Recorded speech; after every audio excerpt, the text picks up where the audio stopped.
And thankfully, I'm feeling recharged. I'm ready to do this. Let's get this show done. It's been a really, really long haul, especially coming into the end of hell. It's taken me a lot longer than I expected. And we've definitely had some hiccups. Yesterday, I honestly think that the number one thing that started holding me back was just feeling burned out and a bit too tired. And you notice on hell, especially when you're talking a lot on stream, it can really distract your focus. Whilst what was pulling me through the weekend before was just being really on the ball, really focused, concentrating, making sure all my songs. And we got into like a bit of a hole yesterday because I gambled a lot of my money away, but I built up some in my stash, so I managed to repair this teleport tiara that I got. And basically, it's over on fucking around. I don't have the liberty to be going through all of hell here with all these fire immune enemies. It's just going to take too long, and it's too risky. The XP gain is going up so slow, so it's not like we really get anything out of it by killing harassed. So there's no focus on beating Diablo. Basically try and teleport my ass all the way there, and then hopefully have a little bit. Build is doing a lot of my skills from the fire, so we just need to like push through, and so that's going to be what we're doing. Yeah, I'm not, as long as I'm on the ball, do this. But yes, man.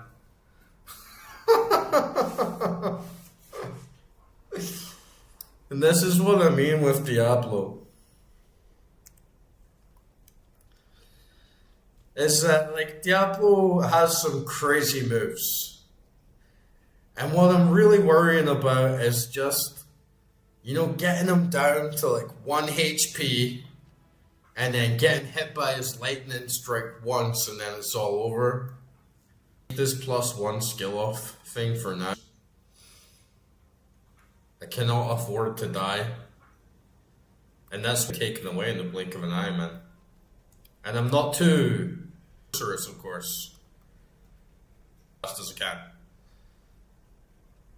When they soak up so much damage.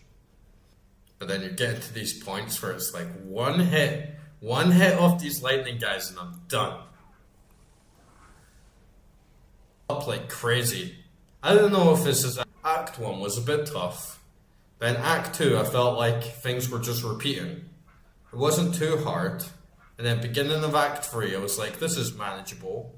But then as soon as we got to the council in Act 3, it was like, this is really, really fucking hard. Yo, Killbot, how are you doing tonight? But yeah, we got to that waypoint easy enough. This whole area is pointless. Straight to the River of Flame. And I don't know, like, what do you guys think? Should I just zoom all the way to the River of Flame waypoint where Tyrael is? We can try it. Cause yeah, everything here as well can just drag me down. But this place is also really mazy. Yeah, this is gonna be tough.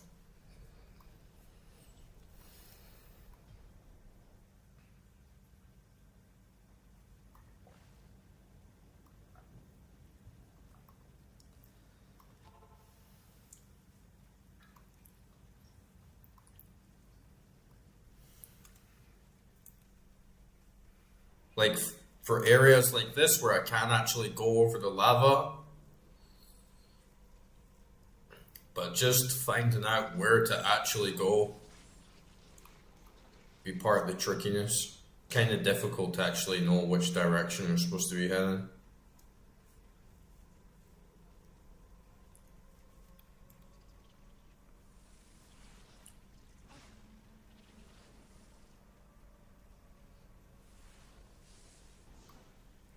At least I can get to the waypoint and then back. Just push on to Diablo.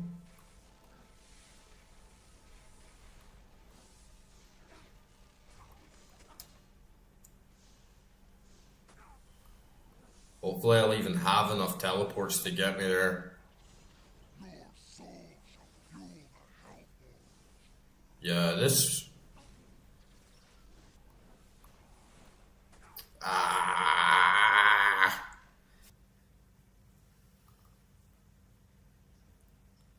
In fact, I should try and get a teleport. I should try and get a portal down there.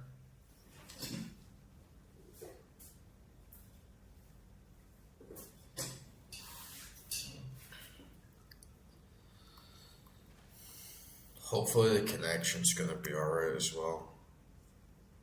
It was good last night. Don't think we had any issues. But right now it's choking up.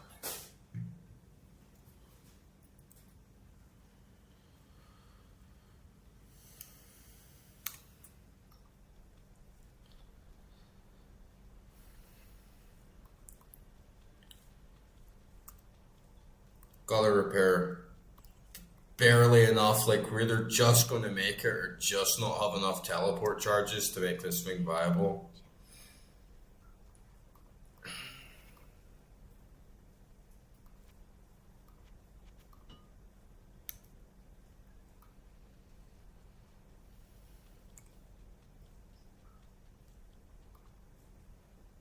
But I think it's a lot better to just get to that waypoint where Tyrael is. And then that just gets us a lot less fucking around.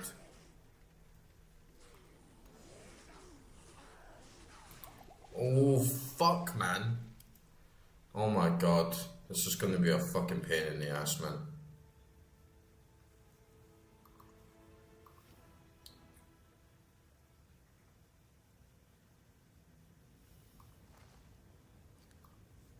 It's a real change in style now, though.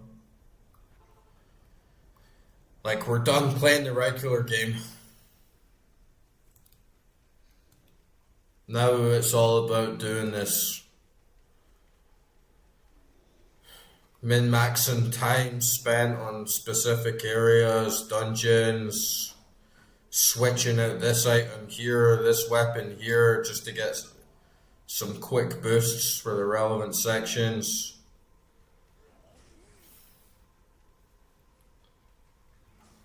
I hope we can do it. I'm gonna feel so taken out of my stride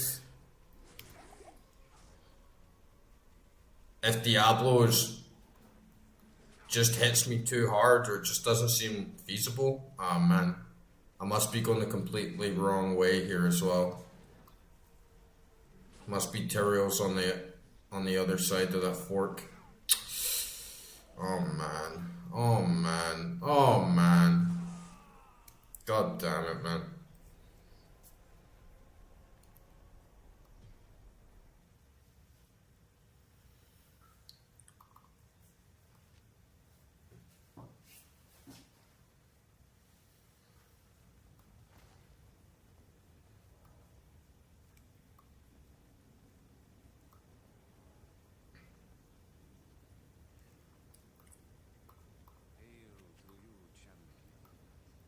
Gotta make sure I got enough potions.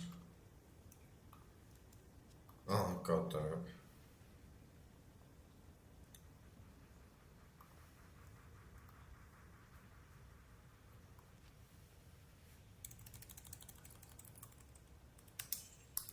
It's definitely gonna be tough though.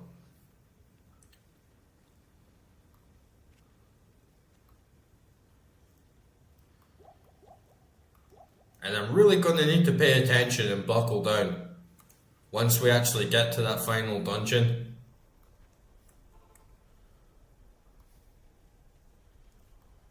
Because one death and I'm going to have to reset everything. And I am going to have to methodically kill all of the enemies in that last little section. Just so I don't get ganked suddenly by Diablo and then have to do the whole dungeon again. Like, it's going to be tough. And historically, and normal and nightmare, I always struggled with Diablo. Oh, what the fuck? I'm pressing right click, man. It's not fucking teleporting. God fucking damn it, man.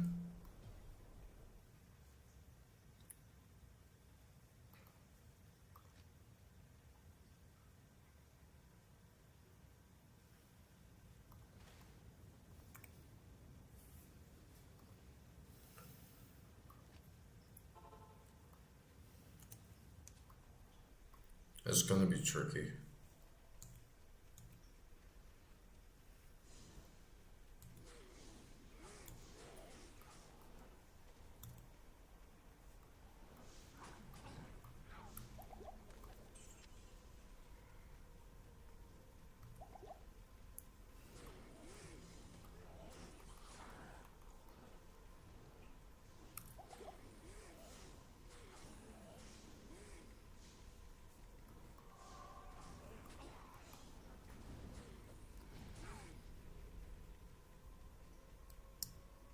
Are we there?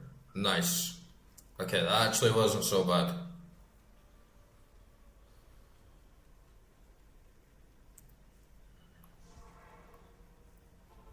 Now that I have the waypoint,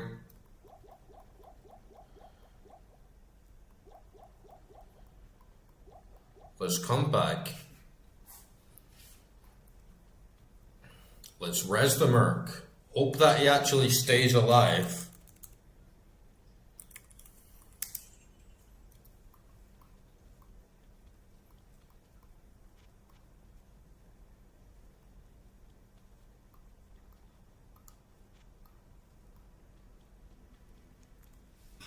Change my helm. Maybe change my armor as well.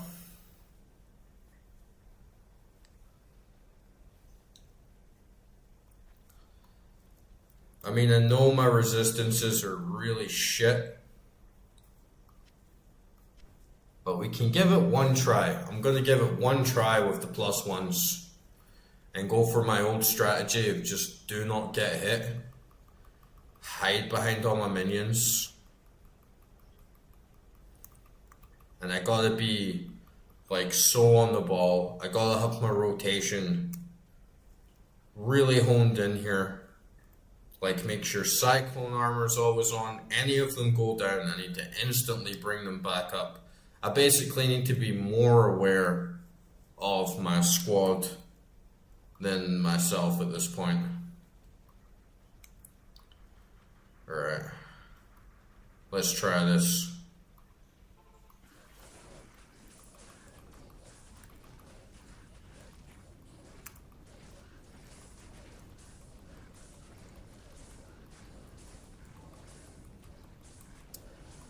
And I know that, like, this guy's immune to fire right away. This is what I'm talking about. Having a whole dungeon of fire immunes, when they're this high level and they already have so much resistance to my physical damage, it just does not do very good.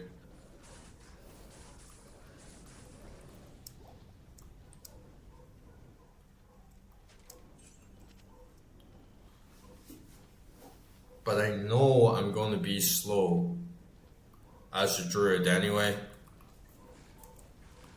So I kind of might as well be methodical.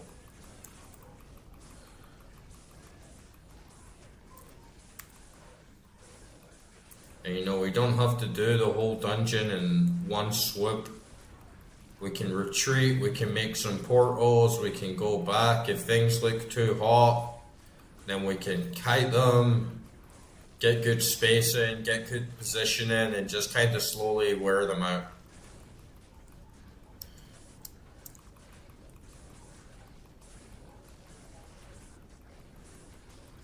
That's my plan.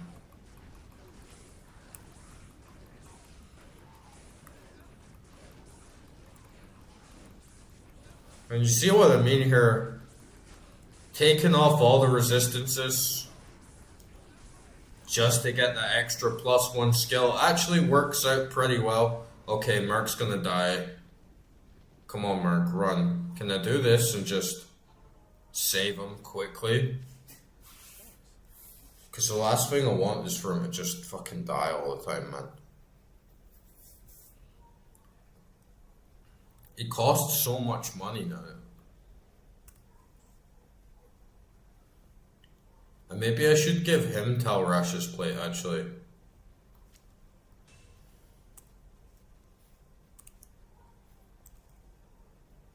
Yeah, you have Talrash's plate. Give him max resistances on the Merc.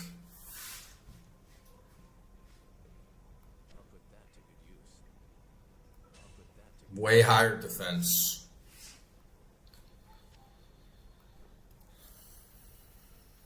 The only thing is that if he does die, then I'm like locked out of my resistance armor. Because I need to revive him to actually get it back myself. It's not ideal. But we do need him. His insight comes in so handy.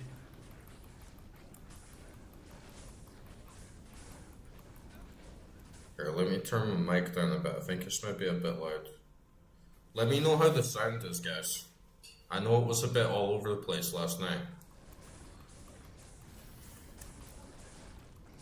But yeah, the Merc with insight comes in so handy. I know he's not gonna last on Diablo.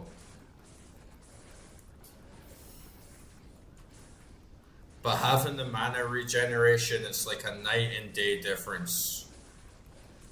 Cause without that, I just end up in way too much micromanagement, constantly quaffing potions, constantly having to go back in my inventory and revamp everything up. It's just not very efficient.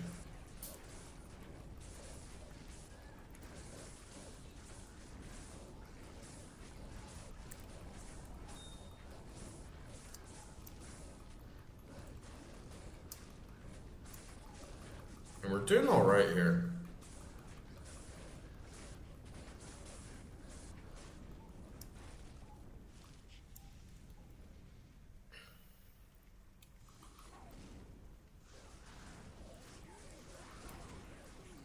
I just don't want to get too layered in. I don't want to get too hot. I want to kite them back as much as I can. And just make that slow move inward.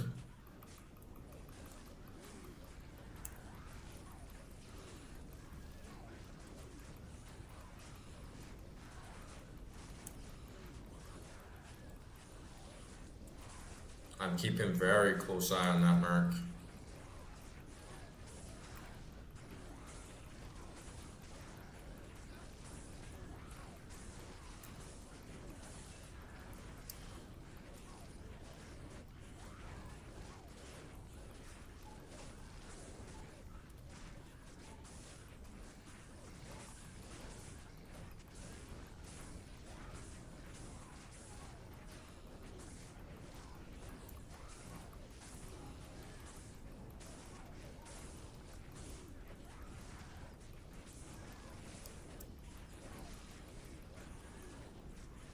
Yeah, I don't have Enigma.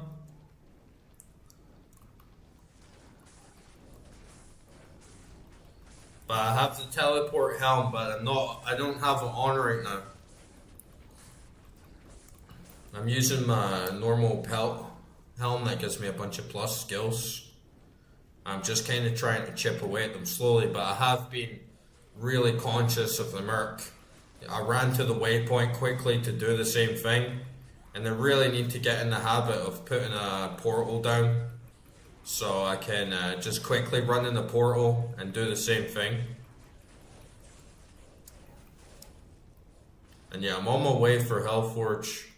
I don't really see the point in grinding the quest for the runes because I can easily just go on to P8 and go into Lower Kurast and do rune runs and You can grind runes really, really fast doing that.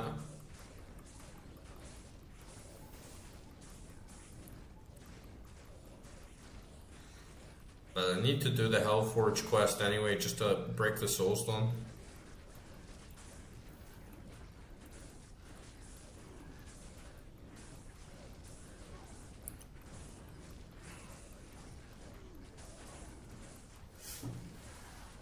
But without the Merc, it just gets too heavy. Because I'm constantly needing to recharge.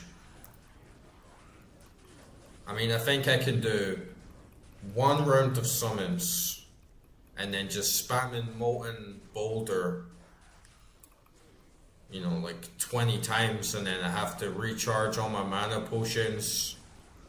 It just doesn't work out at all.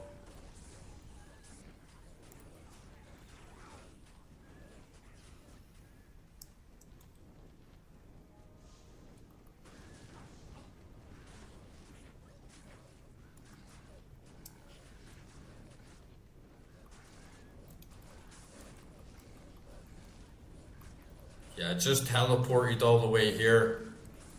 I was just like, screw it, I'm not gonna mess around trying to pinch off like every demon. Especially when there's so many that are immune to half my damage, so I just use teleport, get all the way to the waypoint, and then I'll work my way backwards to Hellforge. Do Hellforge, and then walk back, and then just try and get Diablo done as fast as possible. That's like the one goal for tonight. It's Sunday, so I normally try and make the stream a little bit shorter than usual. So like one goal for tonight is just to defeat Diablo.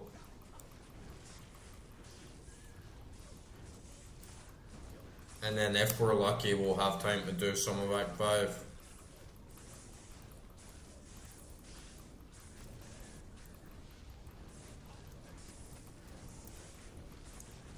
The Merc can make you lazy though. I mean, sometimes he does great. Sometimes there's just no issues with him.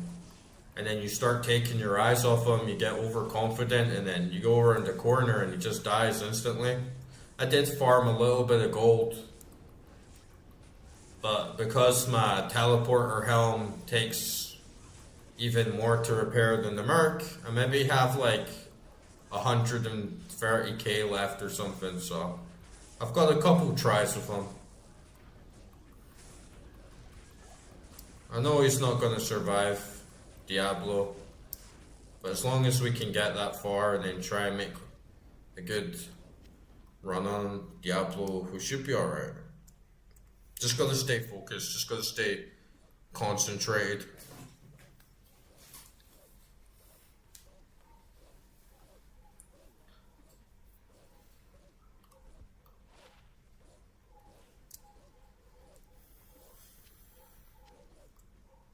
You see what I mean with the like with Murcom, with Insight. I didn't use a single potion since I got him.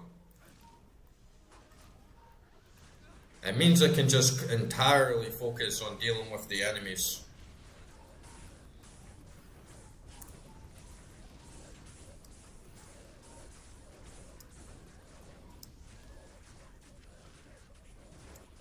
And I'll have to be careful with Diablo recharging his health as well, because at least you can always run back to town, recharge everything, get a bit of space.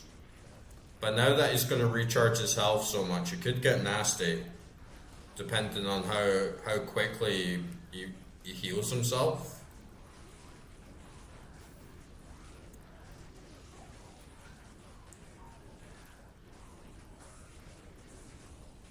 We're doing alright here. I feel I'm confirming my thesis that last night I was just burnt out and I was just too tired. Because now coming back, focusing, putting 100% concentration, focus back into it, we're doing okay. And I do need to just get back to my real strategy, which is fuck resistances. Just do not get hit. Stay right behind your minions. Let the Merc and all the minions tank all that damage. And then I don't really need to worry. See, it's getting a little bit hot there, so I'm just gonna like back out.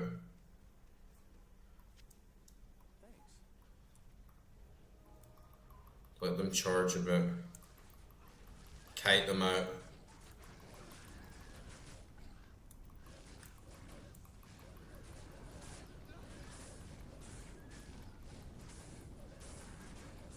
That's good to know, but when I have so many minions, it's kind of hard to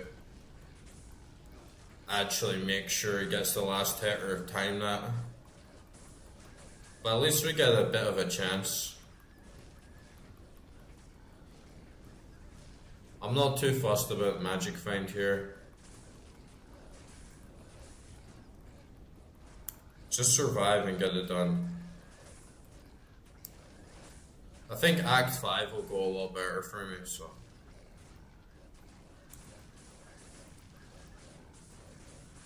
Act 5's normally not too tough for me until we get to Bale.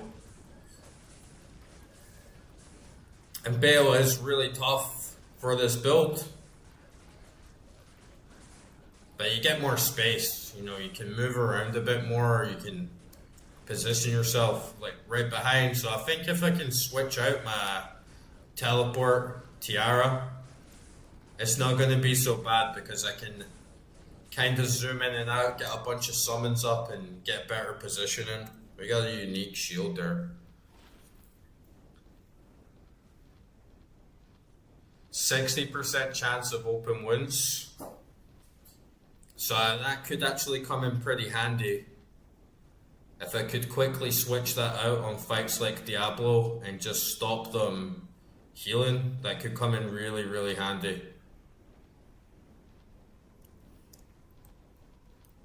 Even though I'm not planning on going close to him.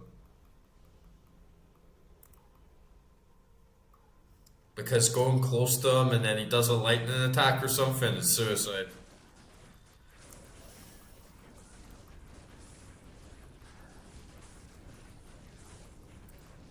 But yeah, open wounds, that is a good drop. 60%.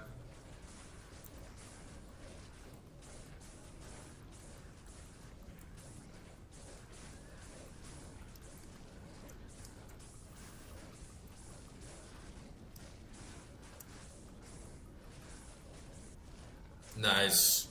I have a lot of really good Amazon things now for like spears and jabs.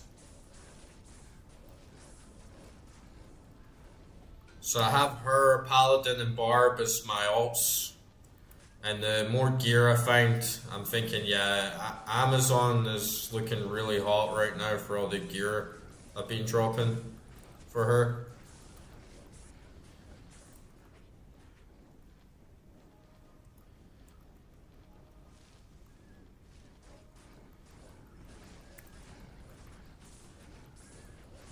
Yeah, that's the thing.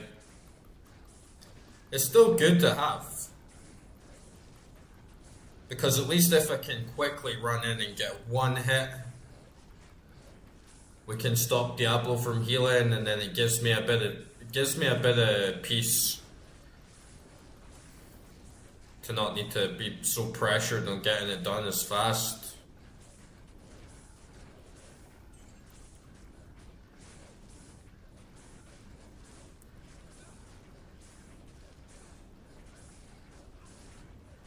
Feel like maybe having a sword and shield merc could be pretty good, but at the same time, he's just gonna die so fast.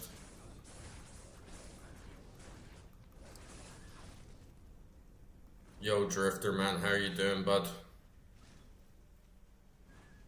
What'd you have for dinner tonight?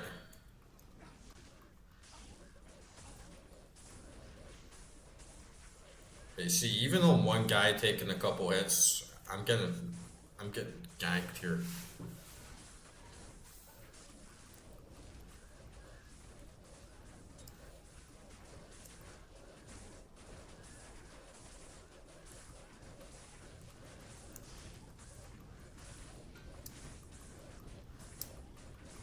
I feel being Wind Druid is such a better choice because I never see wind immune enemies. Maybe it's just because I don't have wind, so I don't notice it.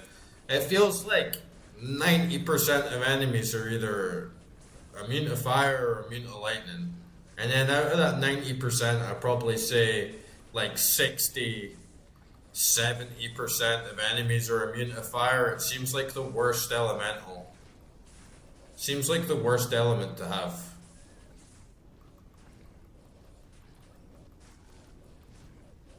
Oh, one sec, there's a fucking moth and it's gonna be pissing me off all night.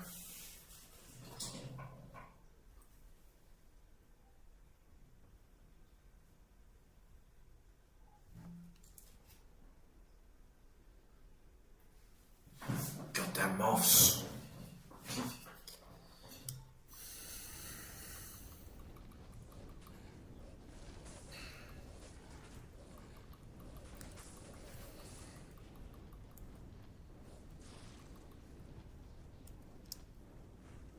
Nice, man. I haven't had chickpea curry in so long.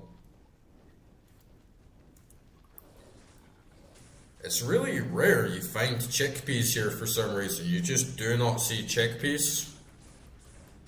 It's like, why the fuck not?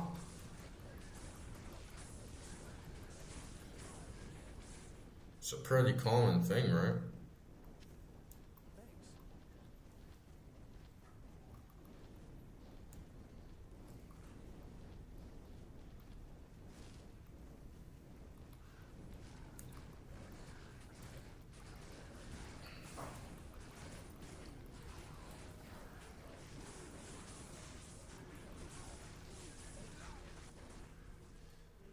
Yeah, I have like grates on the windows so they can't get in.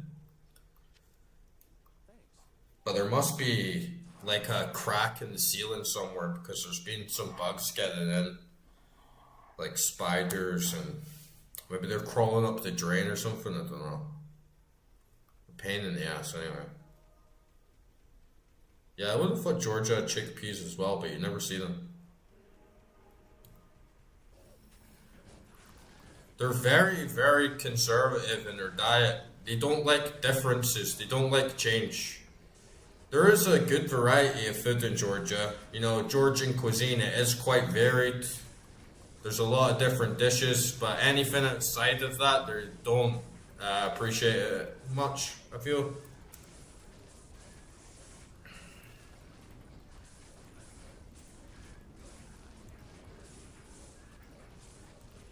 Like sometimes even with khachapuri and stuff, I'm like, this could be really nice or even better if you put some herbs on it or maybe some toppings and you made it a bit like a pizza. And they're just like, no, no, you don't do that. You don't do that. This is Georgian food. This is how you make Georgian food. That is it. That is it. This is what we eat. That's it. No variation.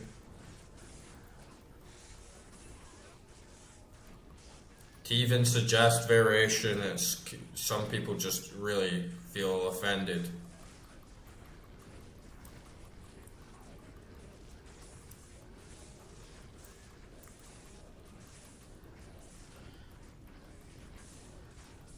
Yeah, I think it's kidney beans is what we call them here, but they call them lobiani beans, and they're pretty popular.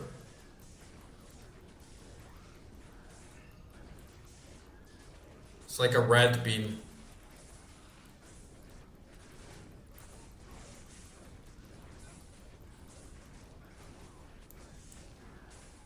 This is a fucking scrap.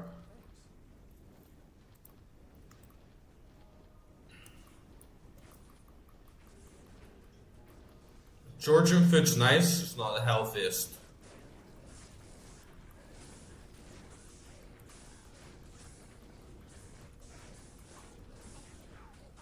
Oops. Salt bread and cheese.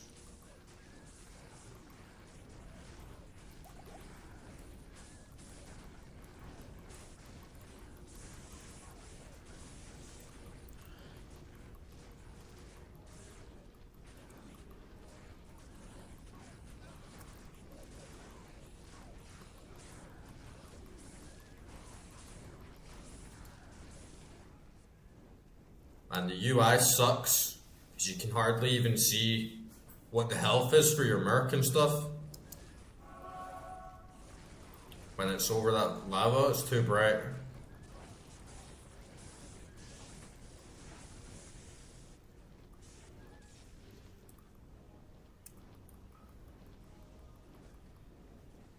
It's just really like high calorie, like really big portions, and really, really salty, and like a fuck ton of bread. And it's not really nutritious. I mean, you get a lot of protein, and you get a lot of carbs, and you get a lot of fat, but you don't really get much micronutrients out of them.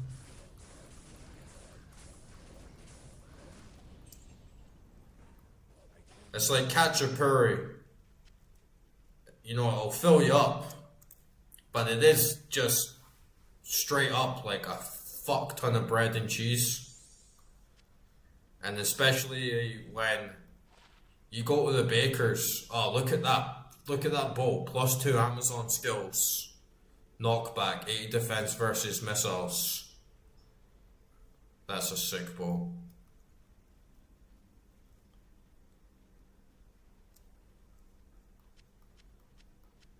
But yeah, it's like, you know, you go to the bakers and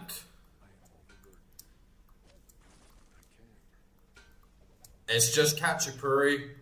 So all they have to eat like every single day is just a massive piece of bread with a fuck ton of cheese in the middle of it. And if you eat it every day, it's just not good for you. It makes you really, really fat.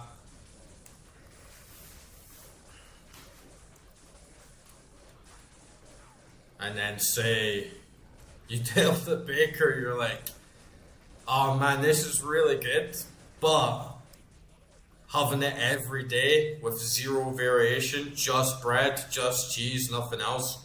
It's like, oh, this would be really good if you put some onions on it, or maybe like some tomatoes, or like pomegranate, and you could put herbs in the cheese, or like you could put like pears on it, or just do something with it. And then it's like,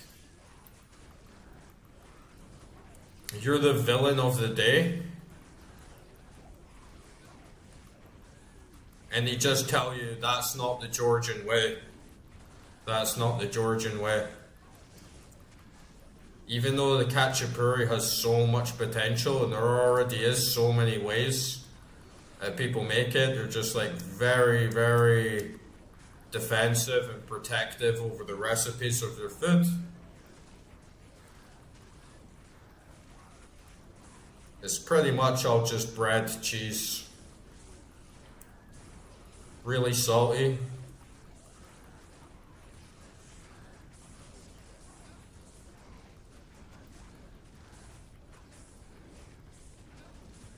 They have a lot of really, really nice dishes, and their cheese is amazing, the bread is amazing. But you just eat it every day, you know, it's not good for you.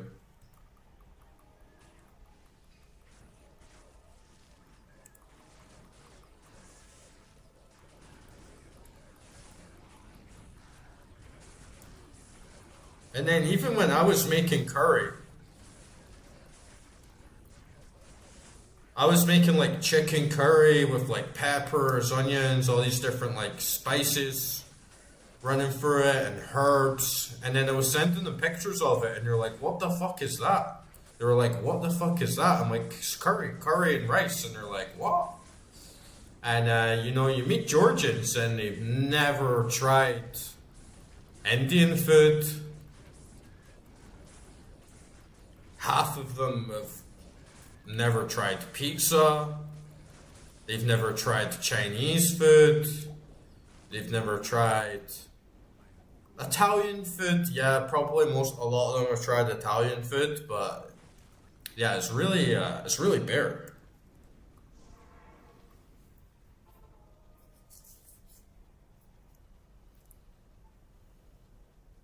They have like 40 different types of cheese.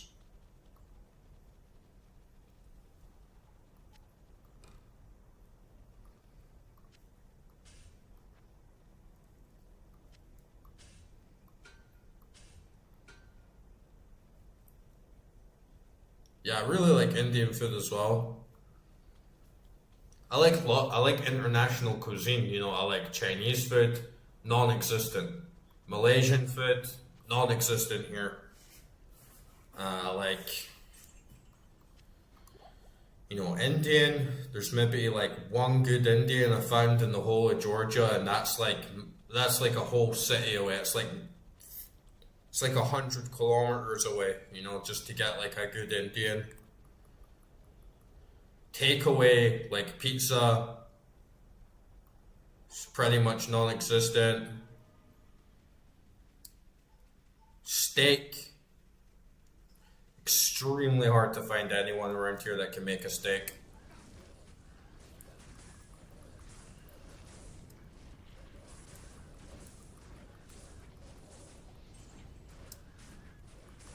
But if you're in like the middle of cities and you're in touristy places, they have very, very good fast food. I know it's not much like to brag about, but like if you want to go to like Dunkin' Donuts, it's ridiculous because you can get like really, really nice donuts for nothing. Like I got like free donuts for like £1.20 or something. Or if you like Wendy's and like all these big fast food chains, there's a lot of them there, and they're really high quality for those types of chains, and they're really, really fucking cheap.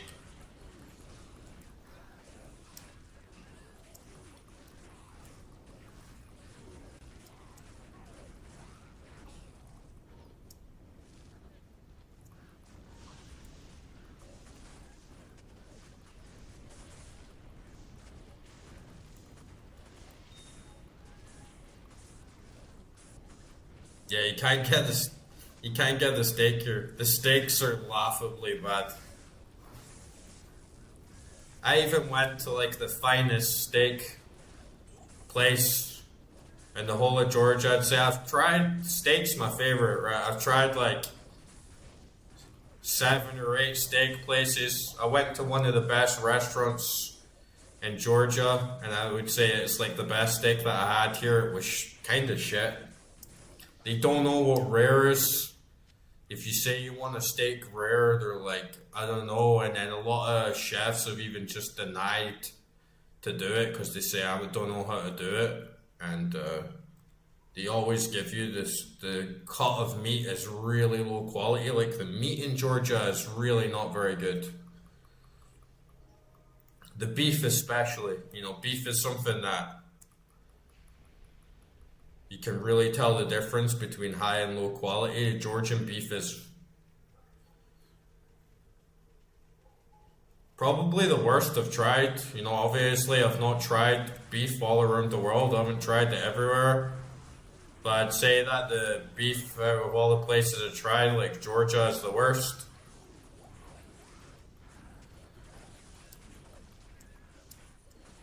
Chicken is not bad. The fish is pretty good.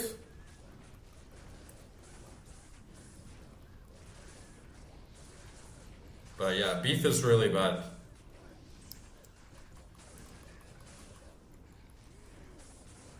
Yeah, you don't get any prime cuts.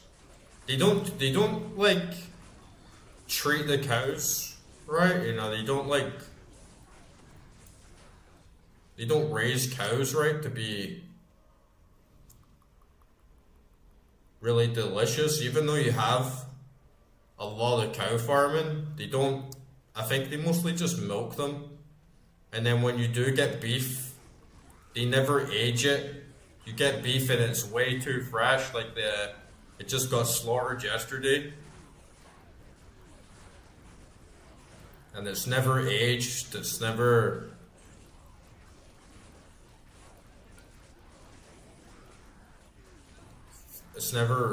good. I think the cows, they're all like free roam, which is good, obviously. Like they're all free range, which is very good. But they're all like they don't even have a field. They just like walk around the town.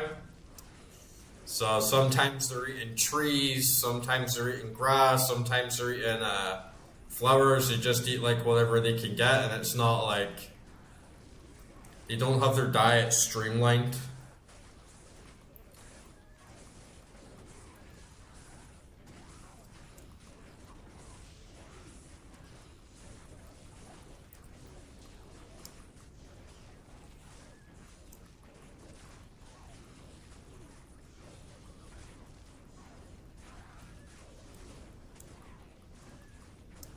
I'm not knocking Georgian food either. Georgian food is one of the best cuisines. It's just in Georgia, that's all you can get, and you go like months and months and months and months, and that's all you can get. Sometimes you're just like, oh man, I wish you could have a pizza tonight, like a good pizza, not just find the one place that does pizza and it's like mid as fuck because they don't know what the hell they're doing, or like, oh, I feel like steak tonight, and then it's all just like really fucking mid steak.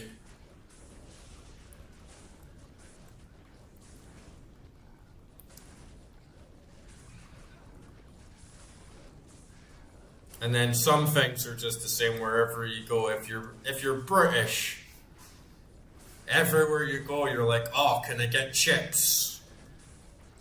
And the chips are shit everywhere except America and the UK. Best chips. Everywhere else is like, what the fuck is this, man?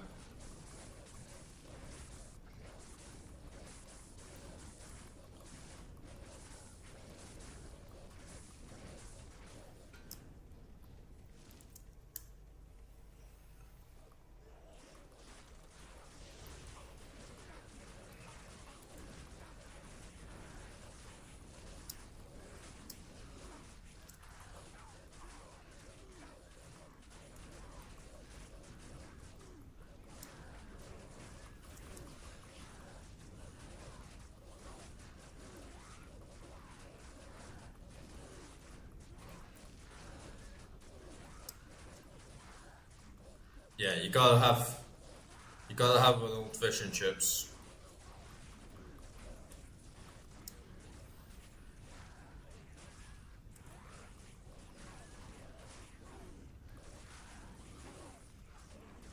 Yeah, I've tried poutine, but not like Canadian, not like French Canadian, like the real stuff. Had pretty close to it though. It was good, I liked it.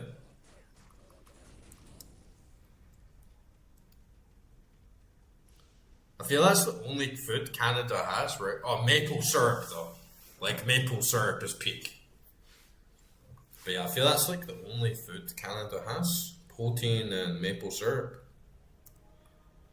To be honest, like UK doesn't really have much of its own food, it just has its own style. The best piece of meat I ever had was from Spain. And oh man, my friend, he took me to this nice restaurant, and they do like a leg of lamb in Spain, and they age it for like months. You can go to the butchers, you buy like a whole leg of lamb, it's fucking huge. And they age it for months. It's really, really aged, really, really refined. And then they slow cook it for like a day. And holy shit, man, that was easily like the best meat I ever had. I was blown away how nice it was. Because when you get a really nice big chunk of it and you get like a full leg between. We had a full leg between two of us. I feel like you could easily have a full leg between four or five. And with this slow cooked texture and taste, it was like a full bouquet in each bite because the outside was black and like crispy, almost like burnt, and then every bite word in was like layers going from well done to like medium to medium rare to rare to bloody to blue, like all in the same bite. It was so fucking good, man. It was dry, juicy, like everything meat can be in one bite, and it was like, oh man, that is fucking good. Like that is highly refined, highly cultured cuisine right there.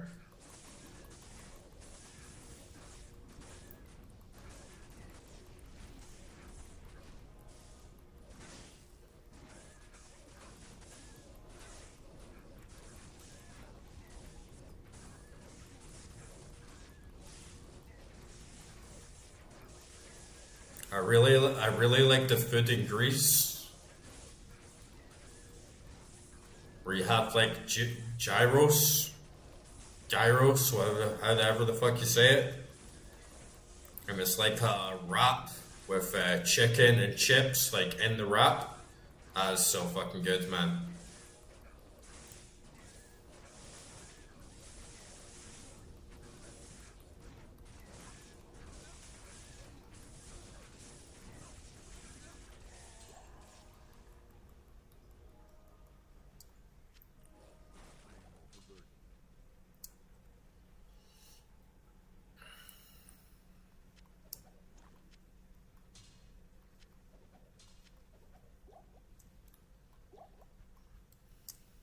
I like Japanese food a lot as well.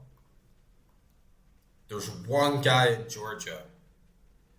He's called like the Yakinobi Samurai, and he actually is like really good. He's the real deal. He's like real Japanese chef. I have no idea what the fuck he's doing in Georgia. I have no idea what the fuck he's doing in Georgia, right? Because like he's the real deal. He like makes all the ramen. It's like 24-hour broth. He like hand pulls all the noodles. He refines everything down. Really, that like Japanese high level sophistication quality, and he's like a really great guy. I went there a couple times. It's some of the best ramen I've ever had, and it's just like, what the fuck are you doing in Georgia, man? I feel like he's got a past or something, you know, because he sells his bowls at like Georgian prices, and it's like, how are you even managing to sell this and still make a profit? Like the amount of work you put into making one bowl of ramen in comparison to what other people in Georgia do, and how cheap they sell theirs, is like you're doing like 10 times the work, and you have like 100 times the expertise as a chef than most people here, and you're probably like just getting by. There's absolutely no way you're sending this money back to Japan and have like a dime to your name. And it's even one of the best places in Georgia, because you can tell he's a real Japanese guy, right? And Georgians are like very, very loud, very like inconsiderate of other people's personal space because they put their phones on everywhere.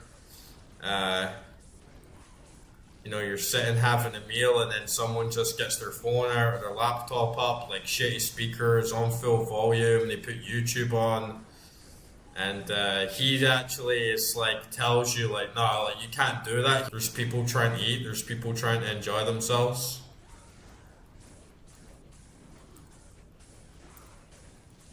So I always like going there because it's one of the few places in Tbilisi where you can actually have a bit of civilization where you're. Nah, I don't think he's Yakuza. Oh, I hate it, man. I hate it so much when people play their music everywhere.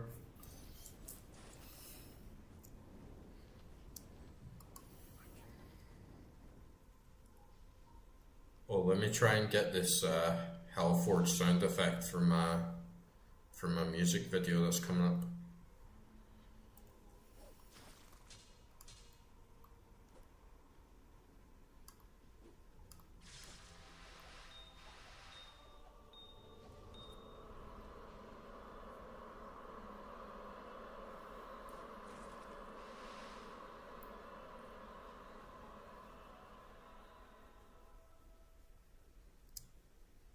Oh, we got a number in there as well.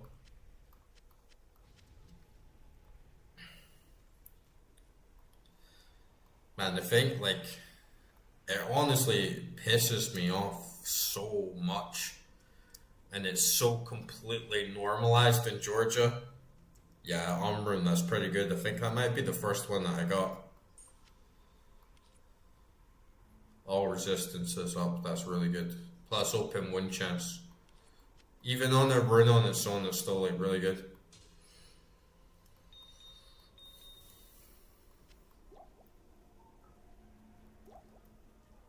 But yeah, and the restaurant is terrible. I feel like if a restaurant owner doesn't tell them like, can you please turn your phone off? I should get my money back.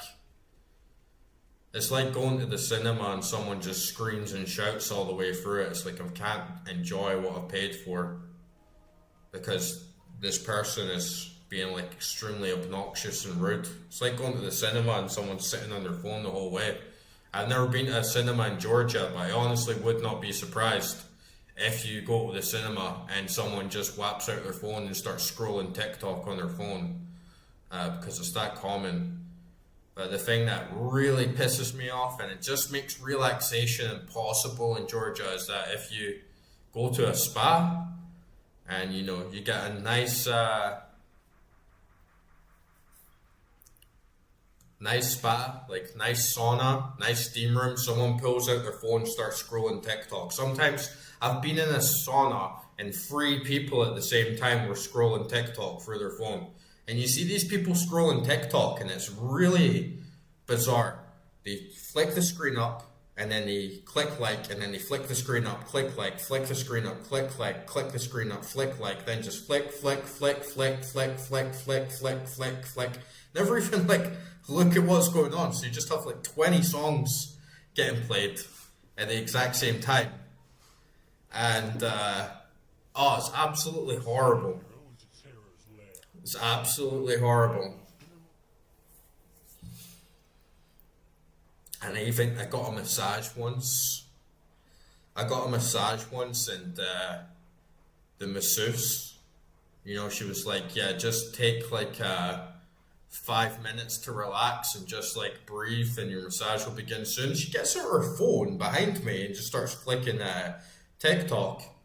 And I was just like, what the fuck? I was just like, yeah, no way do I want don't want this massage, I was just pissed off. I was like, come on. And people's kids in Georgia, you go to like a 5-star spa or like a 5-star hotel, and a mom and dad come with like their 5 kids, and the kids just start screaming and shouting at the top of their lungs. And then you say to them like, what the fuck, it's just like supposed to be like a really nice place, and then they're just like, oh, they're kids. Like, you have kids one day, they'll scream and shout everywhere that you go, and you can't, they have an attitude, a lot of them, you can't tell kids to be quiet. You can't tell kids to be quiet. They're kids, so of course they're just going to scream and shout wherever they go.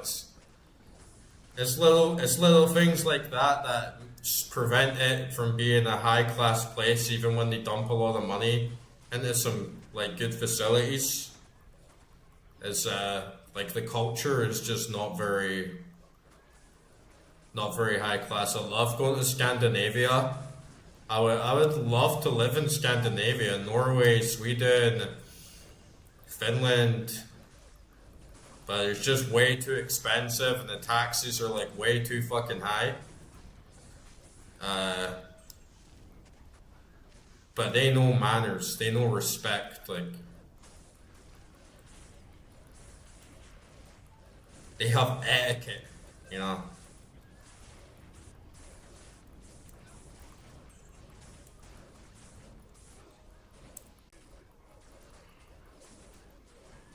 Yeah, very, very expensive.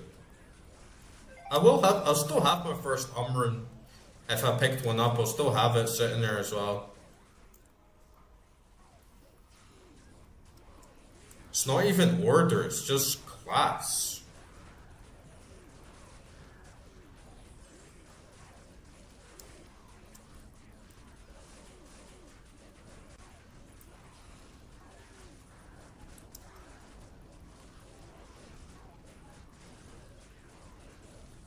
Yeah, Japan is like the peak of that, right? Like Japan is the peak.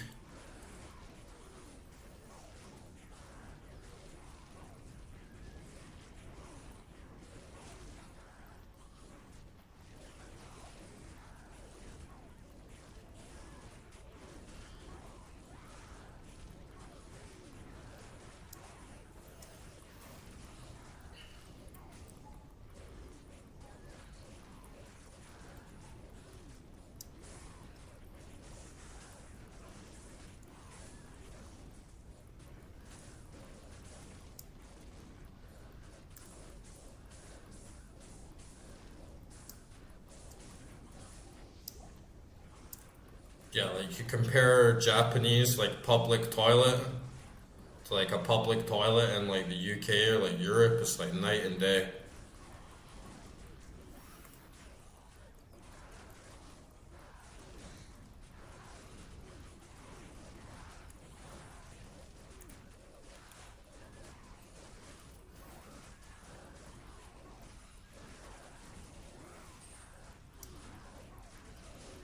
You see that? You see that very sharply in Georgia is very like far down on the spectrum in a lot of those regards, because like there's stray dogs like everywhere. There probably isn't a single stray dog in the whole of Japan, right? Like they're just on it. There's like trash all over the streets. But then some places in Europe are much better. I think Tbilisi and Kutaisi are cleaner than Paris.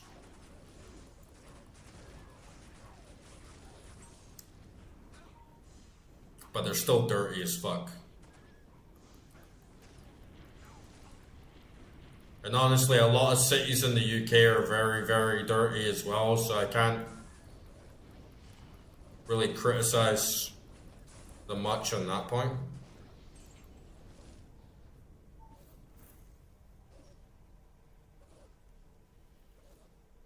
Yeah, I might like try and put it in the Merc armor or something like that.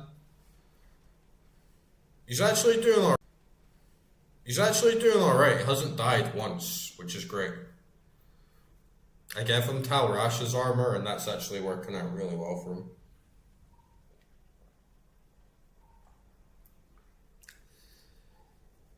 His helm is a bit trash. He could definitely have a better helm, especially how he already has max resistances.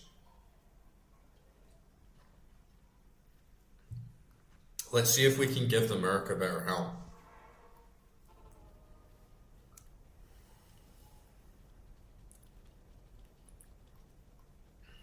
What do we got?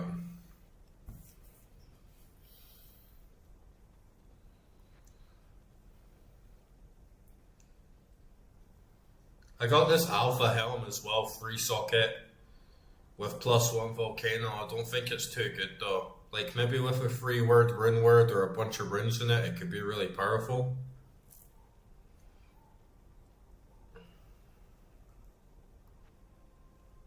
But yeah, I don't have too many helms. I need to be on the lookout for stuff like that. I can't just throw most of them away. If I find a good helm with like really high armor, I need to keep it in mind that I can throw stuff on my Merc.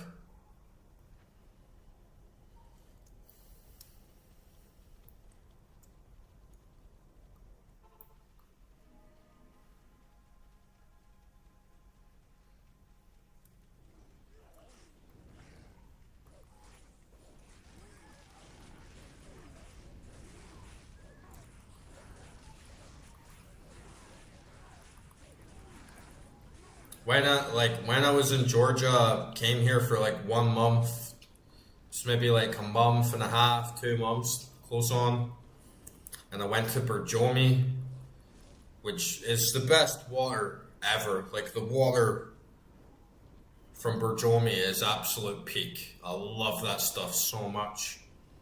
And I read about all the history of the place and how it was a historical spa town for the Romanov family before the Russian Revolution, and how it was renowned internationally for having like really high quality spas, and a lot of the places, the hotels would advertise, oh, it's like a balneological resort where you can get really advanced medical treatments, like included with your stay and all the rest of it. It just sounded like really, really nice. So I booked myself 2 weeks there, and I was so excited to go and to see Borjomi and just relax and have a couple weeks where I could recover and see some doctors and just look after my health and go to the gym and have like good restaurant and good spa.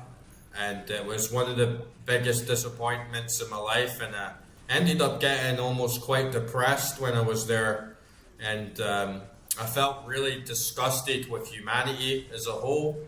I had a really bad turn. I think it was because I was just opened myself up to like a good healing session, and there was so much disappointment. But the amount of trash in Borjomi is absolutely insane and disgusting on just like a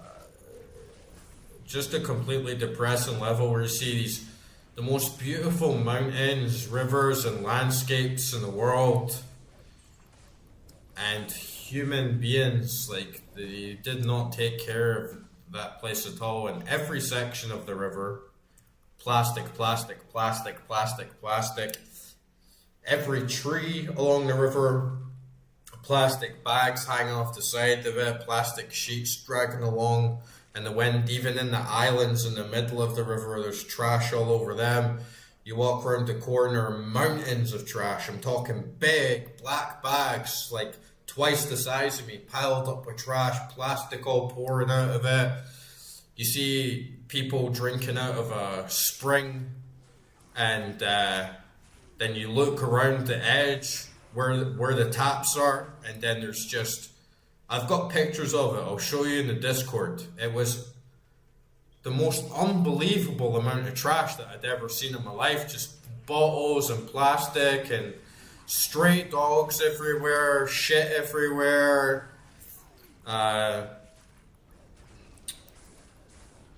constant noise, constant barking.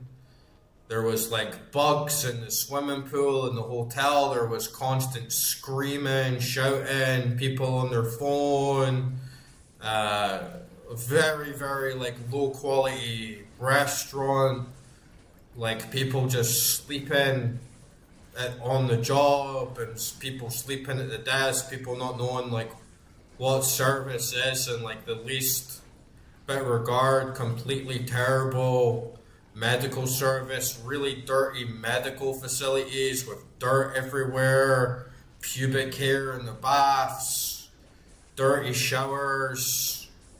And it was like, man, like these people are like really fucking like low grade, like really just zero shame, right? Like zero like self-respect, and zero like conception of what a nice place actually is. So I was really appalled by the state and the condition, not only of the environment and of the town, but of all the facilities and the restaurants. It was astoundingly low quality, and I fell into like a state of depression the whole time I was there, and I ended up leaving early.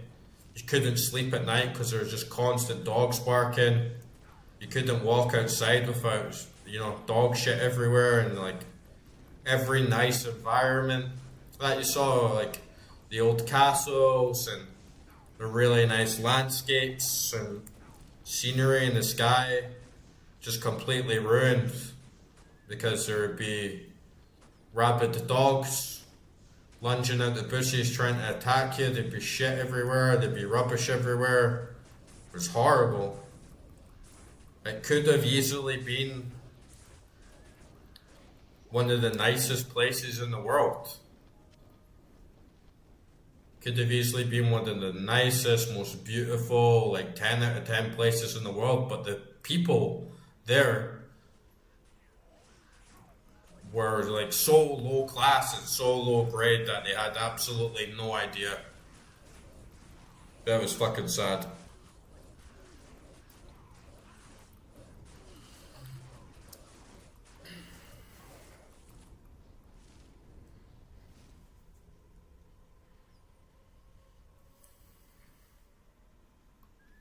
Yeah, it's such a nice, like a place with such nice history to it. And the Romanov Palace was all like, it'd been left to rot and all decaying, and it was all taped up so you couldn't even go inside. Though normally this would be like a really nice historical landmark for tourists to come and see and enjoy. It was just shambles, man. Utter shambles. And it was like the people there had zero self-respect. Like if I lived in that town, I couldn't walk around like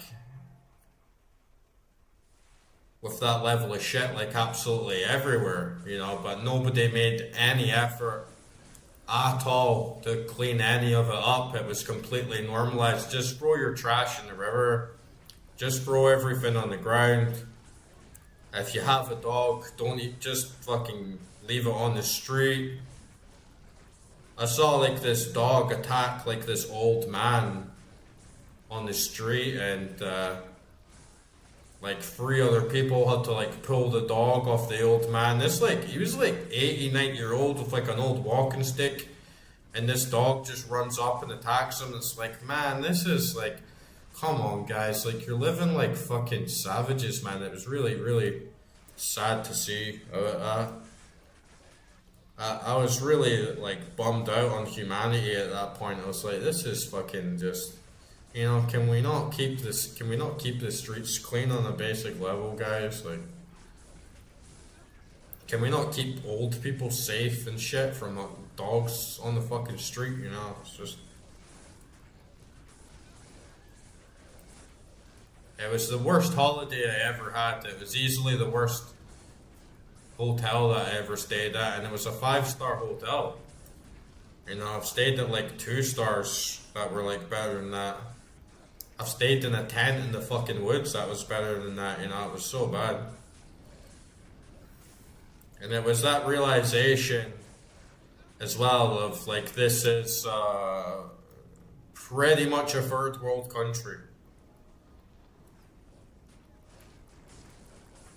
There's some parts very nice, some parts very well maintained. Borjomi was the worst place I ever seen in all of Georgia. The village where I stay at is nowhere near as bad. There is trash everywhere. There is dogs everywhere. It still could be a lot better, but it wasn't like that bad as Borjomi.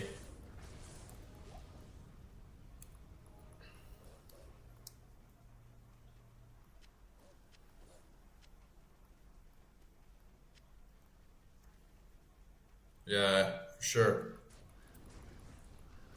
Pretty much anywhere is better than that.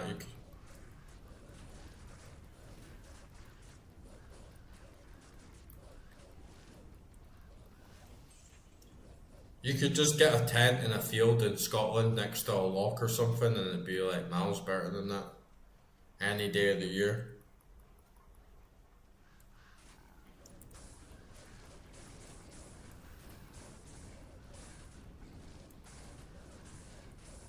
And the sad part of a lot of it is I asked people, why is it like this? You know, like why is it like this? And 9 times out of 10, everyone I asked about that in Georgia is like, why is there so many stray dogs in Georgia, and why is there so much trash lying around everywhere? Not like, just genuinely curious, like, why do you think this is? Why do you think Georgia has so many problems? And 9 times out of 10, they say, oh, it's Russia. It's all because of Russia. And literally, I had this guy that I knew, and I asked him point blank, why has Georgia got so much trash and stray dogs and power cuts and all these like infrastructure issues, and he just point blank told me Russian propaganda. I'm like, what? And he's like, yeah, it's Russian propaganda. It's because of the Russians. And I'm like, how? And it's like, oh, it just is. It just is. It's Russia. It's because we're right next to Russia and they want to take over our country and they want to take over our land. And so they have all this propaganda in the media to demoralize us, and that's why there's trash everywhere and that's why there's dogs everywhere. And I'm like, but why isn't there trash and stray dogs in like Belarus? Why is Belarus like the cleanest country in the fucking world, and it's pretty much like closely tied with Russia? Like Russia's not that bad. How can Russian propaganda cause people to leave stray dogs on the street? How can Russian propaganda cause people to throw their huge black bags of trash out on the gutter in the street? And then you just realize like there's so much like lack of responsibility, and like everything just gets blamed on the neighbors when it's like, that wasn't Russia, dude. That's because you can't sort like your own shit out, you know?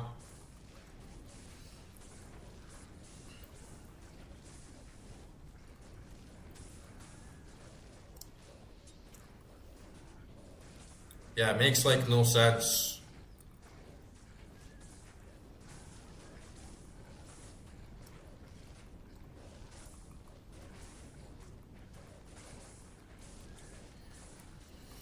And you're just basically like, right, okay, I'm not gonna argue with you, right? Like, it's not my country. Like,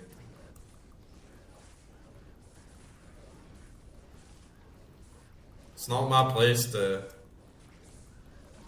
sort anything out here. They could stop throwing their trash on the street. They could stop letting dogs roam the street. It's not a complicated issue, is it? That every other country in the world is sorted out, but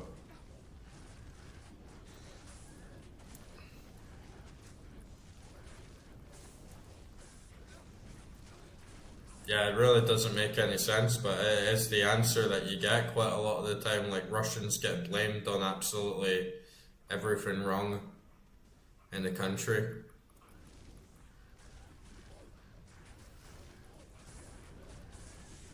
Even Ukraine doesn't have nearly as much problems in that regard.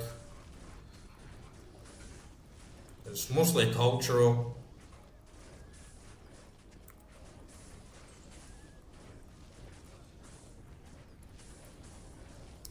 But we do it in Scotland a lot as well. We don't have like the most educated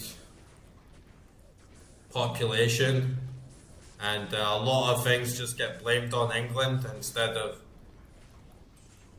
taking responsibility for our own shit. So it's similar to what the Scottish people do in a lot of ways. They just blame everything on the English a lot of the time, when it was like fuck all to do with the English.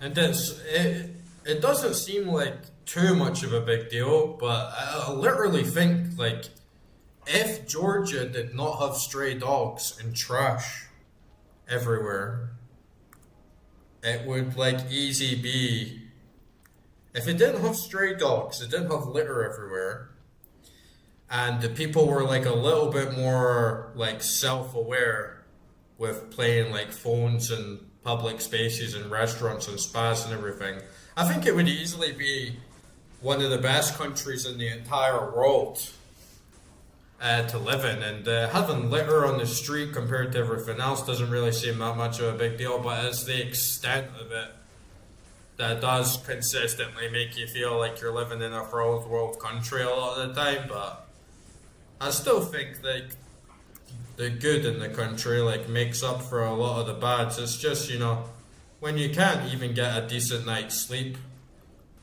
every single day of the year because there's dogs barking outside. It's just like, this is kind of crazy, guys.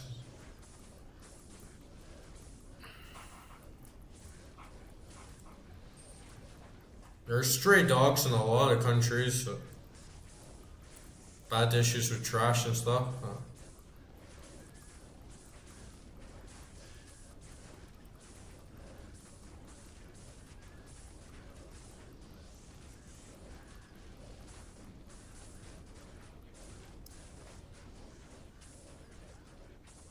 Just like an attitude thing, because like there's a really nice river just down the hill from my house.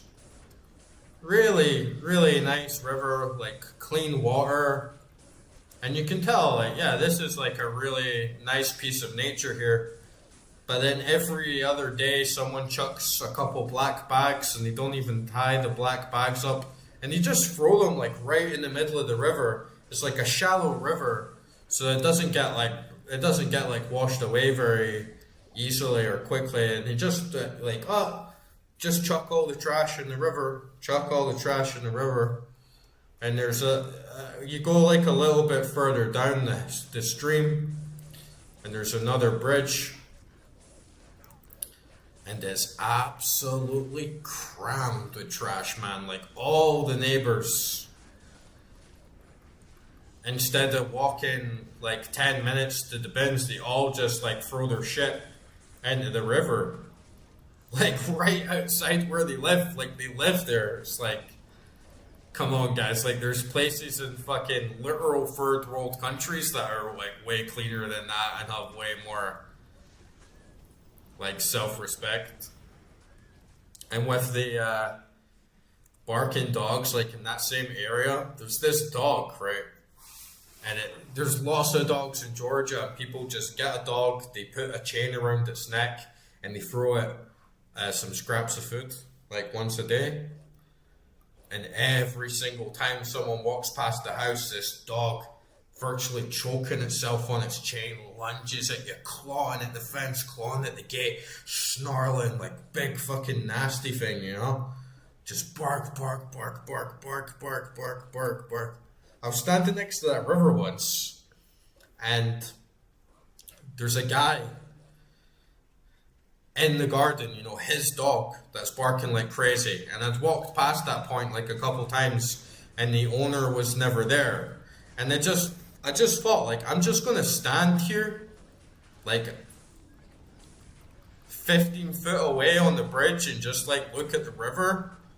And I was there for like 20 minutes, and the dog did not stop barking the entire time, and it was barking like fuck. It was like more than barking, It was snarling, going absolutely crazy, trying to break its chains, try to bite, and the owner never said a single thing. The owner's standing like right next to it. He hardly even looked at it. He hardly even acknowledged it.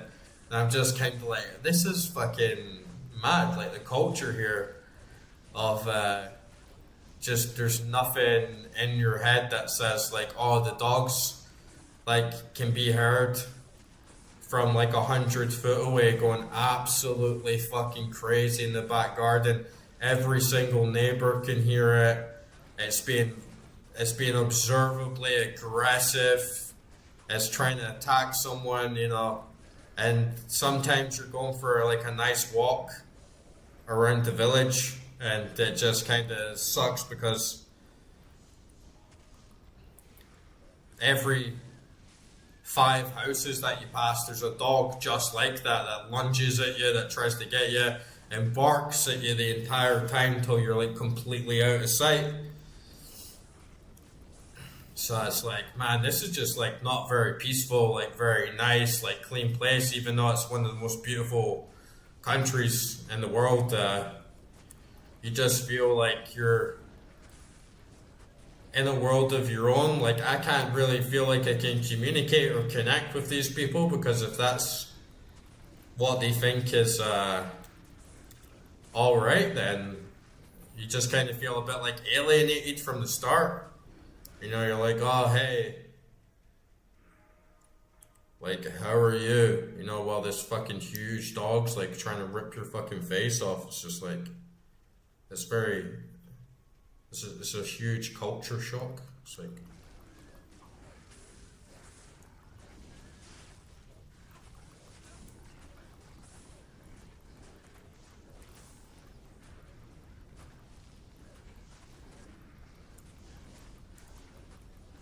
yeah, it's very bad.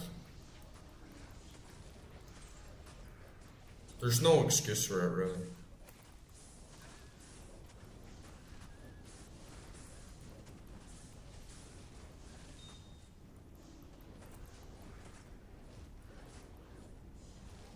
And it's not like it's that normalized. There are like laws in place, you know, don't leave stray dogs out. Like this isn't good. Like the government is aware of it. Like not most people. There's like 20% of people in the country that are like, yeah, they shouldn't do that. Shouldn't throw trash around. Shouldn't leave like stray dogs on the side of the street. And then the 80% of the country is just like completely like normalized, oblivious, or just like doesn't care.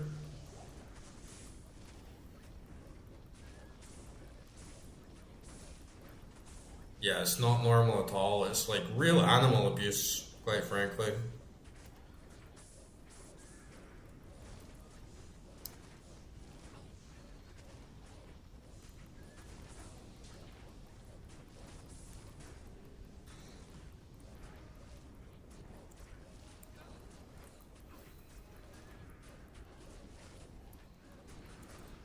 But even me, like I love cats, and I feed these dumpster kitties.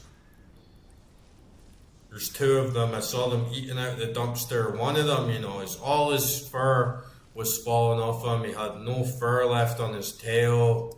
He had swollen eyes. You know, he looked like he had a couple of diseases. Like absolutely starving. You can see his ribs like poking through the side of him, and it's like, man, I can't leave this guy. You know, I need to get him some tuna. And even though it's like quite far away from me, like every day he's not there every day, sometimes he's not. But it's like I need to do something for this cat.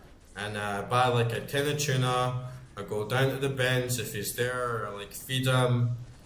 And a lot of people, like some of the younger people are like, oh, that's nice. But pretty much all of the older people, especially at first, they're like, what the fuck are you doing? Like looking at me in bewilderment, and like that's like cringe. That you're like feeding this stray cat and they're just got this attitude like it's a fucking cat. Like just let it die. And I even said to some people like at the store nearby, I'm like took pictures of it. I'm like, oh look, this cat's like dying. Like we need to do something. Like we need to help it. Looked at me like in bewilderment, like fuck off. I'm not helping a cat. And like what? Like you want to feed a cat that's dying? Like the real attitude was like fuck it. And even some people said to me, there's nothing you can do. There's nothing you can do. Like there's stray animals everywhere. Like just leave it. It'll go away or it'll die. That was the mentality. I'm like, what do you mean there's nothing we can do? I can feed it. And I fed him every day that I could for like 2 weeks. His fur's growing back, his eyes are less swollen, he's like noticeably more healthy, right? Like he has like a chance to survive just from like someone feeding him some tuna and leaving some water out for him. And then thankfully, like once I actually showed the people, like I took pictures of them and people got used to seeing me out there, and he noticed like what a difference I'd made to that cat. Some of them started helping and saying like, oh, there's a container to put some tuna in, but they never actually feed them themselves. They never actually gave them any food. I have to ask them, like, could you please, if you see the cat, could you please give them some food? And they're just laughing like, I'm like giving the cat some food, and it's like, wow, man, this is like fucking heartbreaking for me. Like,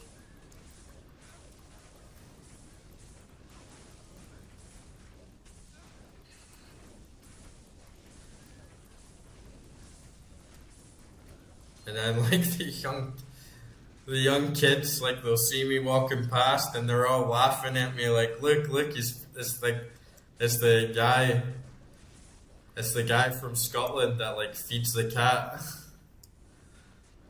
It's like, god damn it, man.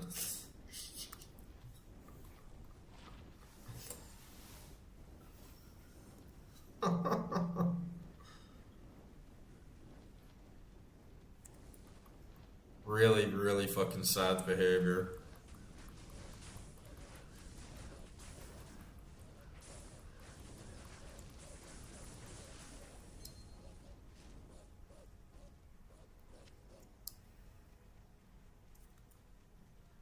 And then one guy even came up to me and he was like, "Oh, if you want the cat, my wife's like cousin or whatever's cat just like a bunch of kittens. She's got lots of them, so we can give you one of the cats if you want, and you don't have to feed this one." And I'm like, I don't want a cat. I just want to make sure like the cat's all right, you know. And I'm not walking around the street looking at a cat fucking dying of disease and starvation every time I come down the street to get some water or to get some fucking milk, you know.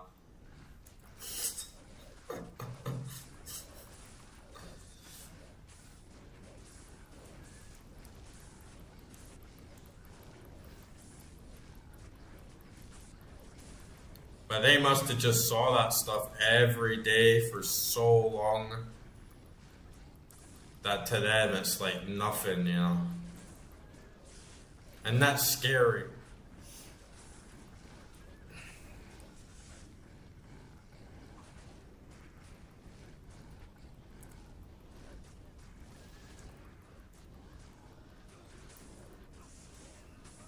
Oh man, stupid Merc. Alright, let's go back. The Merc didn't live. That was a pretty good run in the Merc though.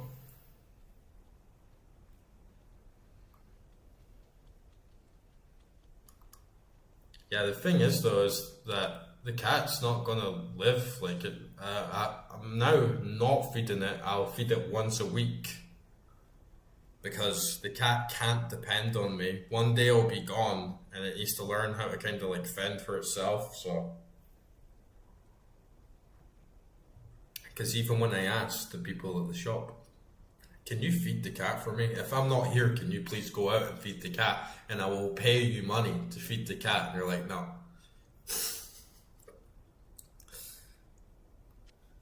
Fucking bizarre, man.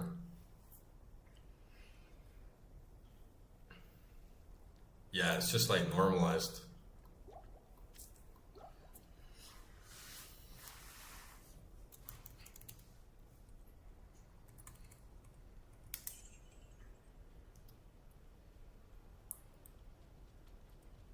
Yeah, and for me personally, I can't like sleep at night knowing that there's like a cat outside the house like suffering.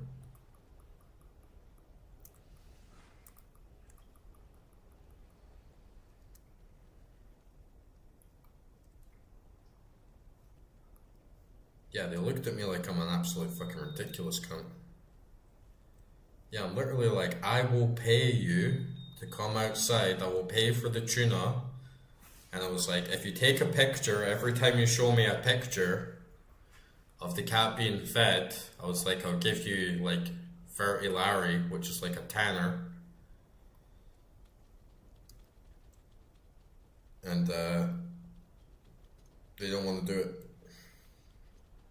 Even though the dumpster's like right next to them.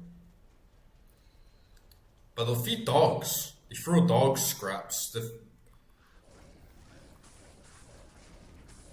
One problem with them feeding the dogs though is they don't know what to feed them.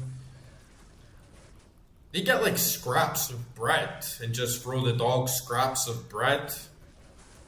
Or the worst one is like the feed the dogs raw potatoes and you just get a couple of potatoes and throw them on the side of the street, and the potatoes like poisonous to the dogs.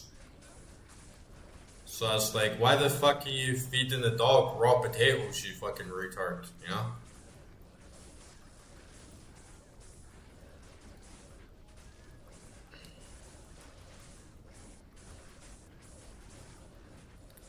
You don't hate cats, they just don't give a fuck about them.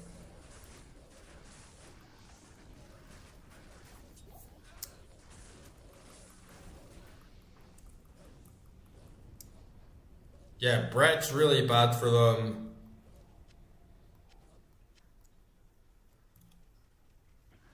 Like my friend once was like, "Oh, let's like we're in his car and he's like, "Oh, let's go out and like find some dogs to throw some food at." Like this was actually like a way to pass the time in the city.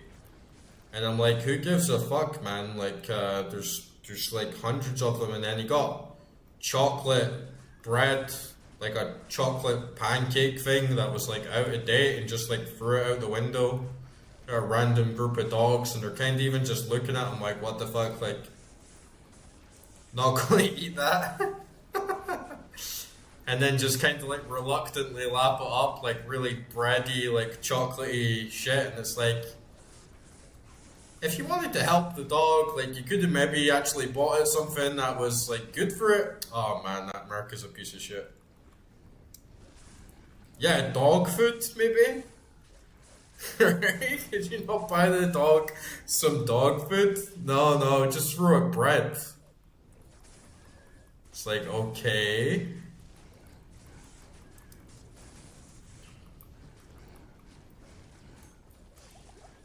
Right, America's starting to get smacked around a bit.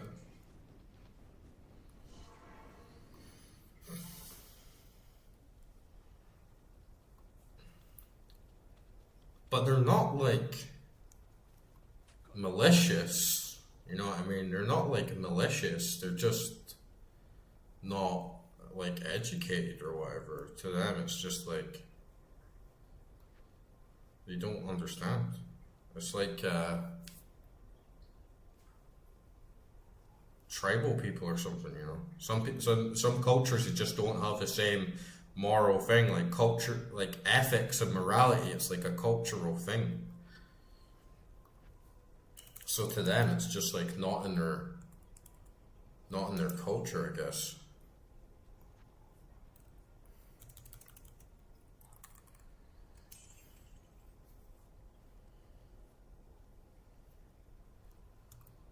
Yeah, the potatoes is the worst because it's like you know that the potatoes is gonna kill the dog, or it's gonna poison the dog and give the dog like a really upset stomach and shit all over the fucking street. It's like you could at least look up, can dogs eat potatoes before you throw out potatoes.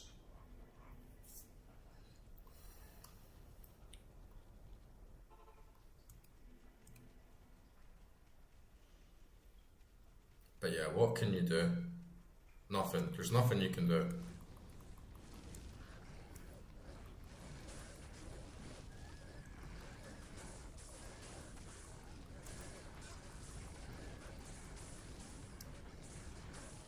And with the cats, you know, like if you go to Turkey and Istanbul, there's cats everywhere. They're very, very well looked after.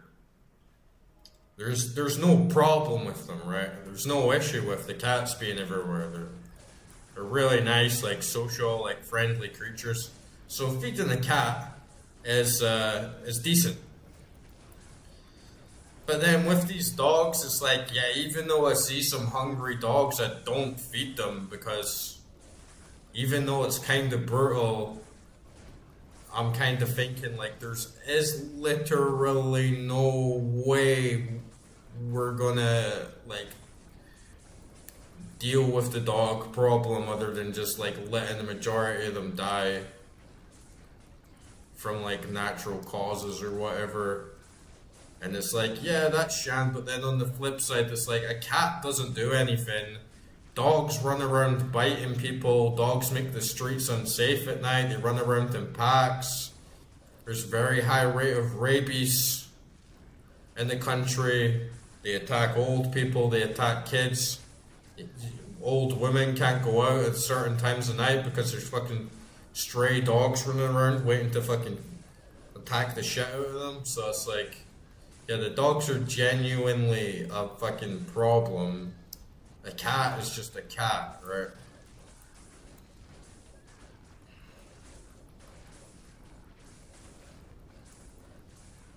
Yeah, cats in Istanbul generally very well looked after.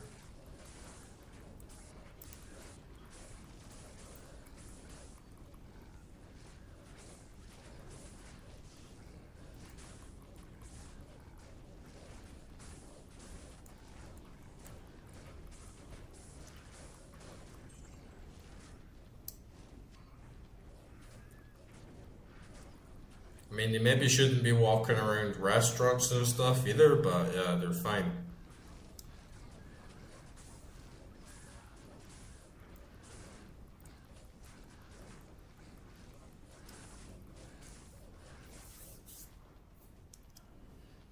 As long as a cat's got enough food, it looks after itself, it cleans itself.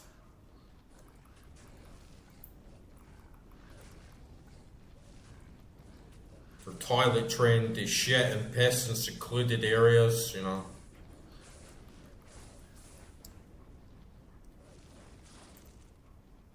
Like sometimes here in Georgia, I like go outside my garden and a dog's just taking a massive shit right outside my gate. And then those are the moments where you're like, come on, guys. We've been up all night listening to packs of stray dogs barking, running around the streets, attacking each other, going fucking crazy, and then we're waking up to like massive piles of shit outside their front door. It's like, come on. Like, this is embarrassing. Like, this is embarrassing.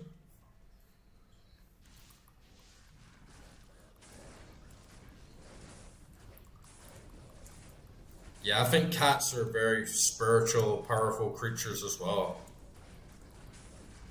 And for the ancient Egyptians, they were really in tune with that symbolism because dogs in ancient Egyptian culture, at least loosely, represent death. Because Anubis is like the god of death and destruction, sort of like guardian of the underworld. And that's a dog. Lots of cats were seen as symbols of life and freedom, and they were definitely well attuned and recognized like cats as being sort of really spiritually aware and intelligent and brighter.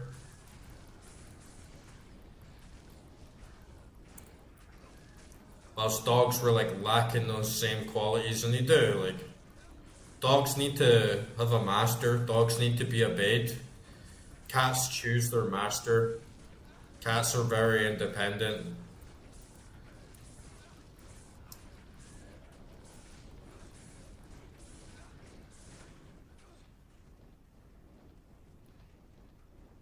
I think dogs can see things that we can't as well. They're kind of like on that same wavelength. It's like salt and pepper, cats and dogs. You know, it's like a hermetic little manifestation of the universe.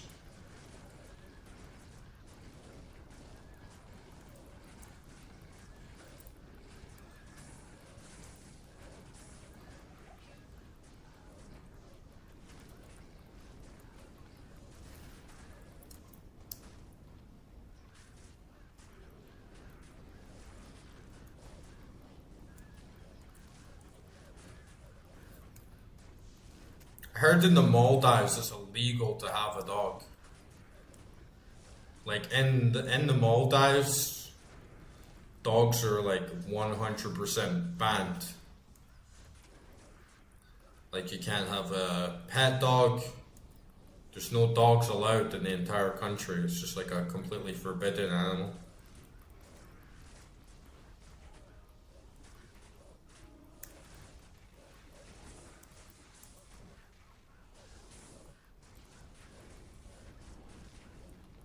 Yeah, when I had my cat was like my best friend. Yeah, the Maldives, I was. My cat was like my spiritual protector.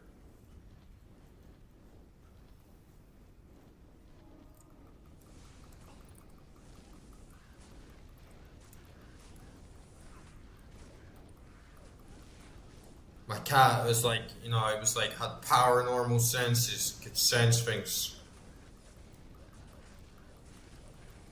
He could sense presences and like hidden vibrations. You could tell. It's very, very attuned. Yeah, pretty much. I think it's because it's a Muslim country. Though not all of them are the same. Like there's stray dogs in a lot of Muslim countries as well. Azerbaijan, that's like right next to Georgia, they have a stray dog problem as well. I think a lot of them just comes from Georgia, but they deal with them way different. Like they don't feed them, they'll shoot them. But there's still a lot of them. I heard. Haven't actually been. Yeah, apparently Muhammad didn't like dogs, and dogs are seen as very unclean animals, very like unspiritual animals, especially black dogs. I think it actually says in the Quran that all dogs should die, basically, like especially black dogs. And for whatever reason, like Muhammad just did not like black dogs.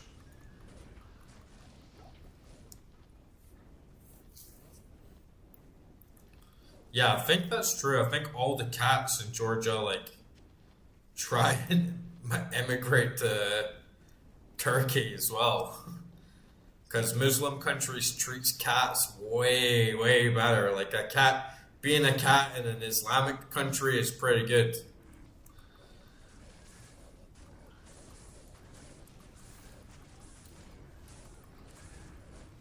Because apparently Muhammad liked cats as well.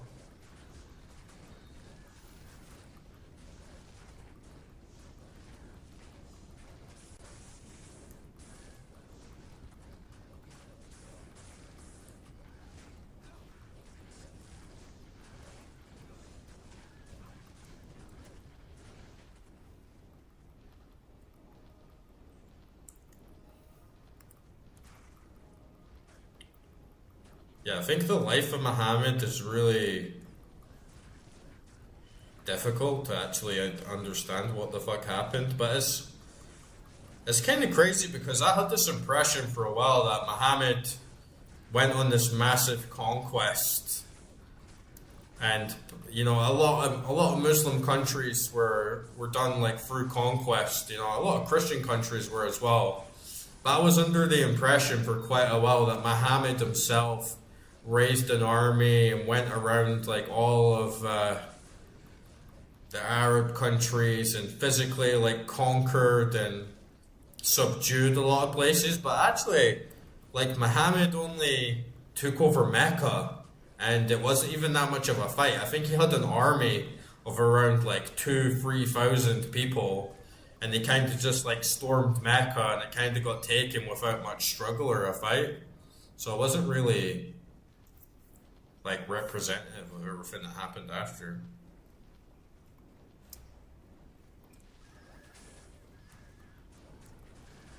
Jesus. Well, is that guy's name like Vinny or something?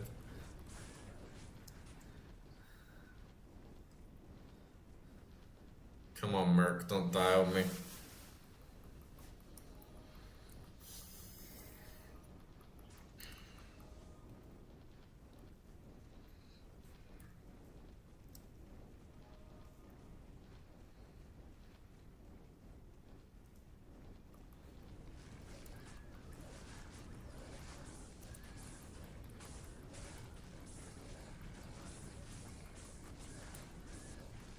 Vinny Black Dutch. What a fucking name.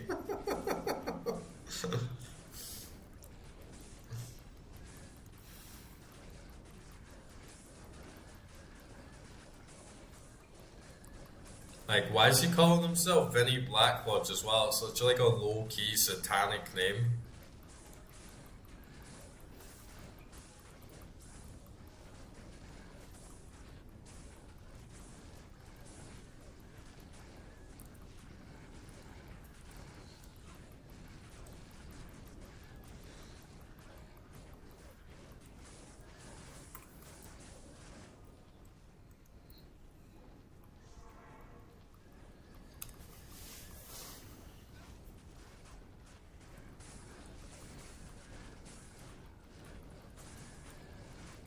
Yeah, shit like that is just.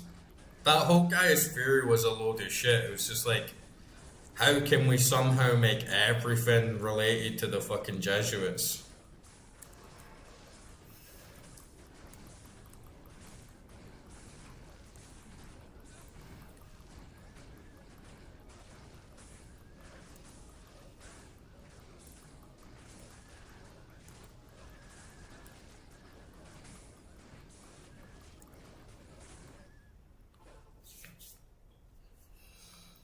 Man, this is getting tight, but we're nearly there. We're nearly at Diablo. And we're not having too much difficulties actually. It's just like some rough moments like here. These Venom Lords, remember you were here, Drifter. These fucking gangbangers, man.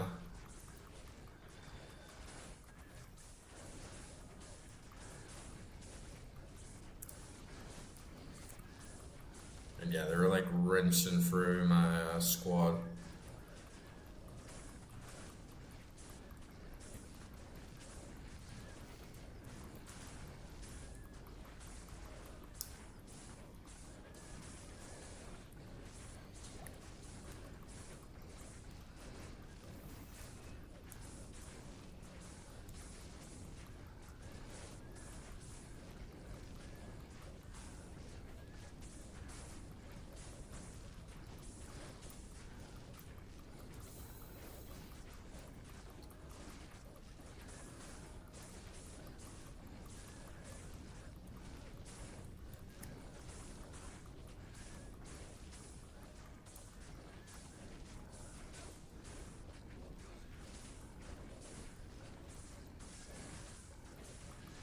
We're wearing them down though.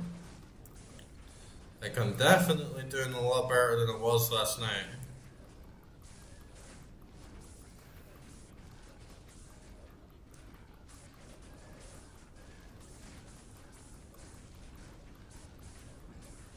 And even the Merc is holding up.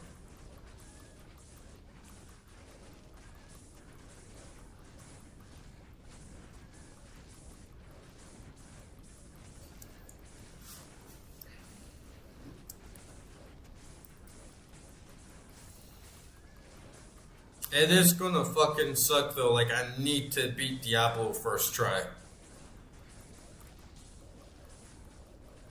Because it is still taking really, really long to do all this.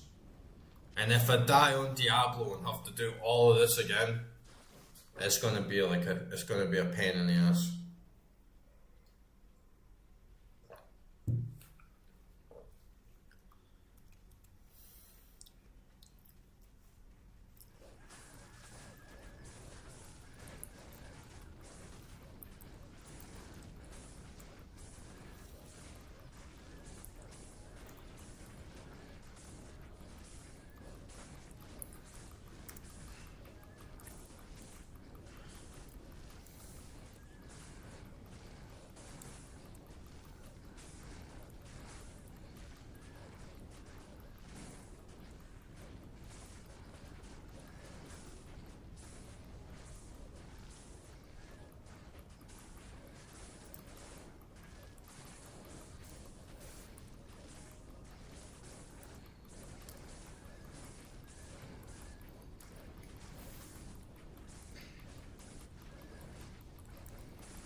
And the Merc's doing pretty well. I gotta hand him to him. I gotta hand it to him this time. He's not dying fucking instantly.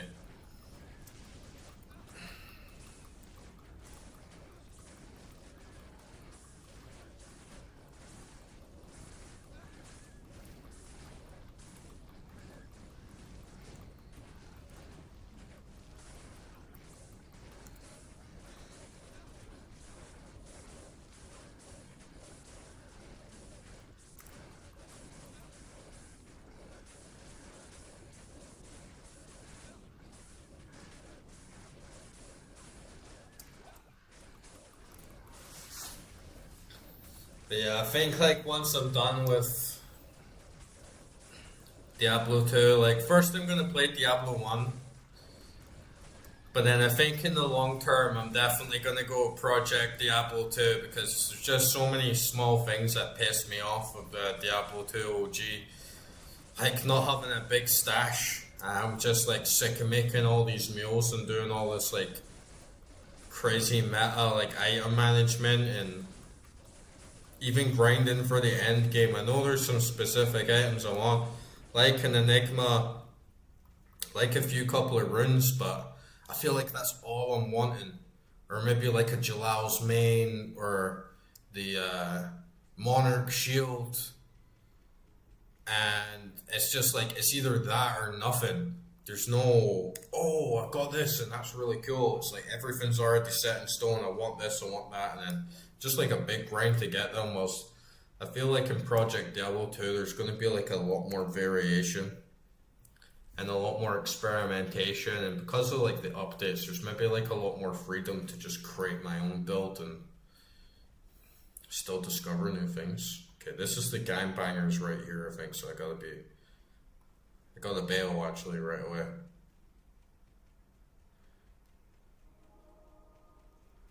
Oh, did we already get them? I think we must have already killed them. I remember last time I like opened that seal and then they all just like swarmed in around the corner.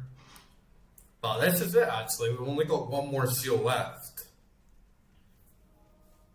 And then we got Diablo right away, so we're getting close.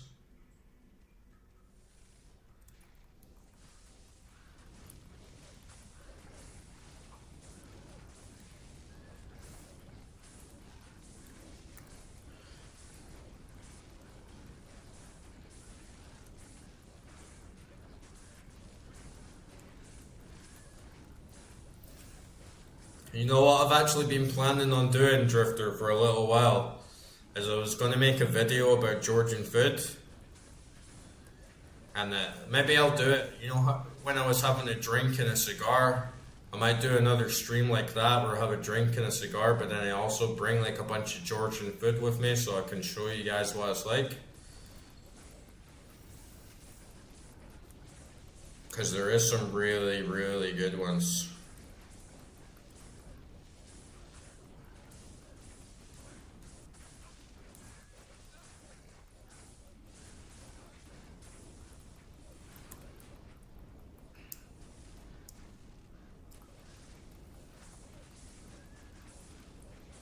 Yeah, I could get like a big selection.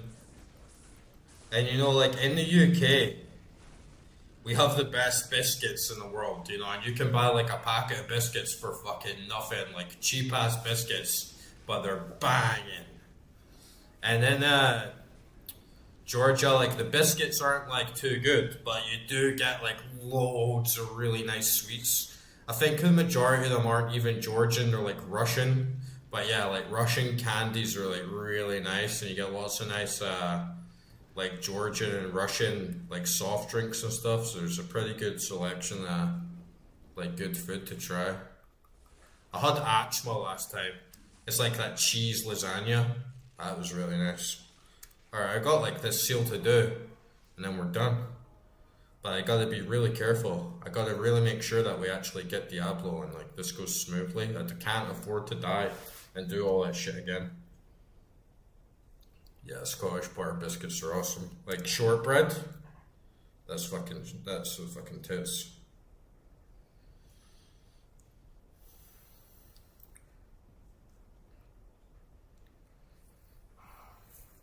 I don't know, with Diablo, if it's gonna heal, I guess like my rejuves, I'm gonna need those. Yeah, I'm gonna go for a piss as well, no worries. I'm gonna go for a piss before I get stuck in this. But yeah, for this, the Jews definitely want to have them standing by for a quick heal if I need it.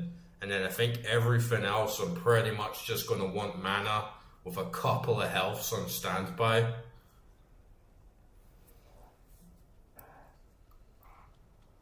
And what am I thinking in terms of my loadout for gear? I guess lightning resistance would be good.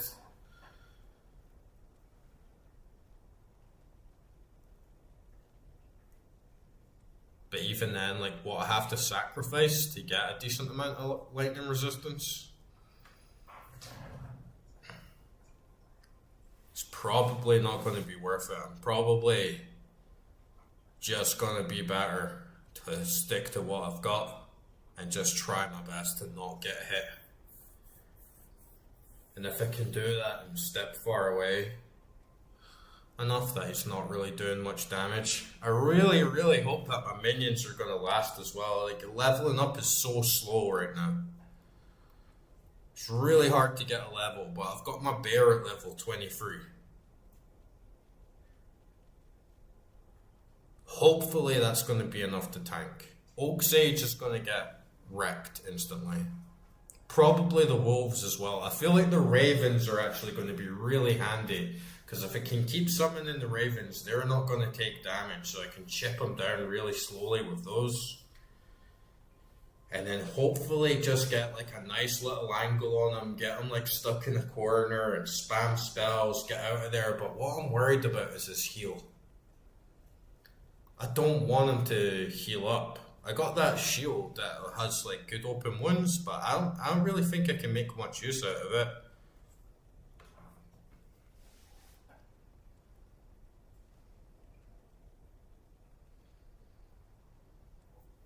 Just realized as well, I am using Ancient's Pledge for all those resistances, but I could have scaled up because I had Saigon's shield that would have given me another +1 to everything.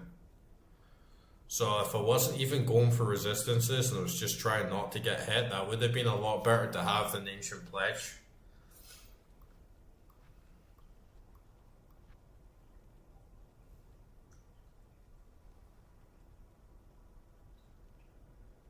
I think that spike shield might be good, but I'm not going to run up there and hit him, you know.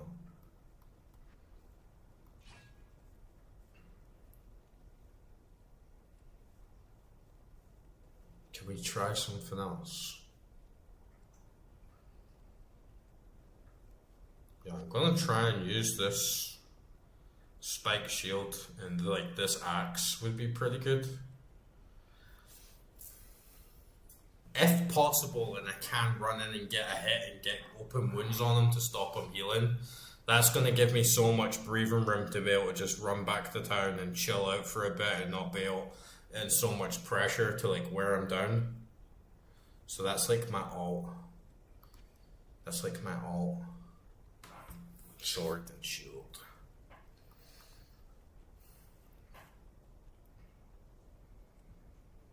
Yeah, I'm just gonna go for a piss now, get stuck in. I really want to beat him first try. I don't want to have to do the dungeon again and open all the seals.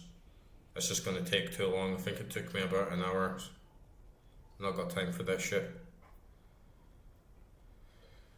So yeah, I'm gonna BRB and take a piss, and then we're gonna kill Diablo.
Let's do it.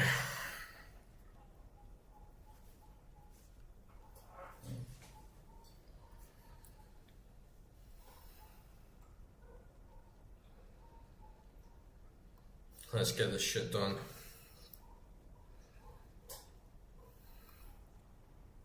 Do have some money left over as well. If the Merc dies, we can bring him back. But the Merc is definitely gonna die. There's no way the Merc is gonna survive Diablo.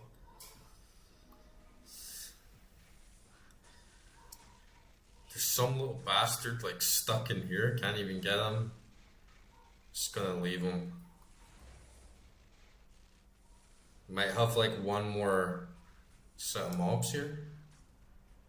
Yeah, we got one more set of mobs.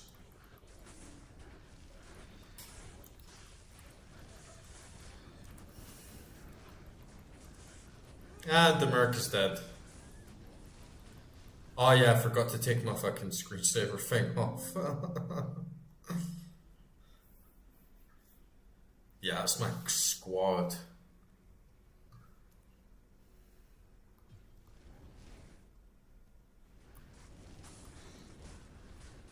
Oh man, they're actually packing a fucking punch. It's cause all my beasts are hanging back.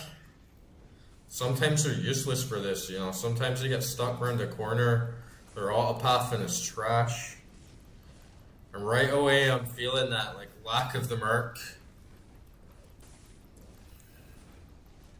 Drains my mana like crazy not having them. Look at the bear. Like, Billy, go. Fucking hell, man.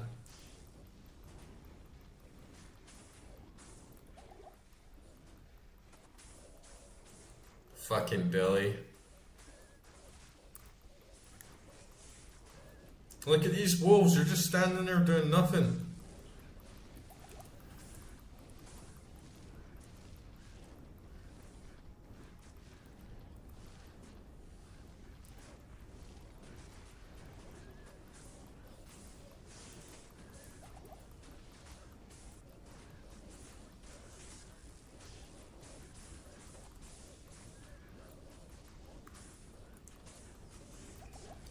The bear's fucking.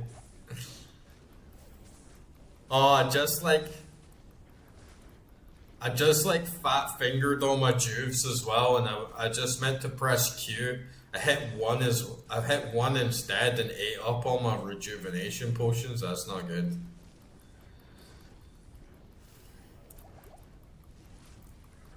That's not good at all.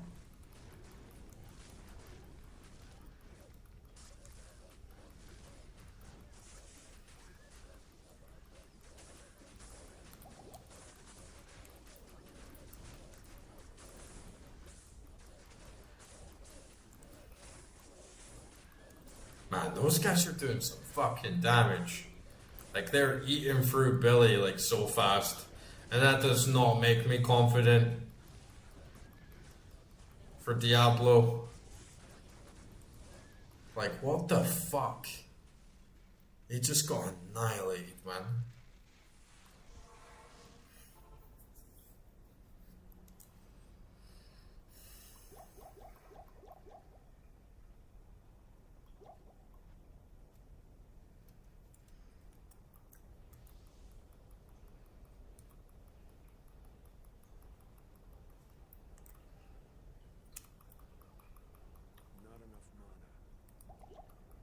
See, this is what I mean as well when I get so used to having the Merc.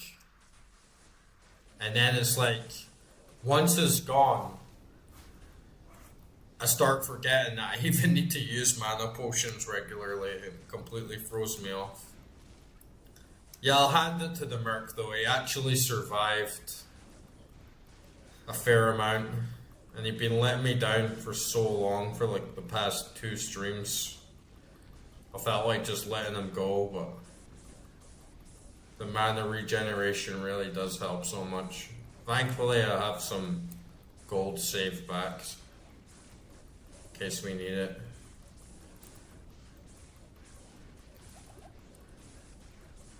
And all these guys are immune to fire as well. I hope Diablo's not immune to fire. It's just gonna fuck my shit right up.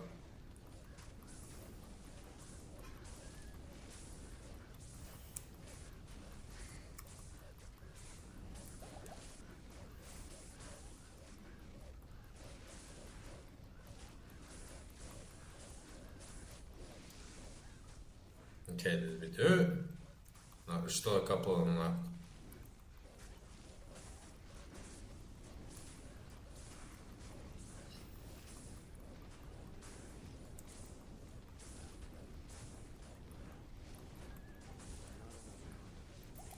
And I feel so fucking nervous, man, because if I die to Diablo, I don't want to do all that again. We got it through pretty chill, like we were having a nice chat and it wasn't like too intense, but it was just time consuming, you know? And yeah, all these fire immunes. That's why I was trying so hard to just run through everything.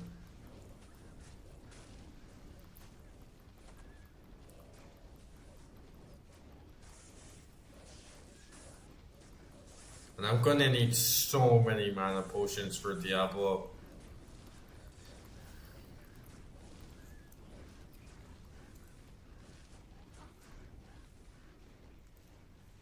Because that's not even cutting it. What do you need?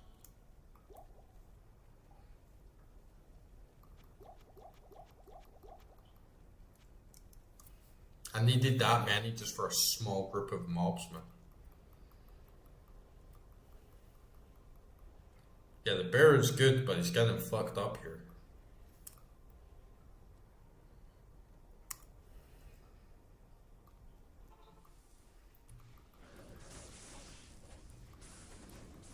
And these shade things are really annoying when they...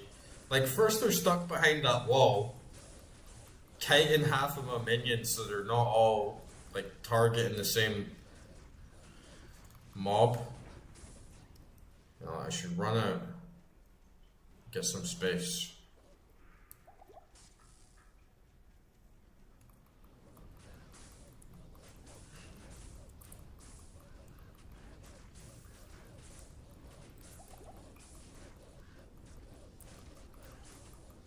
And the fire immunity sucks, man.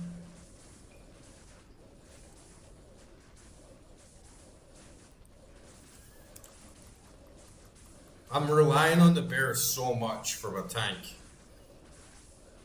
And when you see him get taken out fast, it's scary. Because it's like if the bear gets wiped out that fast, it means I would get wiped out in a second. As his health is like twice as big as mine.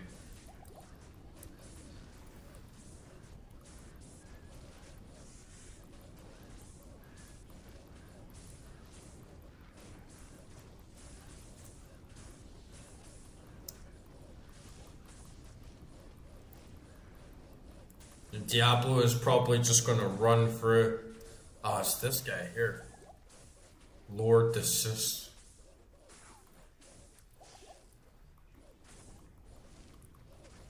My minions are probably just gonna die so fast on Diablo. And then I'm gonna be stuck in that loop over and over again. Just war of attrition.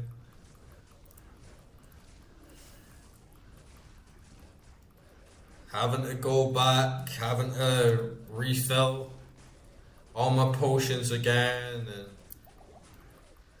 then if he starts healing and regenerating, it's just going to be an endless loop, so I kind of have to get open wounds on him to make this work.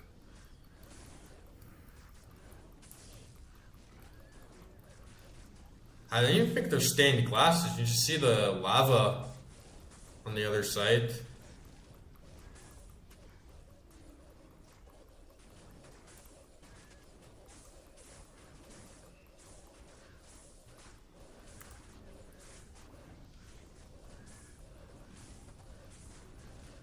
Yeah, it's just lava. Looks pretty cool though.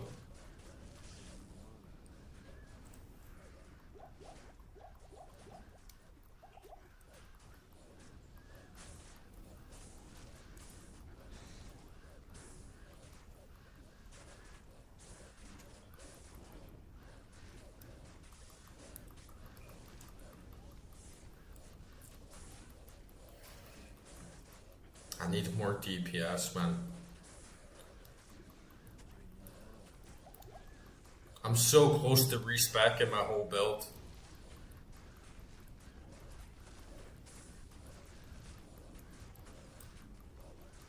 Because the DPS is just not cutting it. And can you imagine being on Bale? It's gonna take so long, man.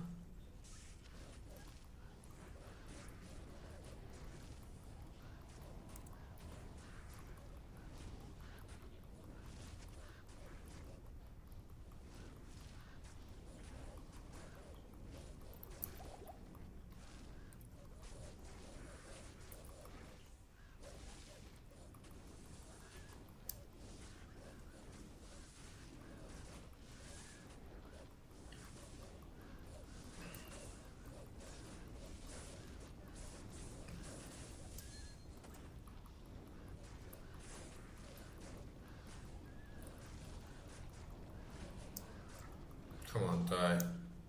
Alright, nice. Okay, that's Diablo getting summoned now. Not even death can save you from me.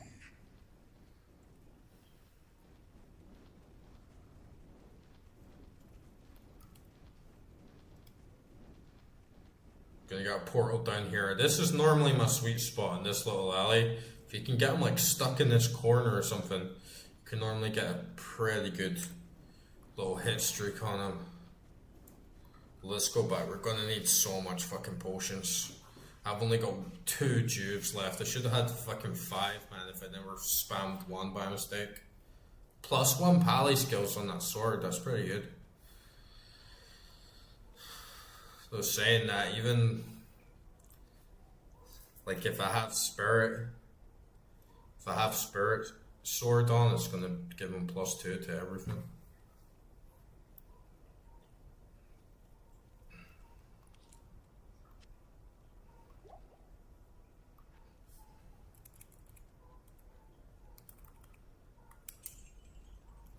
Alright, let's get some potions.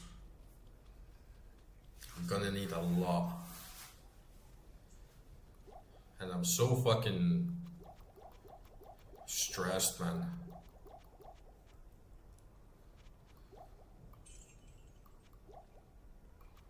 About getting 1 hit on him. Because getting open wounds on him would make a huge difference, but it's a hell of a risk, man.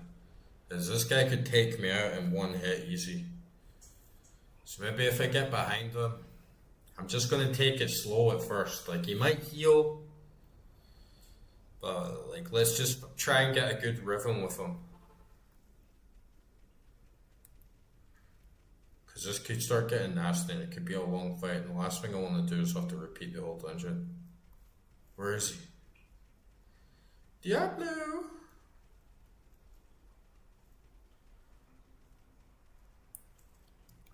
Where'd he go? Very elusive.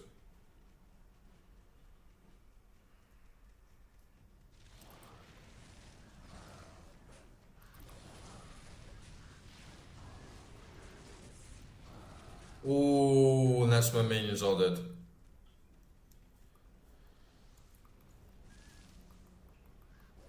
Alright, let me try and get open wounds on him.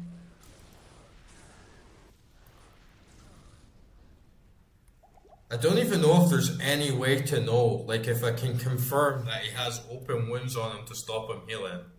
But I got a couple of hits on him.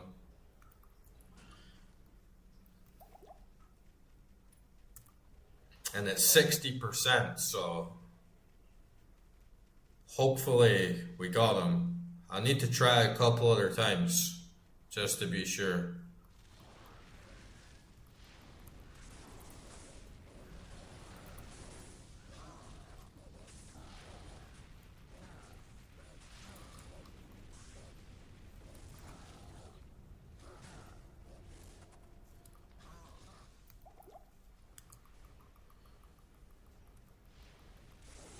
I guess I'll be able to tell if his health goes up.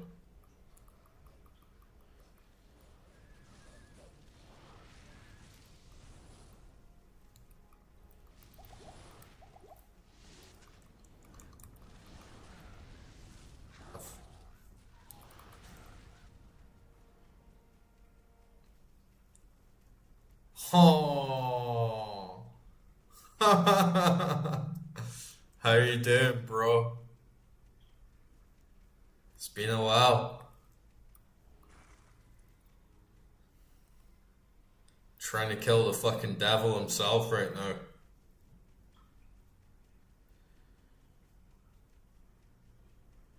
Oh, let's get those fucking walls up, man. I'll be able to tell now. Like, I'll be able to tell now if I actually got him and he's healing or not. Where is he?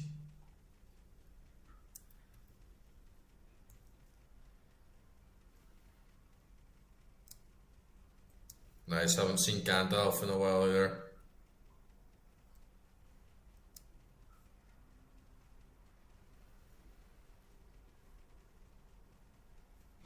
Ooh! I think we got him. I think we actually got open wins on him.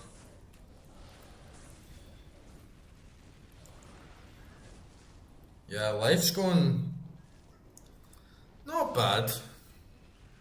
I had some moments recently. Like, it's been a bit tough with work and stuff, but overall it's still pretty good. Living like up in the mountains, out in nature. It's quite a good vibe. How have you been?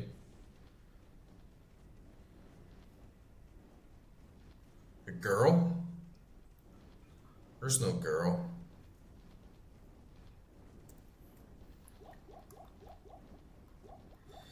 There's no girl. If there was a girl in here, she'd be fucked.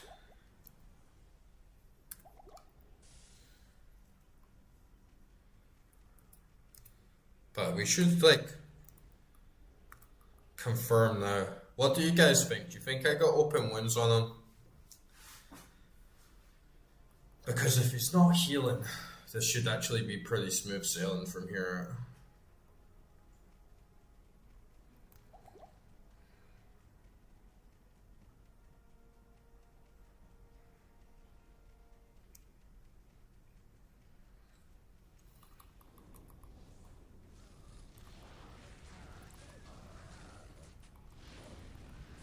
Ooh.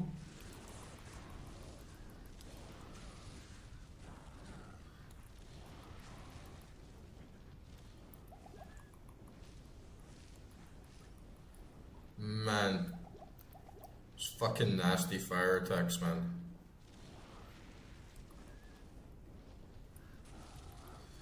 But as long as he doesn't keep healing, I think we'll be fine.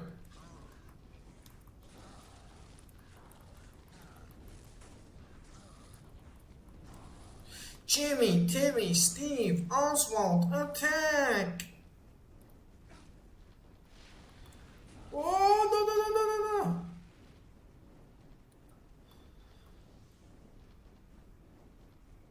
And if he does have open wounds, I should switch back to Ancient Pledge.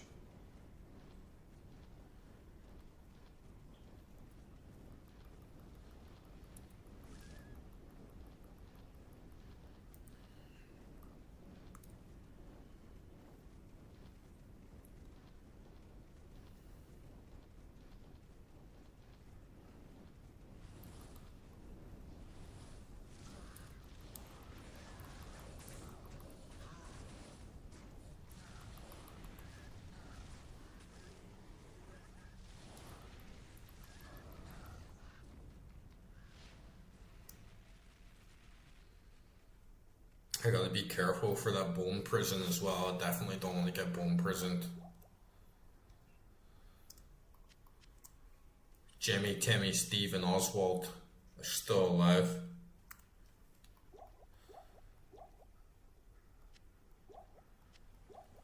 My boys. The crew, bros.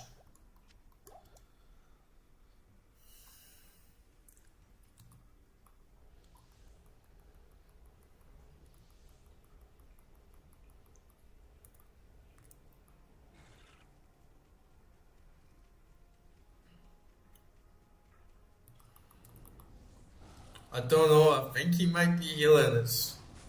Once I get him past the O, I'll be able to tell for sure. The O in Diablo.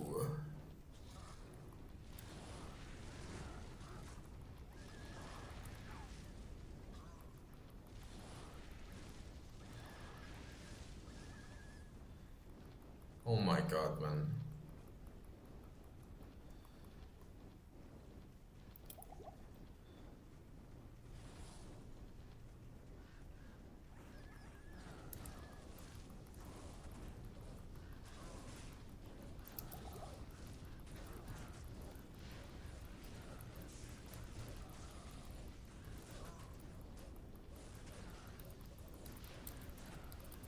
Go, Billy. Bite his dick off, Billy.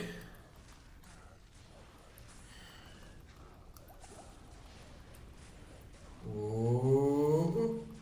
Ooh.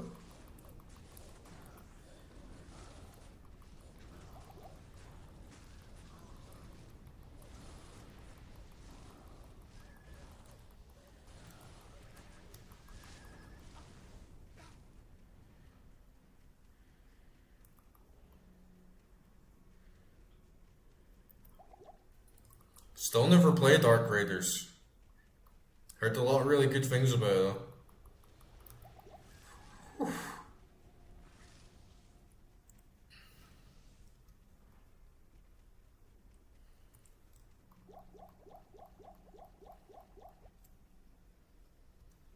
Yeah, it's really nice living up here in the mountains. Like, it's a totally different vibe. It's solitude. It's really quiet. Apart from the dogs barking a lot, like outside at night.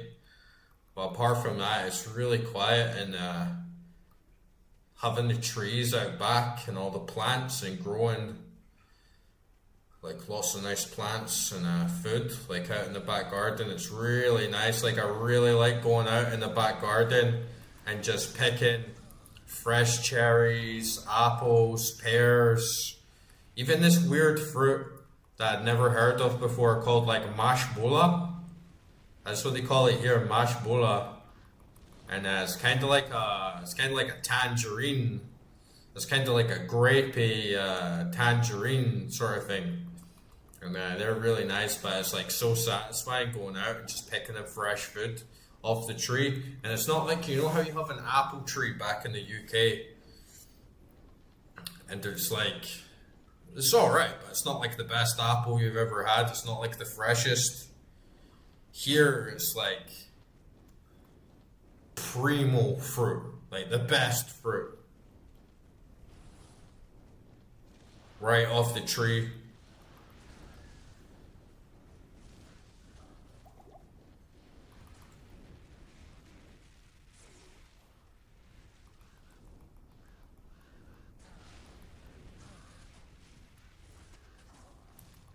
But you gotta be careful outside. It's been like crazy hot. It's been like 35 degrees constantly, like so fucking hot. And there's snakes out there. I saw like a red back black widow spider. It's like those things could kill me, man. Like instantly. So you gotta respect nature. And yeah, that's the thing as well. There's no GMO. There's no sprayed shit. There's like none of that. It's literally just as natural, as raw as it can get. And it tastes so good.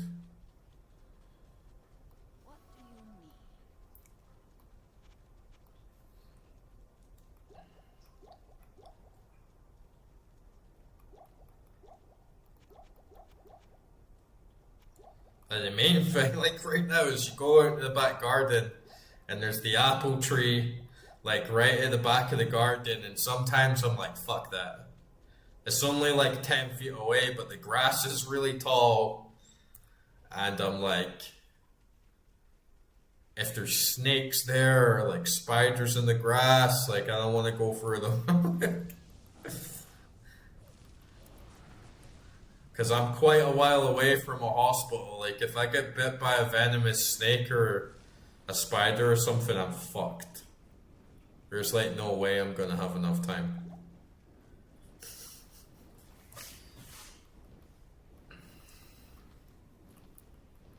And I showed you the picture, right? There was a big fucking snake in my garden. I was like, holy shit. It was like the first time I ever saw a snake, that wasn't in a cage or whatever.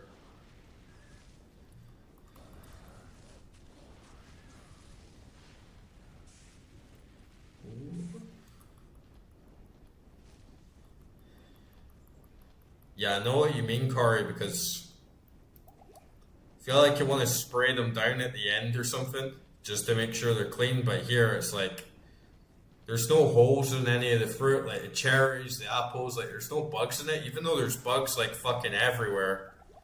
For some reason they don't like eat the fruit. All the fruit's like really natural, like really fresh, like all good. Don't need any pesticides or anything.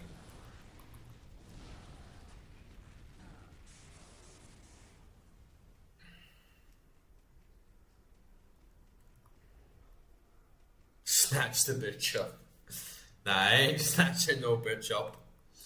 I got my little flute. Maybe I can charm the snake. Play some music for the snakes. But what you see a lot of the locals do is they walk through the garden like clapping just to make a lot of noise. Because apparently if they hear you, they'll go away. But when I saw that big ass snake in my garden, I was playing music pretty loud. And it was like really, really close to me. So I must either like music or something.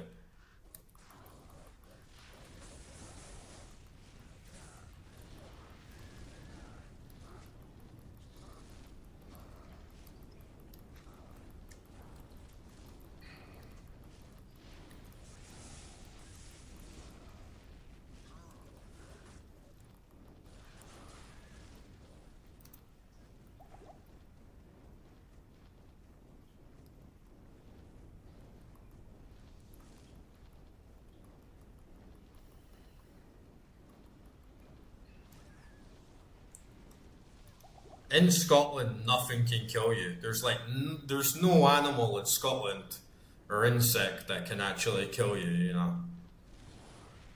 You could, in extremely rare circumstances, you might see a small adder, but the worst it can do is bite you. There's no venom or anything like that.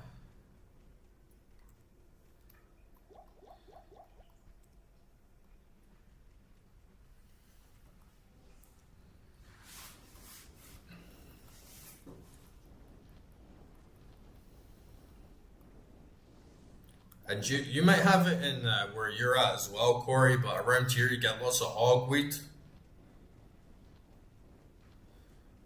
And that shit can burn the fuck out of you. So you gotta learn your local flora and fauna and all that shit to make sure you're not gonna die with something dumb or get burned the fuck up.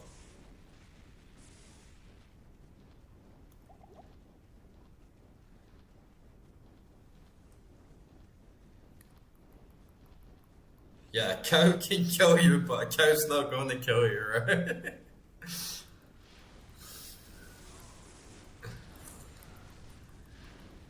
Like, you're right, you could get charged by a cow, but it's like 1 in a million fucking sort of death. Like, who was the last person in Scotland that died by a cow?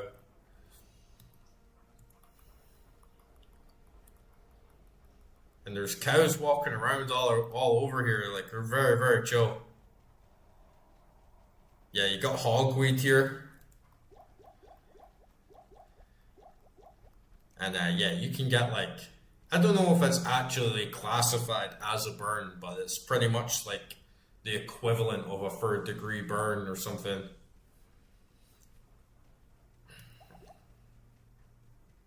And it can fuck up your skin and permanently scar you.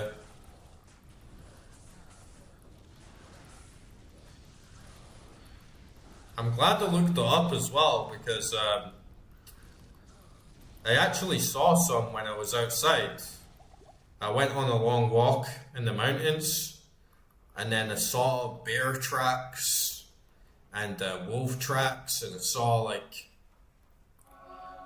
lots of burrows, like big holes in the ground and stuff like that. And obviously, I knew there was snakes, and I've seen lots of lizards, like geckos and stuff like that. So I knew there was a lot of things out there.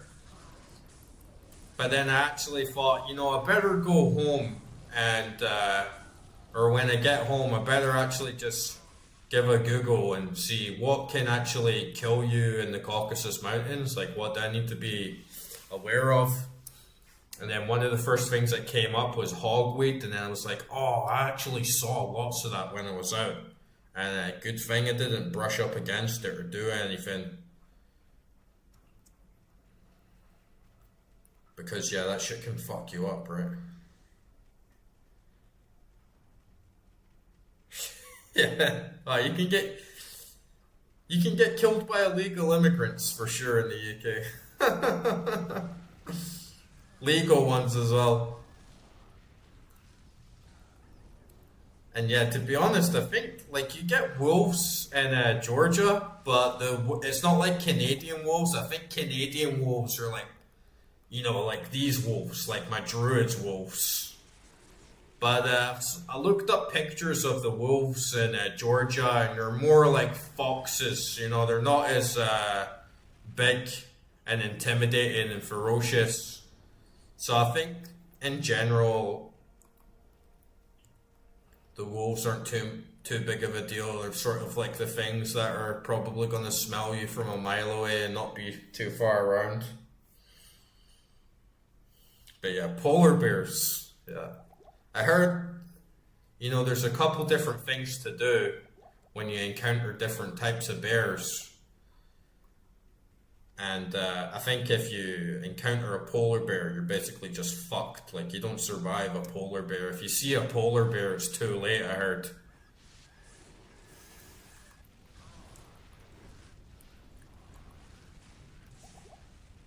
Some bears in Canada look chill, though. Like, brown bears in Canada, they have the best life ever. They just sleep all summer.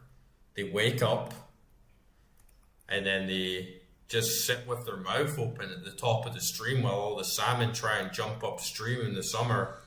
And the salmon just like jump straight in their mouth. And I think the bears in Canada are pretty chill overall. Because they just got life cut out for them. If I could be reincarnated in any animal, Canadian bear would be up on the list. Especially these days, like back in the day, you could get shot by humans or whatever, but nowadays it's like if a human shoots a bear, like you're going to fucking jail.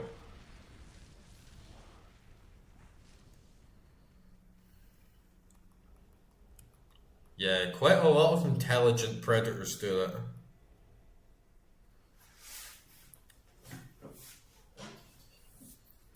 Now, in the UK, in terms of living creatures, I think immigrants is probably one of the number one killers right now. Because you ain't getting killed. There's no bears, there's no wolves, there's no like dangerous animals, unless you like kick a badger's burrow or something like that attacks you out of. But very, very rare. There's no snakes. But people are the most dangerous animal in Scotland for sure.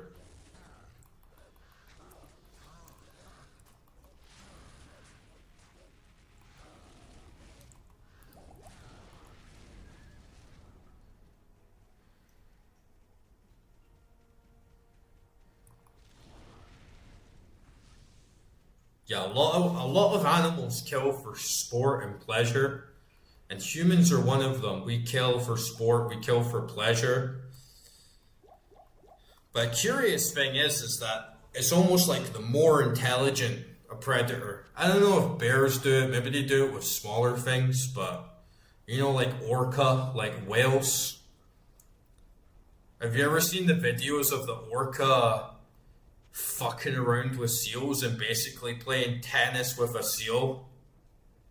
Like you've seen that shit, right, Mark? Like you know when the orca's basically playing tennis with a seal, and they're just like smacking it with their tail and just dragging out its life as long as possible, and they train their young to just sort of play with their food and torture the seals and their prey for as long as possible, and then they don't even eat it. They don't do anything with it. It was just like for a bit of fun. Cats do that, like wolves do that. Like the more intelligent you are, the most intelligent creatures on the planet are predators, right?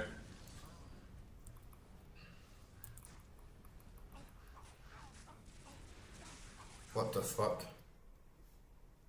Oh, I'm stuck in a bone cage. This is not good.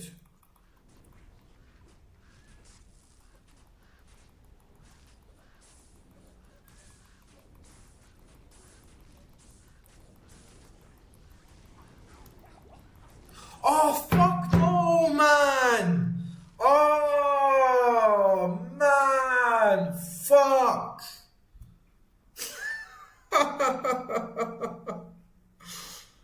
Oh, that's such a fucking pain in the ass, man. I get stuck in a bone prison. It's absolutely tanking on health. There's like no way out of that, man. Fuck it. Maybe I can run back and get my corpse.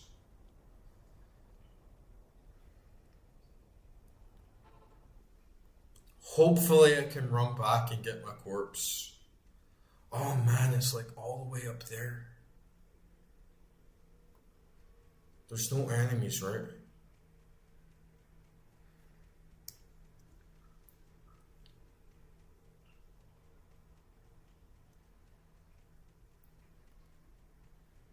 That was devastating, man.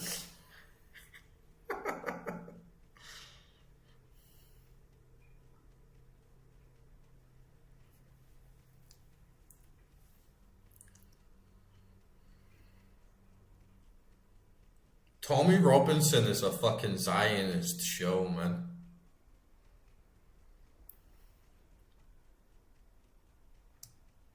Like, literally. Whew! I got my corpse back. I got my corpse back. We're still in the game. Yeah, they're all mammals, but like octopus as well. Uh, I don't know. I can't think of any other ones off the top of my head, but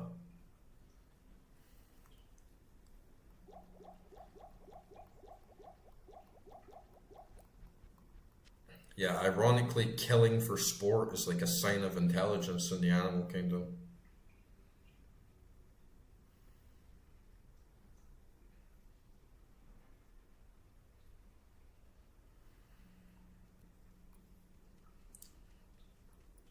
All right, we got this guy, man. I'm so like, I can't be dealing with that shit tonight, man. I can't be dying, getting stuck in a bone prison. That was like my biggest fear. And then when I was stuck, I thought like, oh no, is my keyboard ran out of battery or something?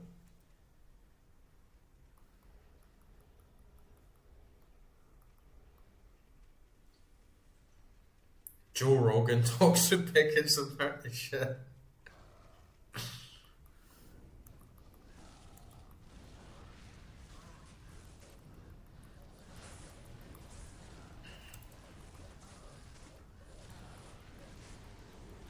I've watched some Joe Rogan. I think everybody here has watched some Joe Rogan before because sometimes he can have some good guests on.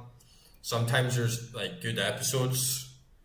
But yeah, I was completely done with him when he started talking about how AI is the second coming of Christ and that AI is going to be Jesus and shit. I was like, shut the fuck up, man. This is a bunch of paused nonsense. He's been having too many dinners with Peter Thiel.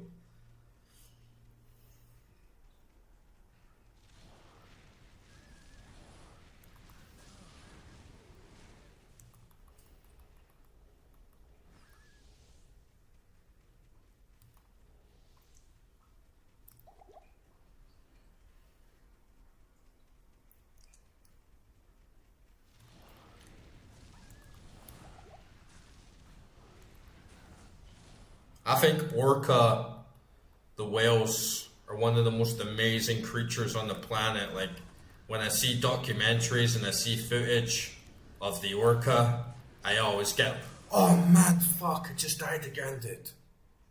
Shit. That was really bad. Like, the first time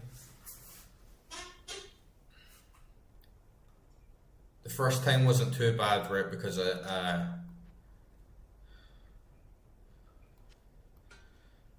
had the bone prison, but that was just pure distraction, and I can't do that, man. When I'm so close to defeating them, I really need to get my corpse back this time.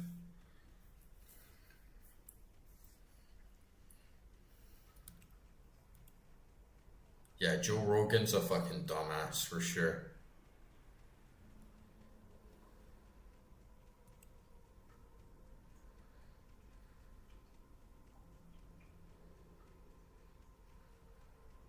But yeah, I fucking love orcas. Total amazing beasts, but man, they're like the biggest dicks in the ocean.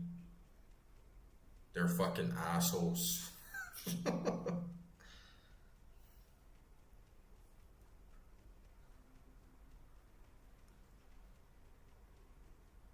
Man, I can see him. I can see Diablo up there.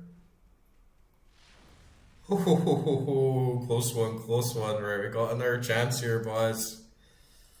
Whew. Not tonight, Diablo, you big fat red piece of shit.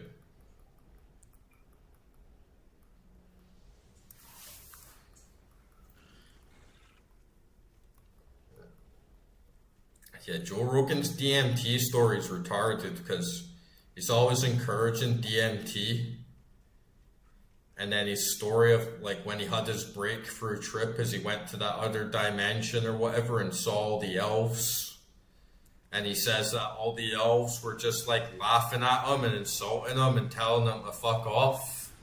And then they took that as inspiration to not take his life too seriously. It's like I think the interdimensional entities were just like ripping the shit out of you and telling you to fuck off.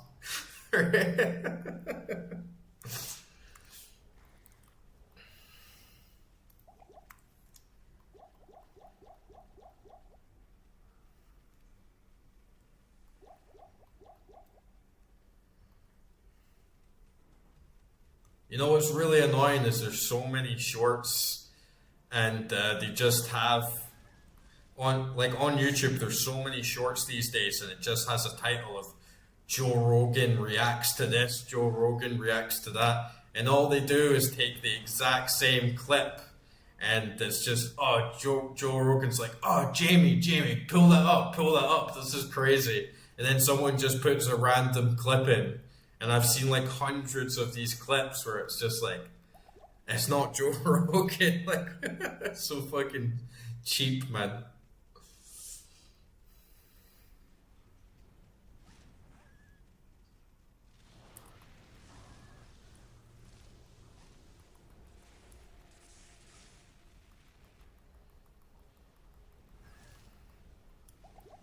Like you can just make a short go viral by putting a clip of Joe Rogan at the front of it saying, "Oh, Jamie, pull that up."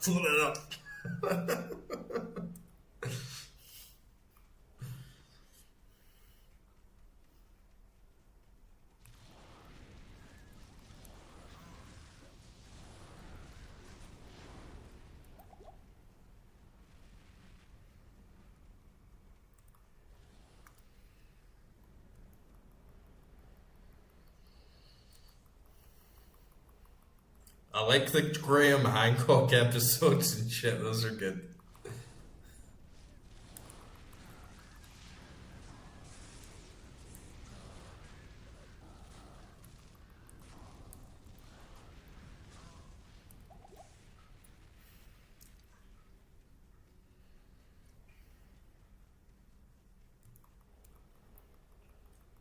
Yeah, he's like going to dinner with Peter Thiel and shit. He's completely in bed.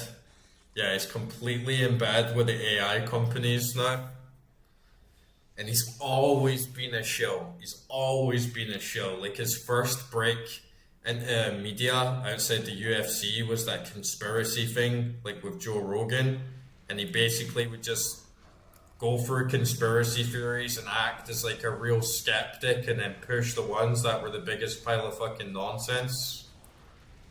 He's always been like sold his soul, controlled opposition, always wanted to be famous, so they gave him his little like manosphere platform or whatever the fuck to just spread a load of bullshit. Because I feel like you don't really learn anything from watching Joe Rogan, right? I mean, there's some episodes where there's some cool shit on them, but there's a lot of them. You know, there's like thousands of episodes, and I feel like 99% of them are just fucking a waste of time.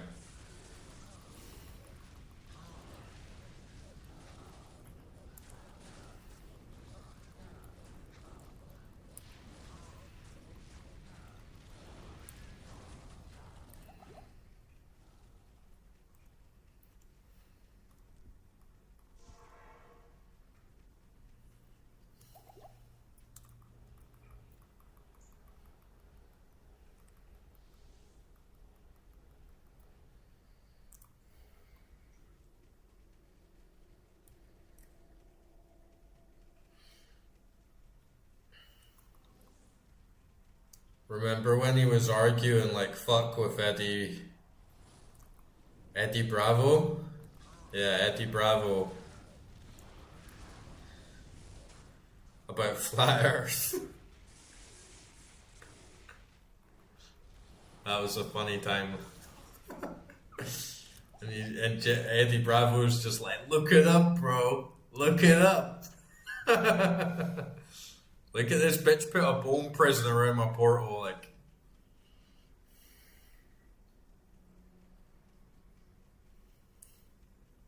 yeah, his animal clips are dumb as well.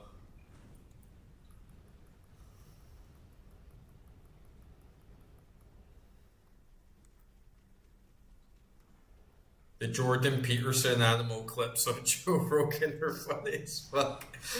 He just starts talking about how we're like closely related to chimpanzees, and then he's just like, "Oh, and those chimpanzees, oh wow, they'll pin you down to the ground and physically rip your testicles off with their bare hands." Like, and it's like, man, you don't wanna mess around with a chimpanzee.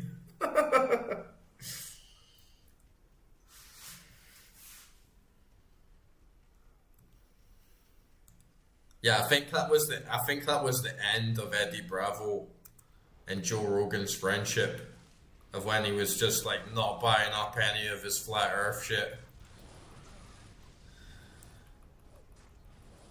And then a lot of the stuff, oh my god, I'm stuck in that bone prison again.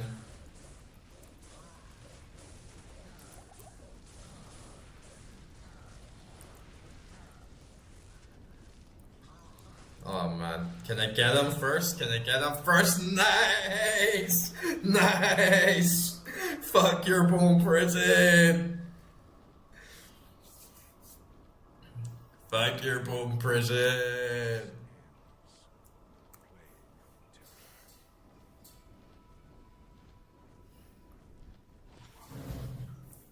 We got an ethereal off him, that sucks. That would have been a good item as well.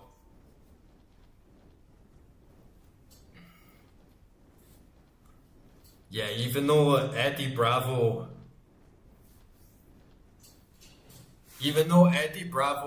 isn't like the sharpest tool in the shed, like he doesn't articulate himself the best way, a lot of the stuff he says is actually interesting when you do actually look it up and see what he's saying. You get in some really cool tangents, and even if I'm like, I don't think that proves Hollow Earth is real or anything like that, but a lot of the stuff he said, I'm like, oh, that's actually pretty fucking interesting.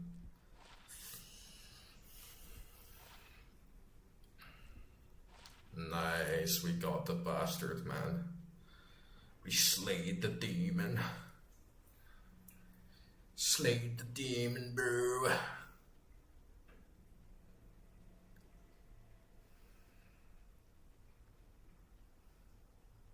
These armors are shit. 10% fat, yeah, that's shit. Oh well, at least we got the unique out of it, and of course we actually get to fucking progress the game.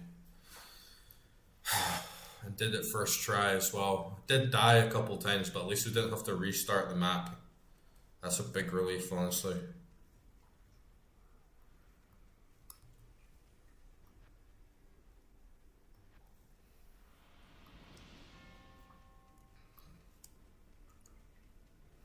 That is a big relief.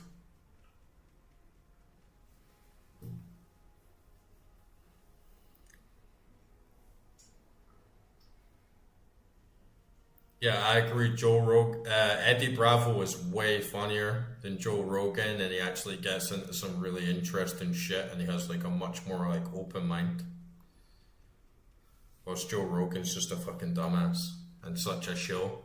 I think that's why. I think that's why like Eddie Bravo fell out with him as well because it's like yeah, Joe Rogan is just a show, man,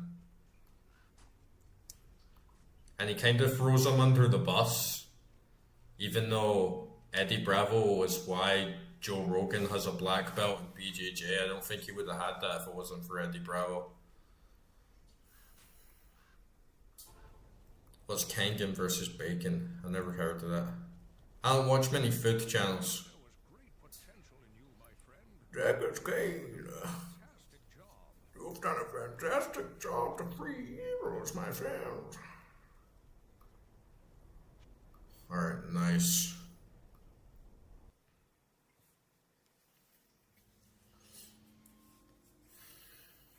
I think Bale's going to be somewhere. If we can do Diablo, we can do Bale. And that open wounds helped so much. Just that little tweaking. Alright, I'm going to go for a piss. I'll be back in a sec.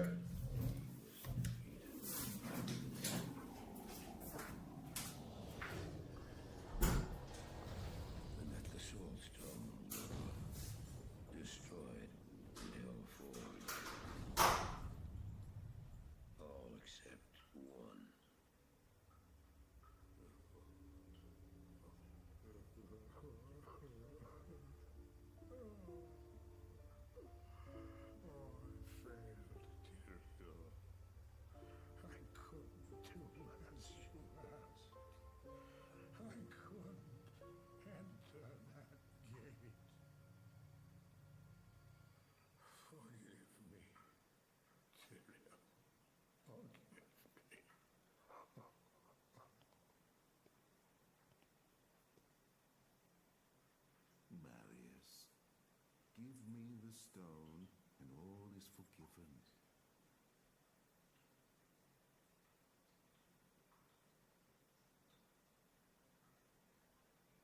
Give it to me, Marius. Take it. Take it, take it. I'm glad this is finally over, Tyrael. Look what the stone has done to me.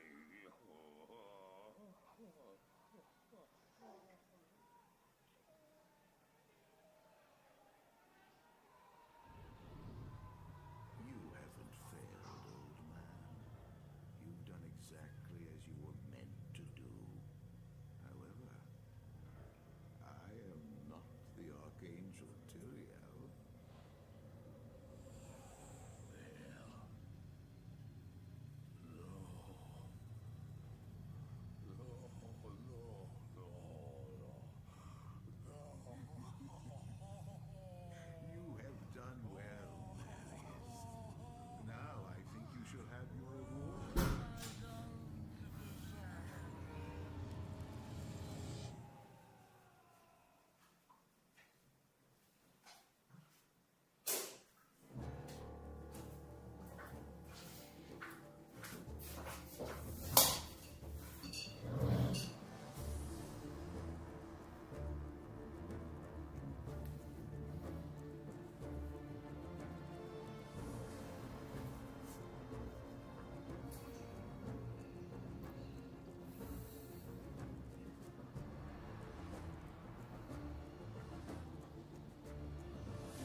Yeah, I saw that with Theo Vaughn. I saw that with Theo Vaughn as well. As Theo Vaughn started talking like conspiracies, and he was talking about how he had been like criticizing Israel, and he was saying that something like someone came outside his house and asked him if he wanted to pay for protection because they think he was going to need it, and how Theo Vaughn started getting like really paranoid that something was going to happen to him, and then Joe Rogan just like completely downplays it, like, oh yeah, as if you're just going to publicly criticize Israel and you're going to get assassinated or something, like Charlie Kirk or something. You know what I mean? It's like, yeah, Joe Rogan is such a show, man. Yeah, I was like, what are you talking about as well? Like Kangen versus baking. I think Baki, like, I'm not gonna lie, like Baki looks so homoerotic. Of just this like so much attention to the fucking like unrealistic male form. I'll show you this. I, I found this funny as fuck PS2 game based on the Baki universe. I'll send it to you guys after the stream, but it's funny as fuck, man. It's like this PS2 intro game, and the graphics are so bad, and it's just these like super muscular fucking dudes. It's like so like high testosterone and fucking weird because they all look weird. Ew! Ew! Ninja Scroll is fucking awesome. That's one of my favorite enemies. You shall not be allowed to reach Mount Ariat, and that which you seek will not be yours.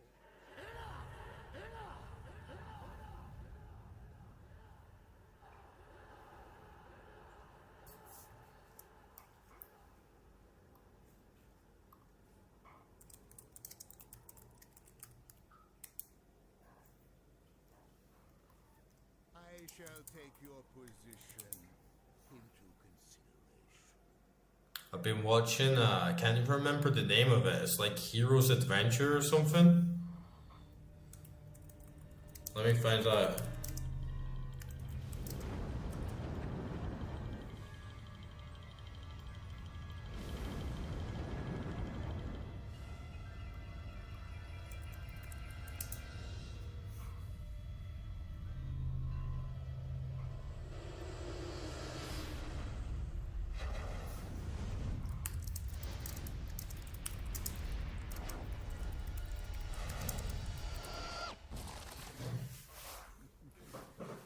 Well, it seems your turn.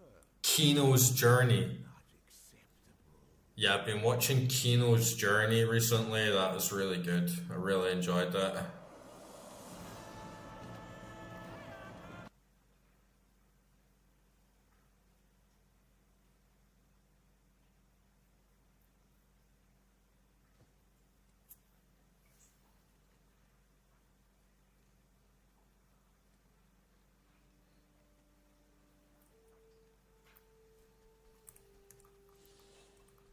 Finally getting some Act 5, man. I'm so glad we got here.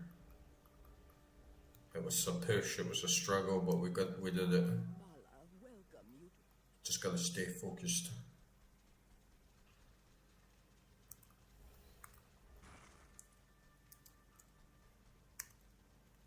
Get that Merc back as well.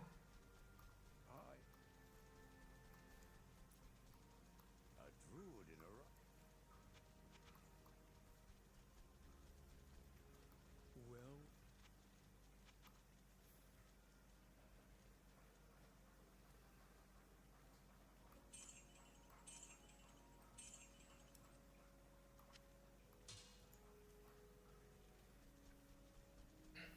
Yeah, Kino's Adventure, it's like an early 2000s anime. It's from that like golden era.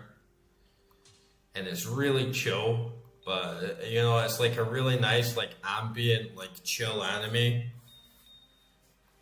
Kind of like a bunch of standalone episodes, you know, it's a bit like X-Files or not quite like Twilight Zone or something, you know, but it's like episodic things where something cool happens each time and she's kind of just traveling around the world with like new thoughts each time. I don't know if you guys have seen Mushishi.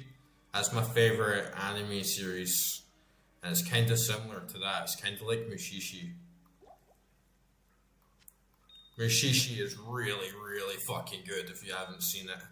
It's not action based. It's not like a big like bro anime with like lots of fights. It's just you've seen Mushishi, right, Mark? Like you watched that.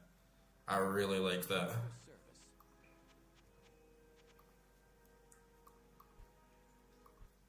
But I haven't watched like a big Dragon Ball Z thing in quite a while.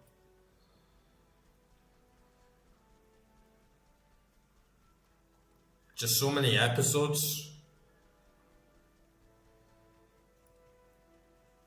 But I should try something like that again.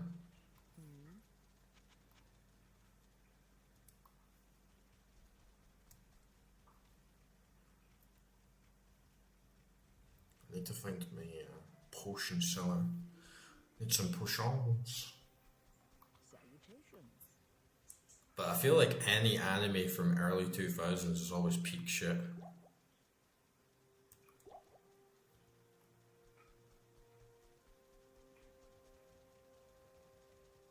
'90s and early 2000s, that was the best time for anime.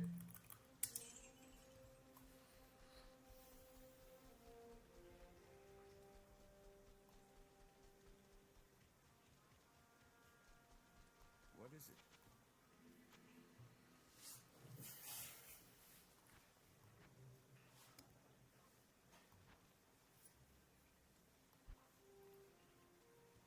Alright, it's time to move out. It's time to fight this war. This is like some Helm's Deep shit.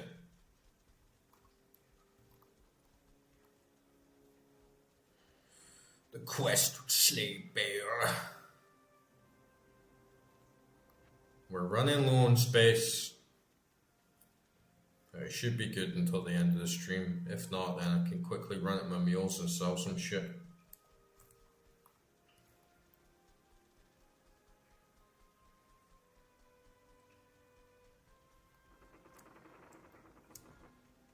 Mushishi is like the... Yeah.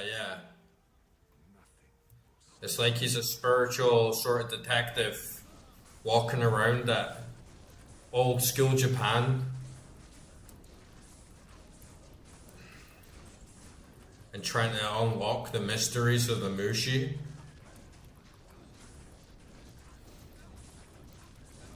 Oh, and the Merc's dead. Fuck you, Merc.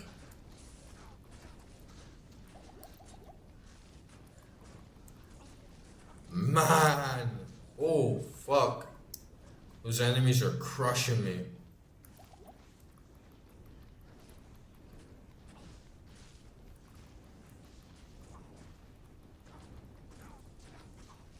Holy shit.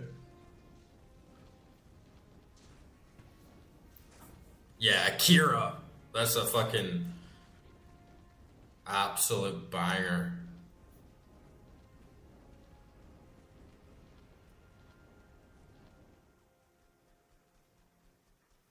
Akira is like easy top 5 anime of all time.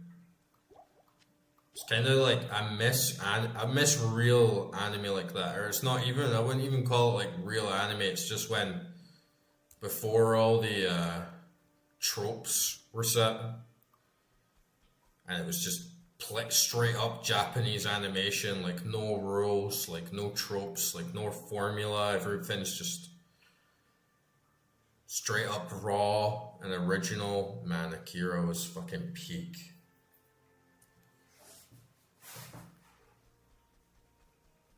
We never got an anime like that again, like Akira.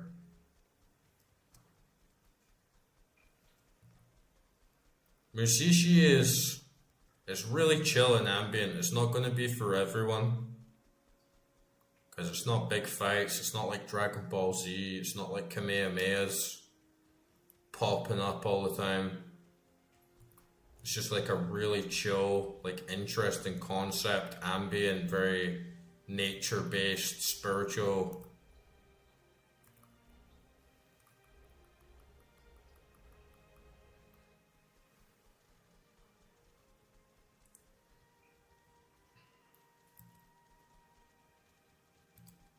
Yeah, I never really liked Cyberpunk the game, even though it's a really cool setting.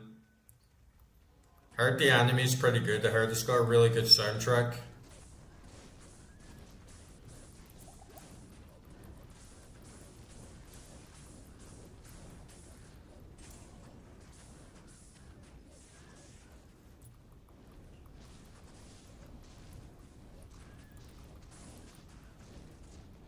Yeah, Appleseed was pretty cool.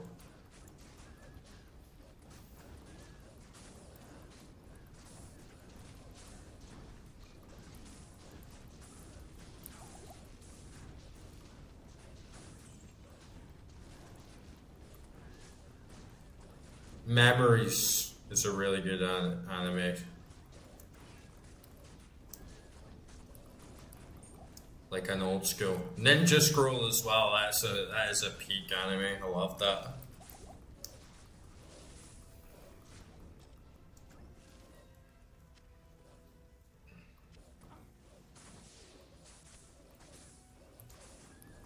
Ghost in the Shell, classic.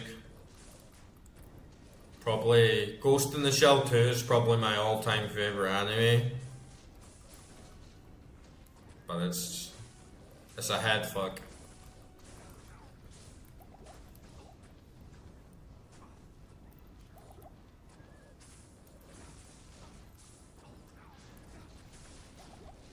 They should make like a Dark Souls anime or something.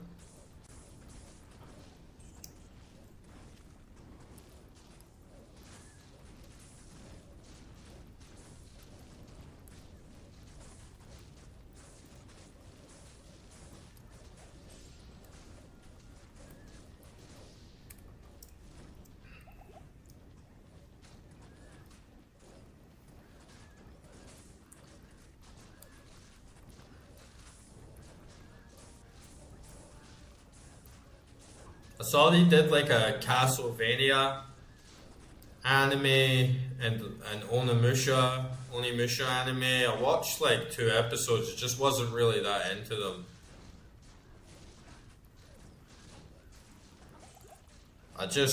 Maybe I'm just old, or I don't know. Maybe I'm just like autistic or something. I just don't like new things. I just like old games. I like old animes. I like old films. I just can't get into anything modern, man.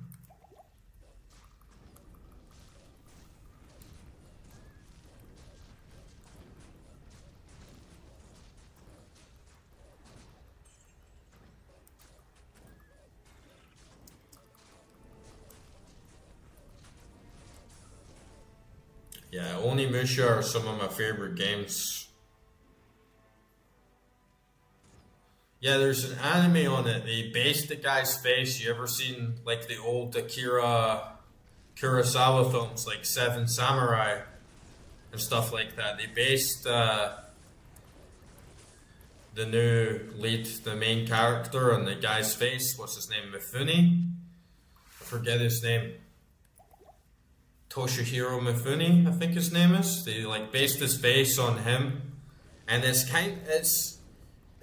was okay, but I don't like when they mix anime with 3D rendered CGI stuff. And the art style wasn't the best in my opinion. But I really, really like the games. The Onimusha games are some of my favorites because they're so ambient as well. The pre-rendered backgrounds, all the nice shots, all the sound effects, and the nature, the music, samurai vibes are my thing.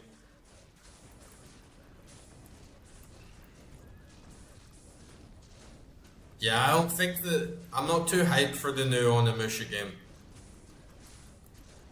I think it kind of looks like a rip-off of Sekiro, and because I really like Onimusha, it just kind of feels like we're not actually getting Onimusha, we're getting like a Sekiro rip-off with Onimusha like slapped on the top of it as a label, and I don't really think it looks too good. Maybe it'll be alright, but it's not Onimusha. I wish like how they were somewhat faithful to Resident Evil games. Like I feel if you're a big Resident Evil fan, the new Resident Evil games are somewhat closer to the vibe of the originals, whilst the new Onimusha game just looks like it's doing something completely new, but they were never the biggest sellers, so. But yeah, it kind of looks like it has nothing to do with the original games, which is a bit of a letdown.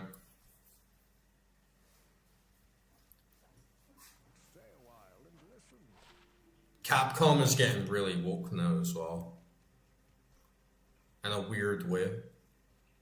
They went, all the remasters of the Onimusha games, they started censoring them because there's like some cleavage or some skimpy outfits from some of the girls' character, and then they update the game.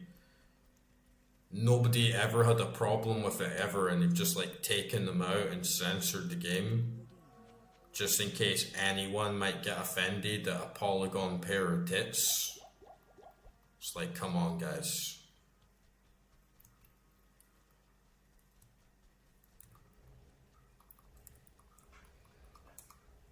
But yeah, I'm still interested to see what they do with the new Onimusha.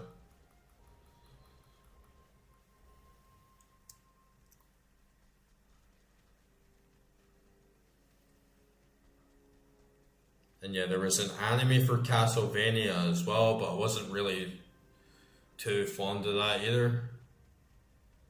I'm not the biggest fan of the Castlevania games, but I played a fair amount of them. And I like vampires. I like samurai, so it feels like they'd both be up my street. If you might like this anime called the Hikenden Drifter. It's one of my favorites. And it's really old school. It's like old 90s TV anime. And it's just about this. It's like this ancient myth of Japan called the Hikenden. It's like this ancient saga, Japanese saga, historical thing. And it's about these 8 samurai who get put under a curse by this black witch. And it's kind of like about all their individual stories about how they deal with being like under the curse and how they're trying to break the curse and all under the same destiny. Even though they've all got their own different traits and they're walking their separate paths, they're all kind of linked by this curse. I really love that anime.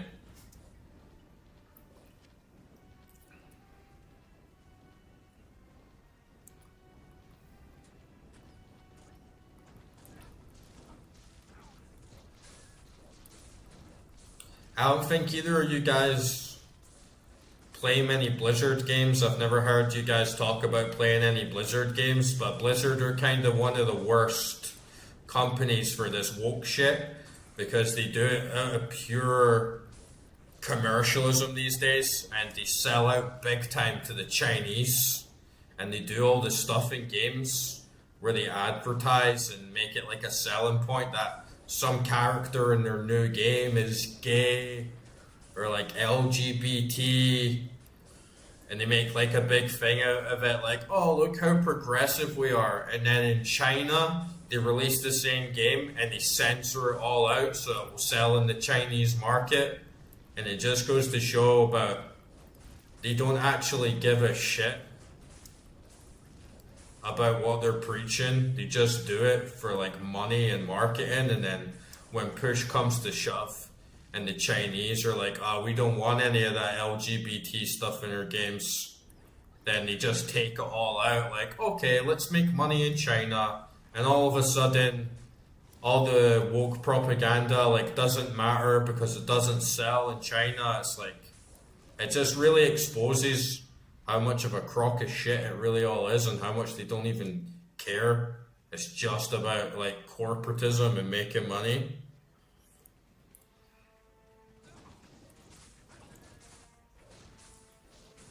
Yeah, definitely watch the Hikenden. I think that you'll like that. Even though it's really old and low budget and kind of rough around the edges. It's still one of my favorite animes, and I really enjoy it.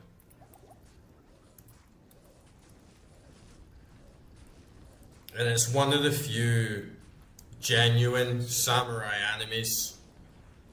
Now, because you get a lot of samurai themed stuff, and it's more like samurai fantasy, where just goes a bit over the top, like Samurai Champloo, and it's all like hip hop in the background, or like, yeah, Afro Samurai. They're good too, but it was nice to get a really authentic samurai anime that was actual in line with the real sort of lore and aesthetics of the mythology behind it.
I hardly been watching any TV shows because I don't really have a good TV here. I just got my laptop and a Bluetooth speaker. It's not the best, but I've been meaning to for a while just binge watch a show. It's been a while.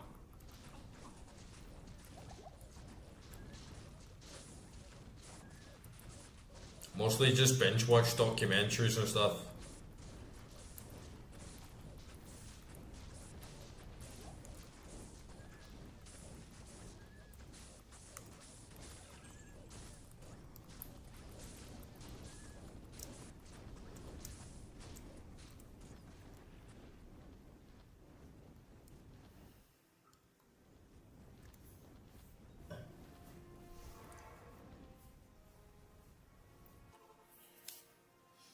Act 5 is going to be a climb.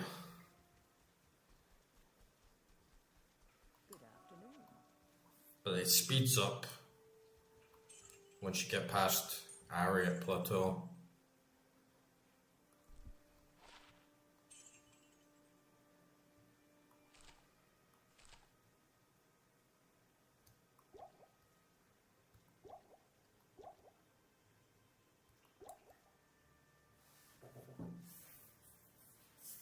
So we'll see how we do. I'm glad I got Diablo out of the way though. I was stressing about that earlier on. Especially last night. Because I was getting thrashed about last night, man.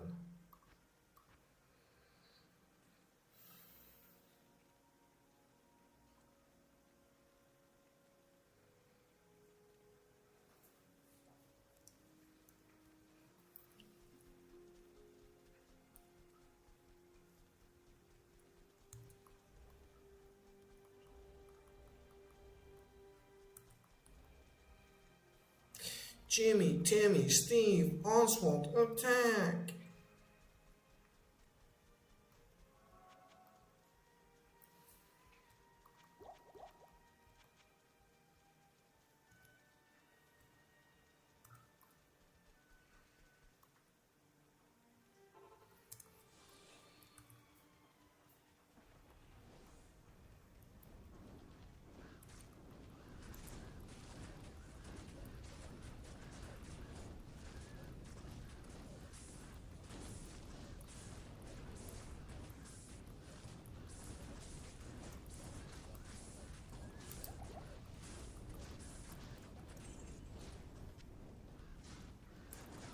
Gotta get that Merc back. I didn't like how fast he died. It was just...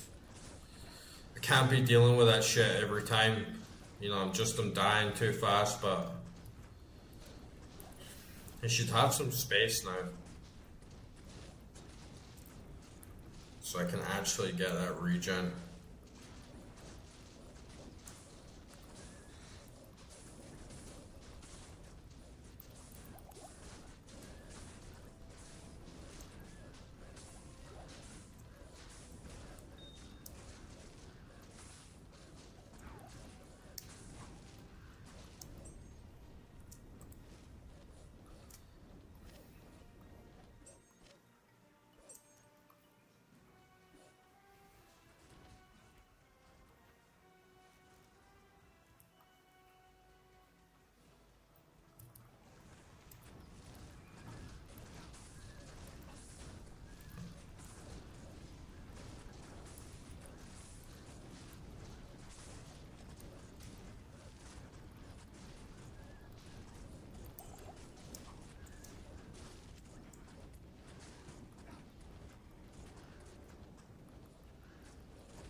These fucking missile launchers, man.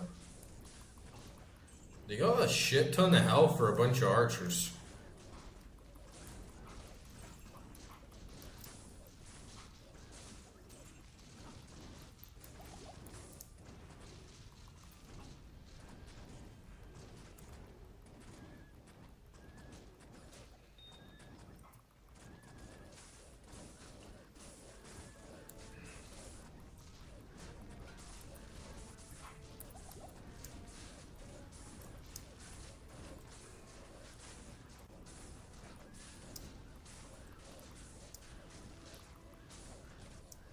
That was fucking so. When he had me in the bone prison, that was actually such a good comeback. Because when he had me in the bone prison and then just fucking wrecked me, I was so mad, man. I was like, you dirty, dirty bastard. And then right at the end, he puts me in the bone prison, and I just spam spells. It was like the last breath between both of us, and then just managed to get them. We're both on like 1 HP, and then I get them. It's like, hell yeah, man. Fuck you, Diablo.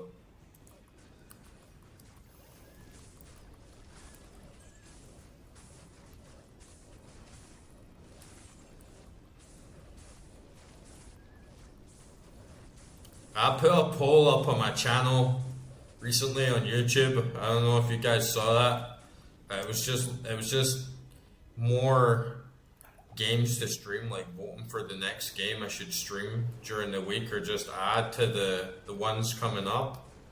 And one of them was Dark Souls, and even though I kind of want to do it because I never actually completed Dark Souls 1, and it's been on my list of games to complete for so long, and it's been sitting in my backlog, tried to complete it so many times, and every time it got me and I gave up, and it's always just been nagging me at the back of my head, like my gamer rep, like, I never completed Dark Souls, like that game actually defeated me.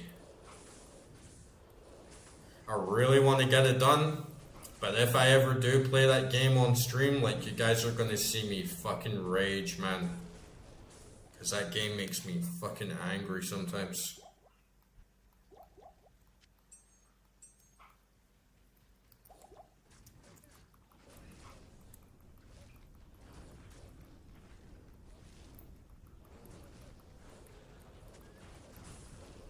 And there was a time, I don't know if you're still there, Mark, but I remember when I was playing DS2 and DS3, like when I introduced you to those games, I used to be so calm, man.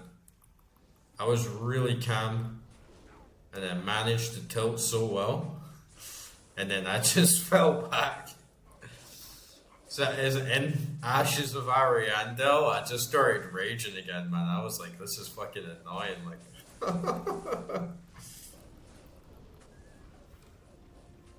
yeah, you remember, right? Like, it wasn't the big wolf.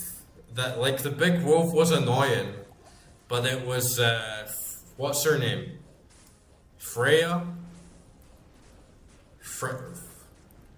You know, at the end of Ashes of Ariandel, that was the one where I quit DS3 and it just started getting really, really angry again. Even though on DS2 and pretty much all of DS3, I was really, really in control of my emotions in that game. It wasn't affecting me. Sister Freud or something? Sister Freud, I can't remember her name. Yeah, she pissed me off, man.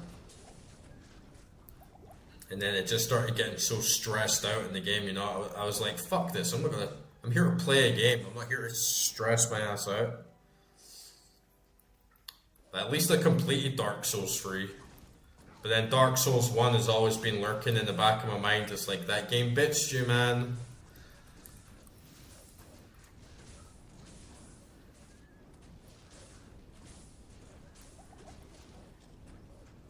Yeah, I'd love to do Bioshock as well. That is kind of the one I want to do.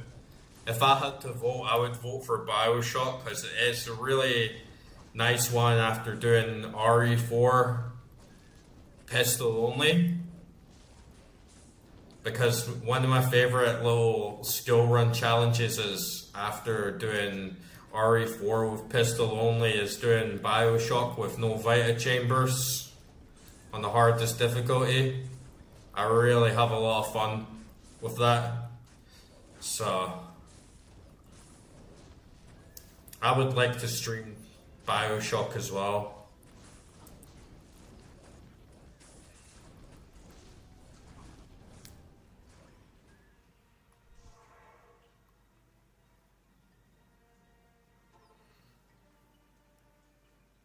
Yeah, like we were talking earlier on, or there was someone in the comments actually in the poll who voted, and they said even though Dark Souls is one of my favorite games, I'd still voting for Shenmue. But they said I think Dark Souls 2 is my favorite game of them all as well, of all the Dark Souls games. And I like the graphics a lot in Dark Souls 2. I love the vibes in Dark Souls 2. I love the whole art direction. It has such an old school feel. It feels like a really classic PS2 game or something. But you gotta admit, it's a piece of shit in a lot of ways, right? It's so like like bosses shooting fucking laser beams through walls at you, and there's so many like weird janky moments, but I know what you mean. There's an appeal of it. It has like its own sense of charm. There's something about it that still makes it really memorable and fun to play. I think my favorite is 3. I think Dark Souls 3 is the most balanced. I think Dark Souls 3 is like the most sort of streamlined, and yeah, some people say it's the easiest, but it's also got the least amount of stupid shit. It's actually quite a well-made, like not buggy, weird, janky game. It's really polished.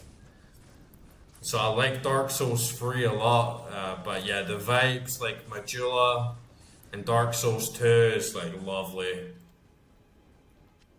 Like that's what I mean with Dark Souls 2. There's just something about it that I love the art style. I love the vibes of it. It's really cozy. It's a really nice, warm game in its own way. But yeah, it's so fucking trash. In some ways, it's so like unbalanced and like janky and fucking weird and cheesy.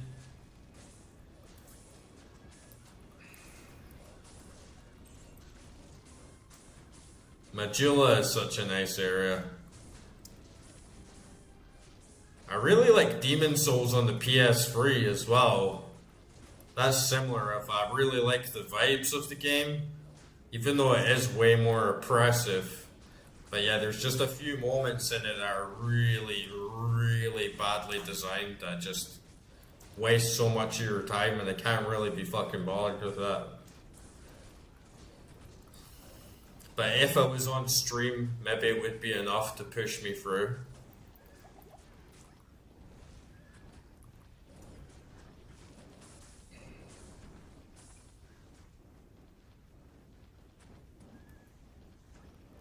Yeah, I never played Lies of P. I really enjoyed Sekiro. I really, really liked Sekiro. That's probably my favorite From Software game. But I don't play many Souls-likes, but that's kind of just how it goes. If that was your first Souls-like game, it's just natural that you're gonna die like crazy on your first boss. But I don't blame anyone for not getting into them, because they can feel like a waste of time. You just die over and over and over and over and over and over and over again.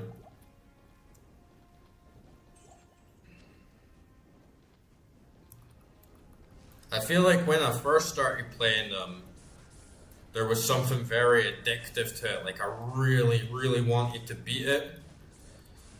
But then after doing them for so long, it kind of just like wears me out and I stop caring. And when I finally beat a boss, I don't really care as much because I just feel it was a war. It was a battle of endurance. It wasn't a battle of skill, because there's no way to really do it first time. You just kind of have to get into that loop of dying, and then eventually getting them.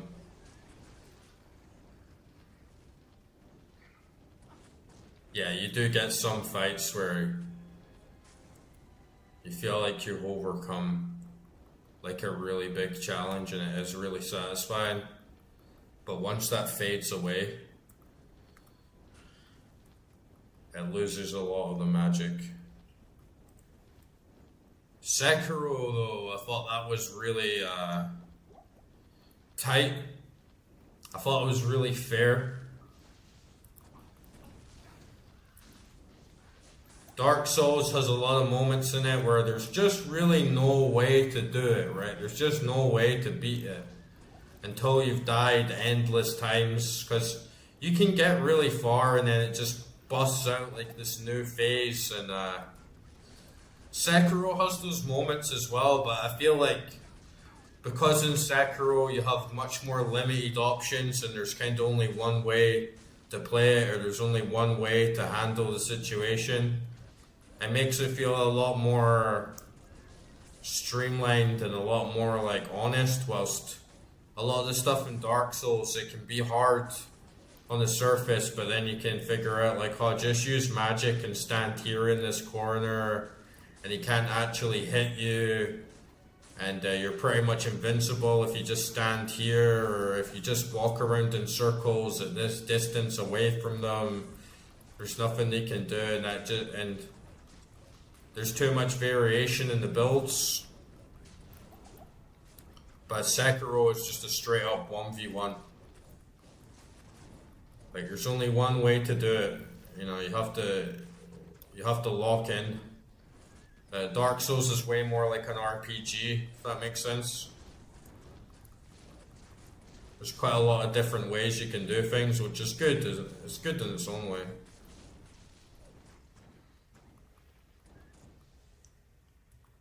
I never did any of the new game pluses in Dark Souls. I always tried another class after I completed them.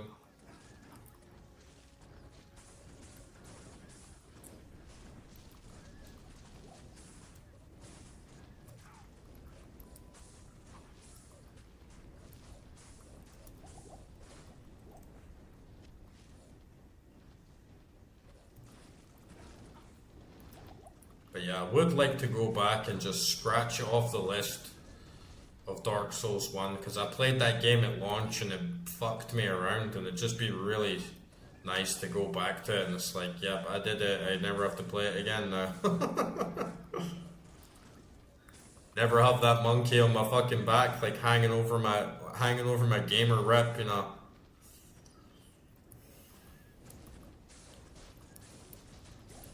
But definitely gonna play Bioshock as well at some point. It's easy, one of my fave games of all time. I'm definitely good at Bioshock. Definitely have a good long session on Bioshock.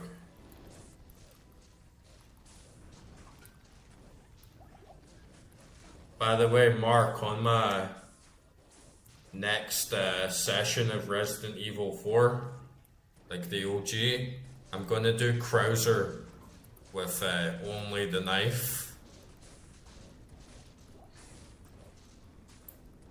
Make sure you're around for that. I'm gonna do Krauser knife only.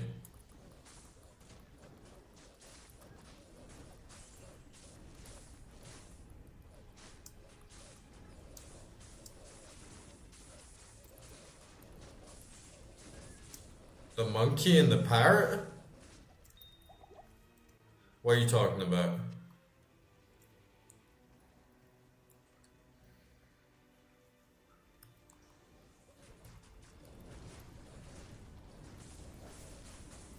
Monkey and the parrot?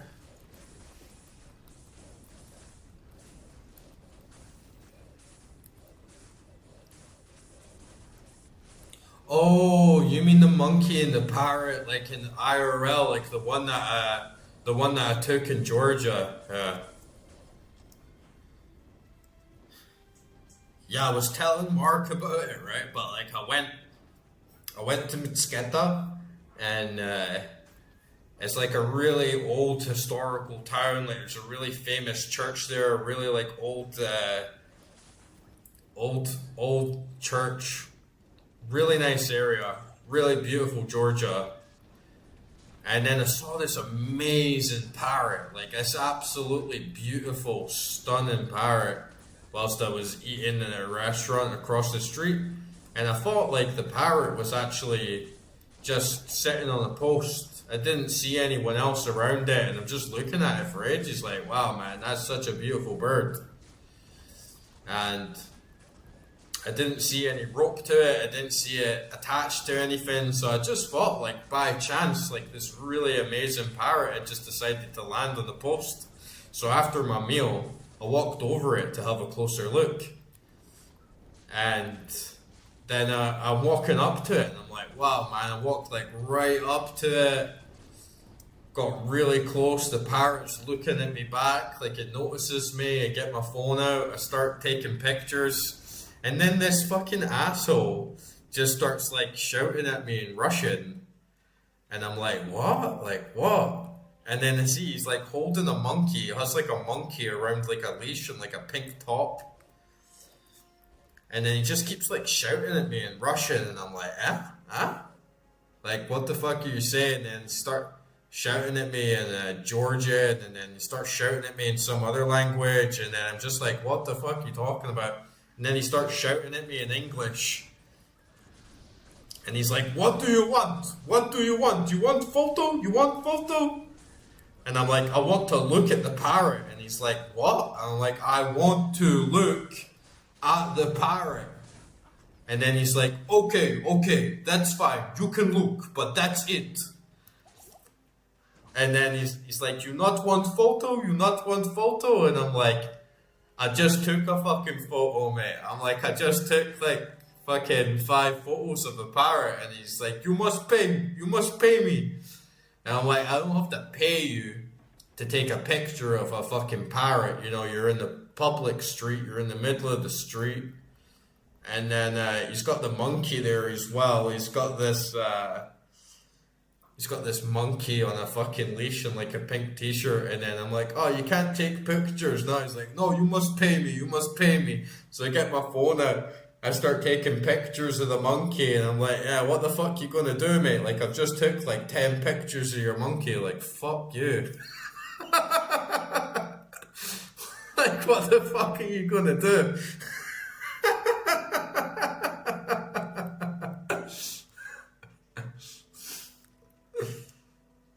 Yeah, he was just raging.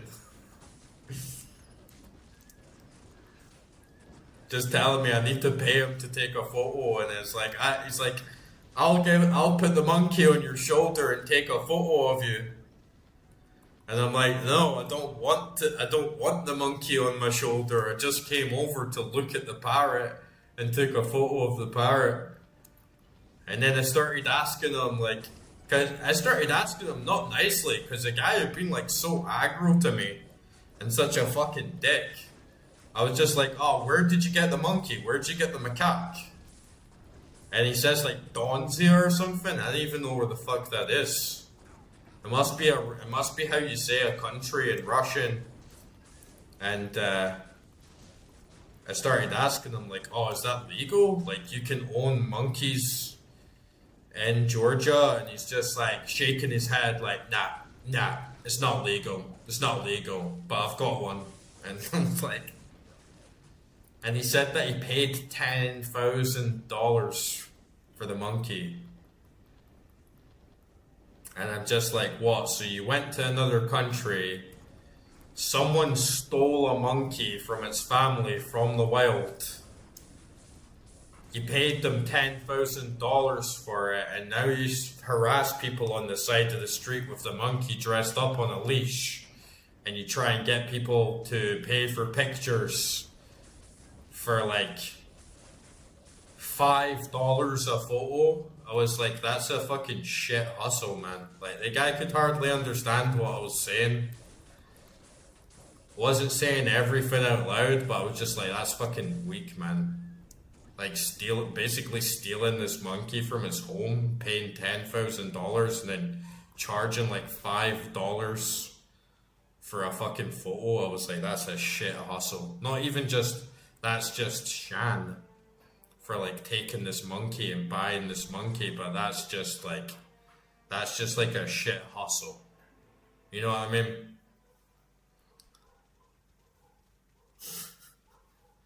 Like spending 10,000 USD on a monkey, and nobody wanted a picture. I was I was having my lunch and having a couple cigs and a drink, and I was at the restaurant for like an hour and a half. Nobody was there. So he just literally sits there like all fucking day and maybe gets 1 or 2 pictures a day and makes like $10 a day and takes his fucking monkey home with him. And it's just like, that's just fucking sad, man.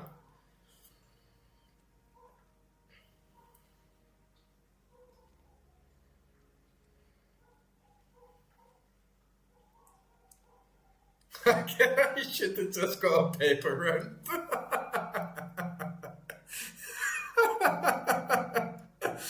You're fucking right though, eh?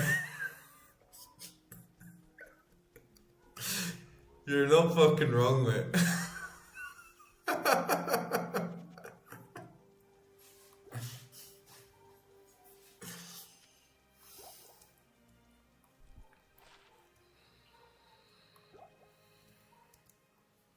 That is a shit graft.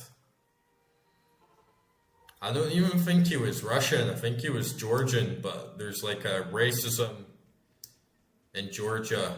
And if you're white, if you look like me, you get a lot of rude people when they just speak to you in Russian, and sometimes it's really annoying, man. Like I can understand it, because if you look white and you got blue eyes and red hair, and a lot of the Georgians, like they're darker, and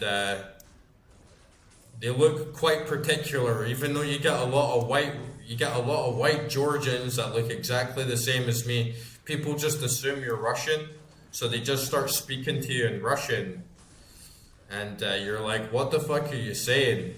But the really, really annoying thing is there's so many Georgians, and even when you tell them, нет по-русски, нет по-русски, just saying, I don't speak Russian, they still insist on speaking to you in Russian. Even if you start speaking to them in Georgian, they insist on speaking to you in Russian, and they do it on texts. Like, you get texts from Georgians, and they just write to you in Russian characters, and you're like, I don't speak Russian. And they actually, some of them are so ignorant that they think that we speak in Scotland we speak Russian. And it's like, come on, bro. Yeah, I was a member at this gym and I got really pissed off of them because they refused to speak to me in any other language but Russian. Even when I tried to speak Georgian, I went to great effort, come to their country, like respect, speak to you in Georgian. Every single text was in Russian. It's like every single sentence was in Russian. They refused to speak Georgian to me, even though I said I'm from Scotland like 20 times, I'm from the UK, constant Russian, Russian, Russian, Russian. Eventually I was like, fuck you, man, like this is just disrespectful. Like, what's the point in typing to me in Russian? I have to use a translator anyway, so you might as well just like type to me in Georgian, right? But yeah, they have a weird thing. If the darker ones see a white person, they always just force Russian on them. And it wouldn't be that bad. Like, if I was anywhere else in the world and people thought I was Russian, it's like who cares? But there's a lot of Georgians and they really hate Russians. And I've gone to restaurants and people think I'm Russian, and then they hand me the menu in Russian, and I'm like, I can't read this. And I'm like, Anglia, I need the menu in English. And then you read the prices on the Russian menu, everything's a little bit more expensive. The atmosphere's way different. They're way more hostile towards you. Like, get the fuck out, you filthy Russian bastard. But then when you're like, oh, I'm from Scotland, they're like, oh, you're from Scotland. Sorry. There's a menu in English. And everything's like fucking way cheaper. It's like, thank you very much.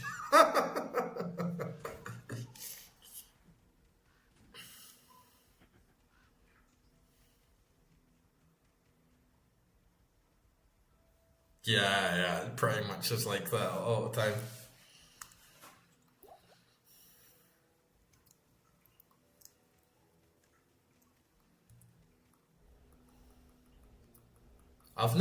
It's actually funny that you say that, Mark, because I've never seen a newspaper in Georgia. I've never seen a newspaper here. And nobody has a letterbox. So you don't get post and you don't get mail and you don't get deliveries. And I've literally never seen a newspaper like 6, 7 months here, which is quite strange come to think about it.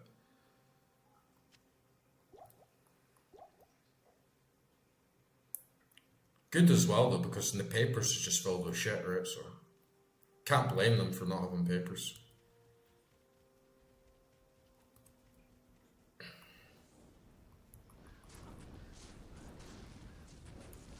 It's actually one of my favorite things, ironically, that you don't get post. There's no post boxes on any of the doors, so it's just impossible to get post. You ever get junk mail? That's a huge bonus for me. No junk mail. I fucking hate waking up in the morning and there's just a big pile of fucking adverts on my fucking doorstep,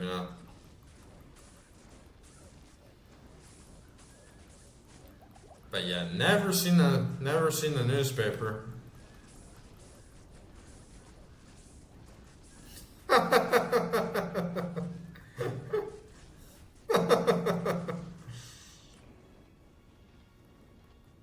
Do they still do the page 3? You used to get page 3 in the Sun, right? Where it'd be like a naked bird or a bird with her tits out on page 3, but I think they stopped it. But you probably still get it on the Daily Sport or something like that. A good old slag. Good old slag from the UK.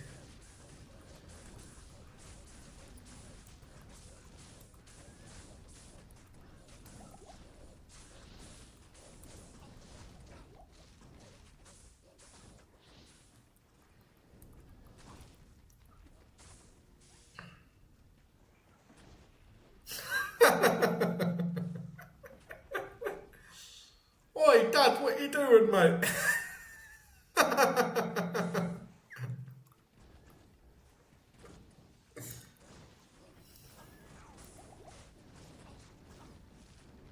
Can't blame him though, right? That's what it's for. You can't blame your dad for staring at a nice pair of tits. That's how you were born, mate.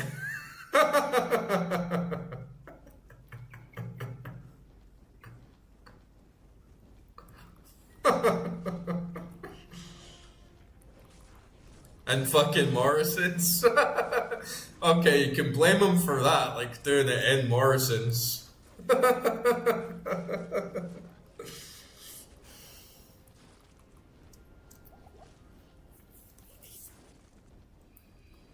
Just go into Morrison's and pull the fucking. Go into Morrison's bored as fuck. You're like, oh, there's the sun. I'll get the page free out.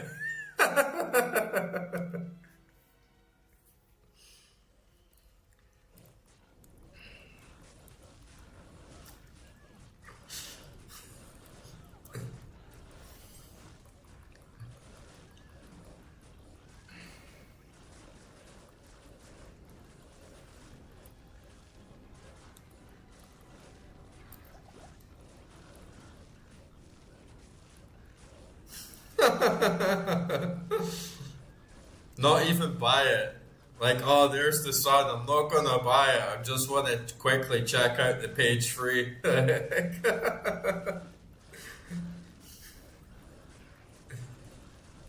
Yeah, the Daily Star, the Daily Sport. That was like the proper filthy one. The Daily Star was like such a shit paper as well. It was filled with the biggest amount of trash. It wasn't even news. It was just like pish.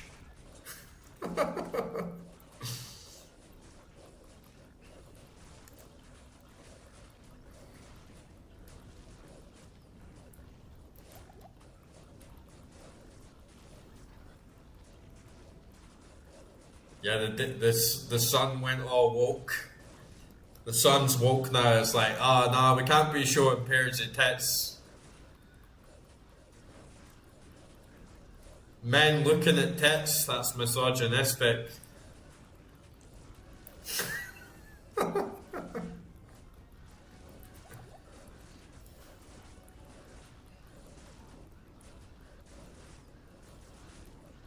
She'd have phoned like the CEO of the Sun and been like, "Oi mate, it's like your dad's the same. It's like you wouldn't even be born if your dad didn't like a nice set of tits, you know?"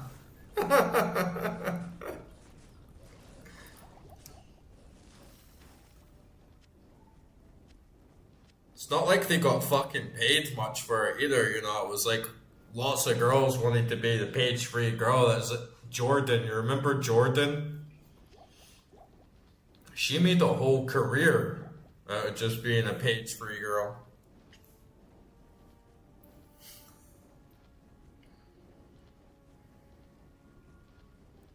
Yeah, that's pretty normal in Spain. Like, yeah, if you go to a hot beach, pretty much anywhere in the world, like, you're gonna see girls with their tits out getting a suntan on their tits.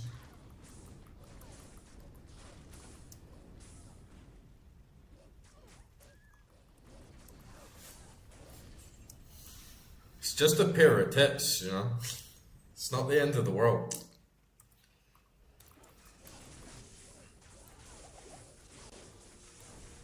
Yeah, I remember that. I don't know who the fuck bought them.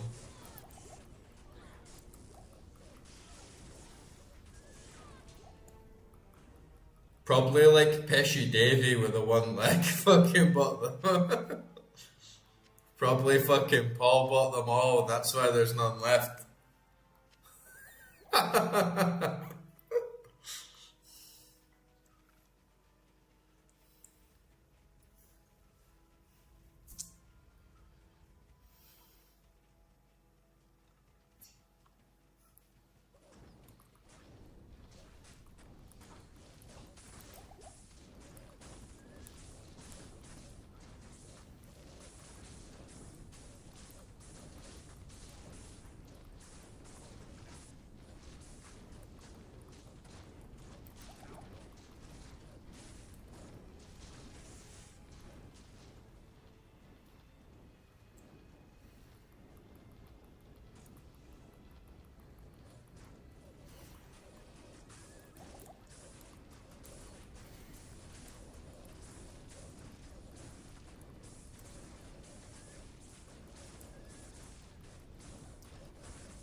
I'm just gonna bump these archer guys because they're just a pain in the arse.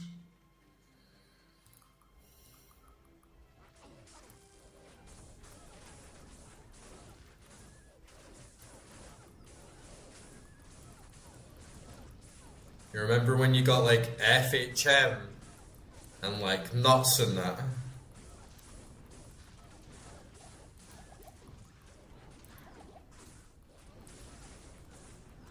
Big dirty lad smags in the UK.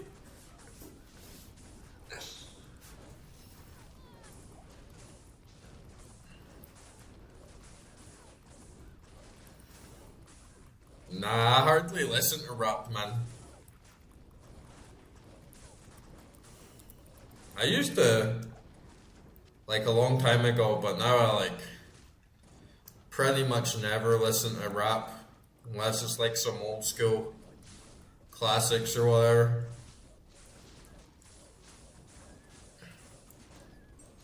Been listening to a lot of country music recently.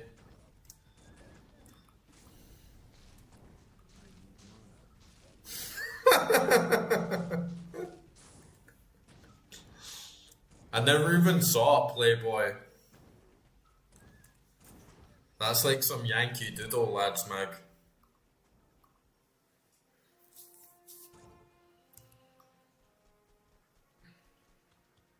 How may I be of help?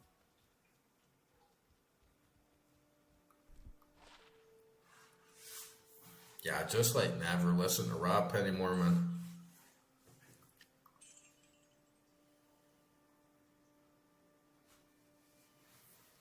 Yeah, you can always post shit in the Discord and stuff and I'll have a listen. Let's see if we can get this Merc back and he won't die in 2 seconds.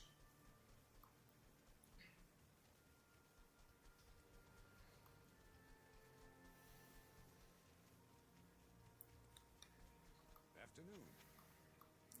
Top kicks for qual kick.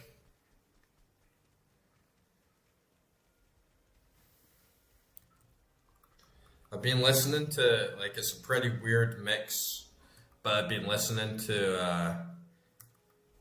a lot of like old school country music.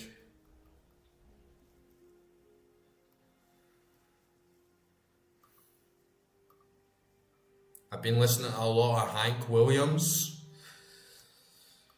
and Patsy Cline, and also like when I'm not listening to country, I listen to a shit ton of Japanese ambient recently.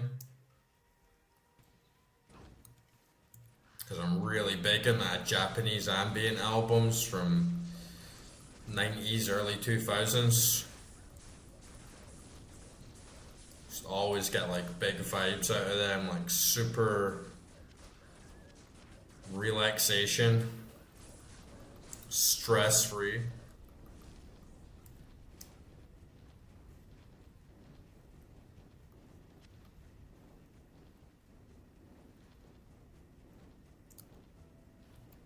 Yeah, I love Hank Williams.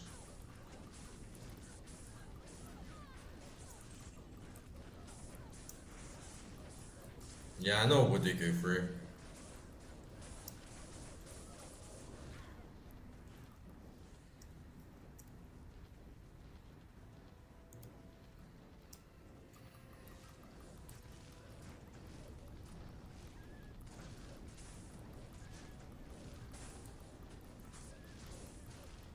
Yeah, I already know.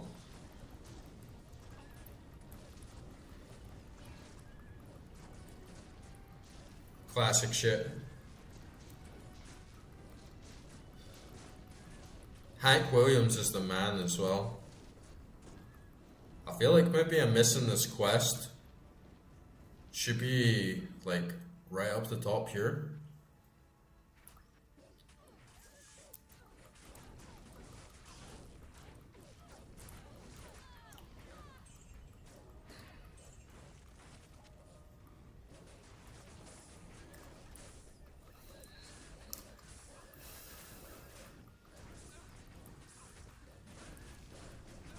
And I listen to a lot of Russian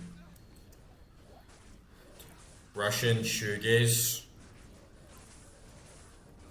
and like Russian New Wave.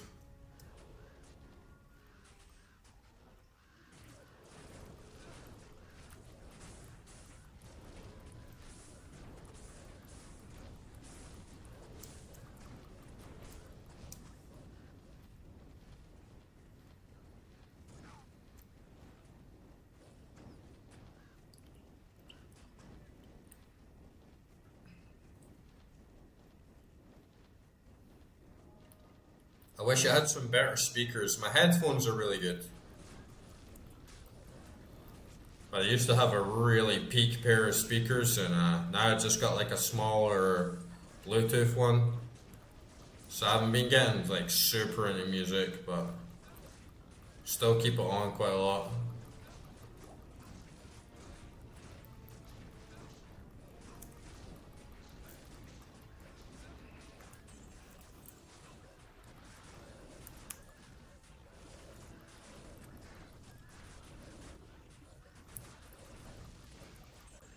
Yeah, Stalker was another game that I was actually thinking about playing on stream soon. Shadow of Chernobyl, because I've been sleeping on it for quite a long time. I don't know if it's the best choice for stream though, because I feel it's really tricky. I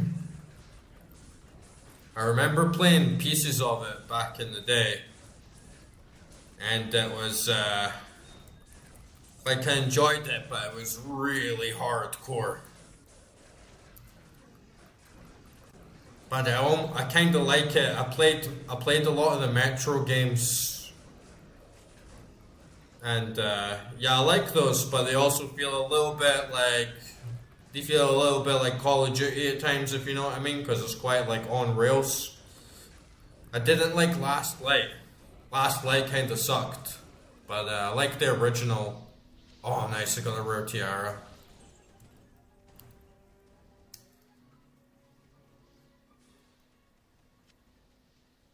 Yeah, it's a really, really hard game. And you have to kind of like save scum and stuff, right? Because you can just get popped in like one shot and not even understand what the fuck is going on.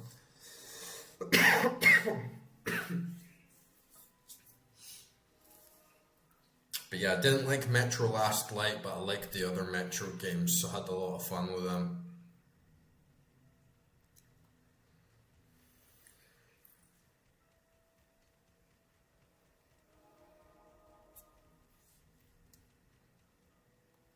Stalker is one of my favorite films as well. Adrian Tarkovsky.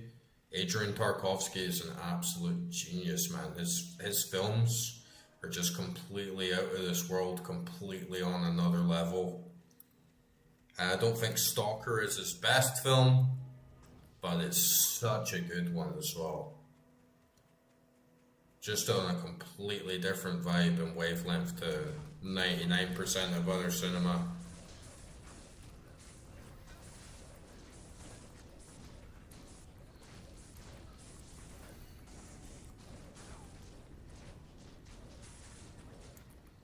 And I have the new. No, I don't know if it's the newest Stalker, the newest Metro, because I think there's another one coming out, right? But I've got Metro Exodus, and I've still never sat through and played that one yet, but I heard it's quite good.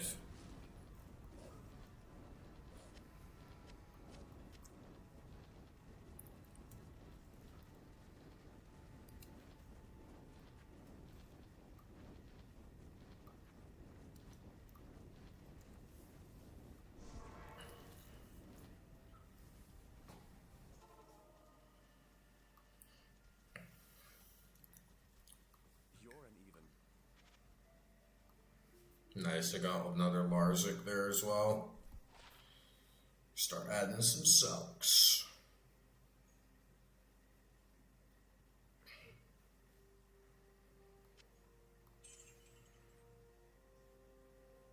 Pretty shit rolling that tiara, but at least you got a decent bit of cash from it. All resistance is plus 11. Plus poison lymph reduced, it's not really that good.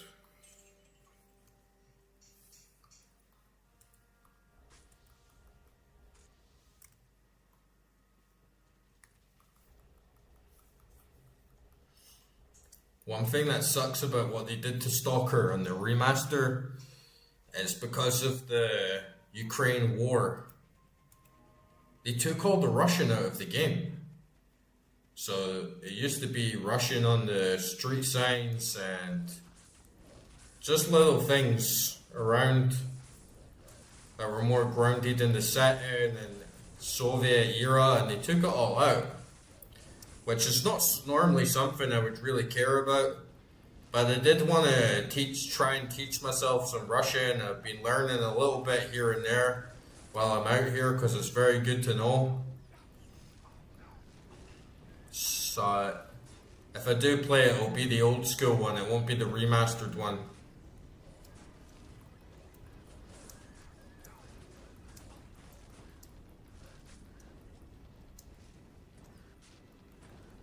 But I think it's a bit stupid, personally. It was sort of like a fuck you to Russia. We're going to take all the Russian out of the game. But then at the end of the day, Stalker is a Russian invention. Like, it was written by Russian authors. And then the film that the game's based on is like a Russian film. And yeah, you can't really remove the Russian from it. So you can't remove the Russian influence from it.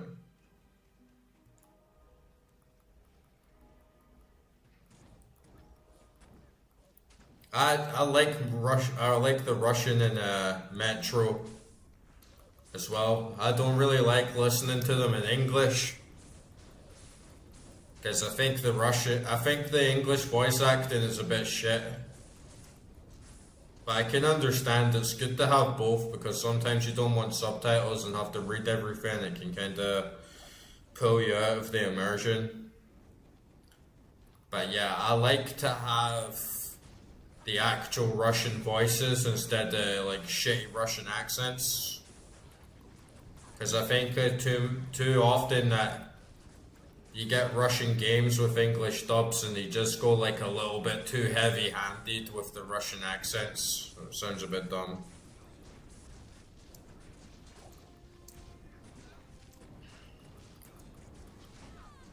Mark, by the way, you should play Witcher 3 in Russian.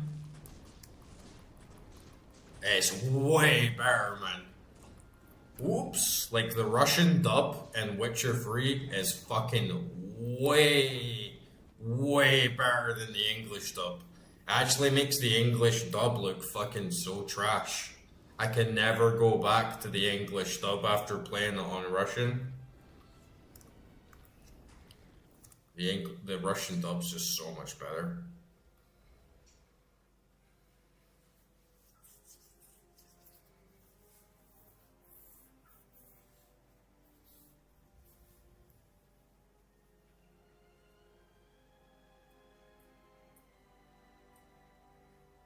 Yeah, Japanese might be a bit funny.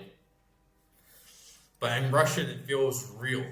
Like, the Russian voices suit Witcher 3 a lot because it's a Slavic game. You know what I mean? But Japanese, it might just kind of be a bit, like, funny and cool, but not really feel that authentic. And yeah, Drifter, I've heard of the Stalker mods because I used to watch you play some of the old Stalker multiplayer mods and they looked really fun. But it just was never really deep enough into the game to actually know much about them. But that sounds really cool to have all of them stitched together into one game. And the online one looked really cool because it looked like you could really travel into the zone and you didn't really know what was going to happen, which felt more in line with the actual universe of the books and the film.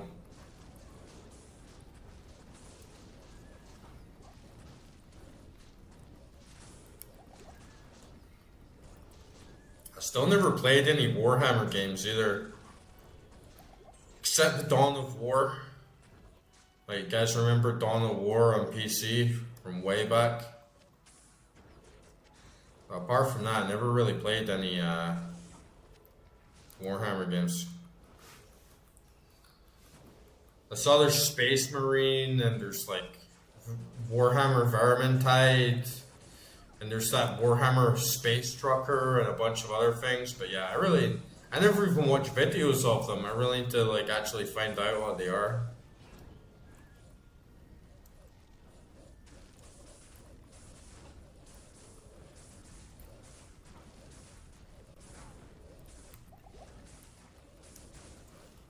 Roadside Picnic is a decent book. But if you've never seen the Adrian Tarkovsky film that's based on Roadside Picnic called Stalker, you're missing out. Honestly, it's one of the best films ever made. It's a masterpiece. Watch it when you're stoned as well.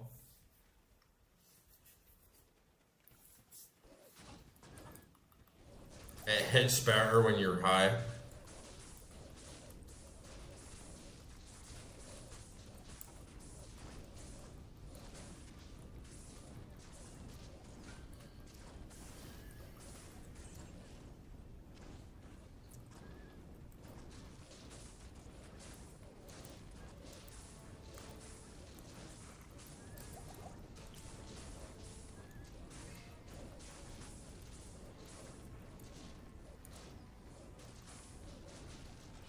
Oh, the movie is fucking amazing, man. It's in Russian, so it's a very slow, ambient, like sort of art house film, but yeah, it's peak.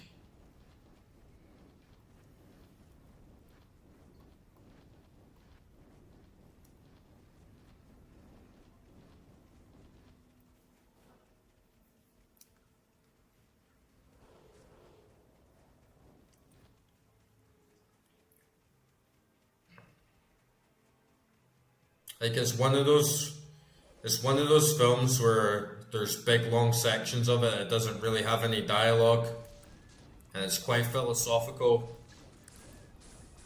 but it's really cinematic. You know, it's really pays a lot of attention to subtle details and perspective, photography, and sound design that all comes together to create this really trippy, like dreamlike quality to it. It's really good.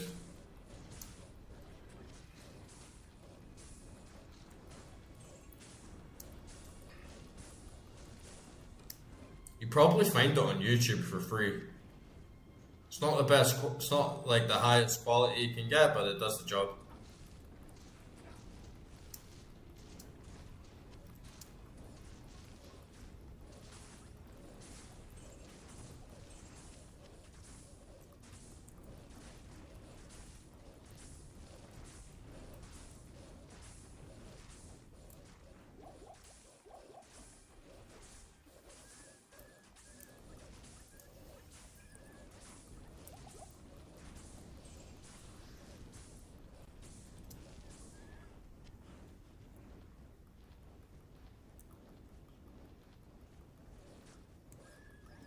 That was a quick piss. You're speed running those pisses.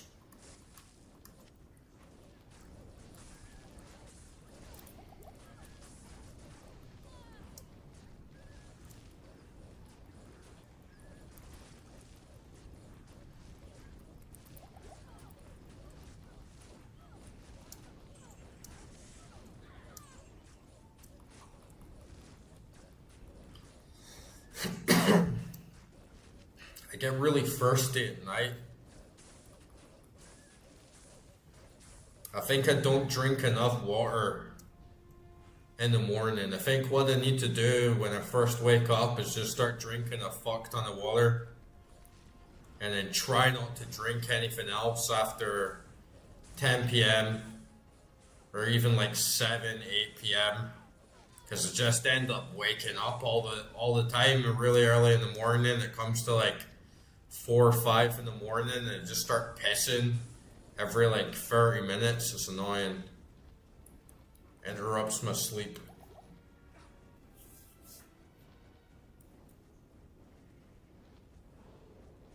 Yeah, zinc's fucking awesome for you. I gotta get some zinc pills. Make sure I'm getting enough zinc.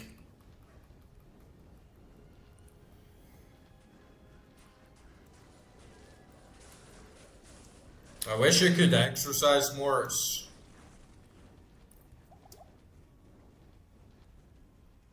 like I was saying, I joined that gym in the nearby. It's like 10, 15 minutes on the bus, but I only get one bus an hour, so it's kind of awkward to get there, you know. And then the guys at the gym were just like dickheads to me, so I got my money back, and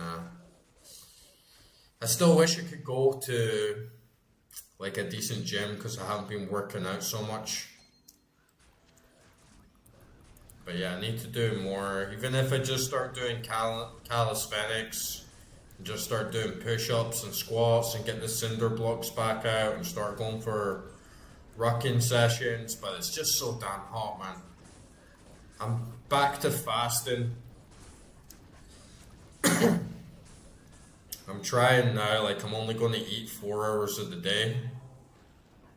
And I just need to start like building discipline, but also cutting back on a lot of eating and just like losing weight and losing cholesterol and shit. Because I could eat big before because I was working out a lot and I was going swimming every day and then working out. I've got an excuse to eat a lot during those times, but now it's like not got too much physical activity or exertion, so need to be a bit more mindful and just eat a lot less, I think.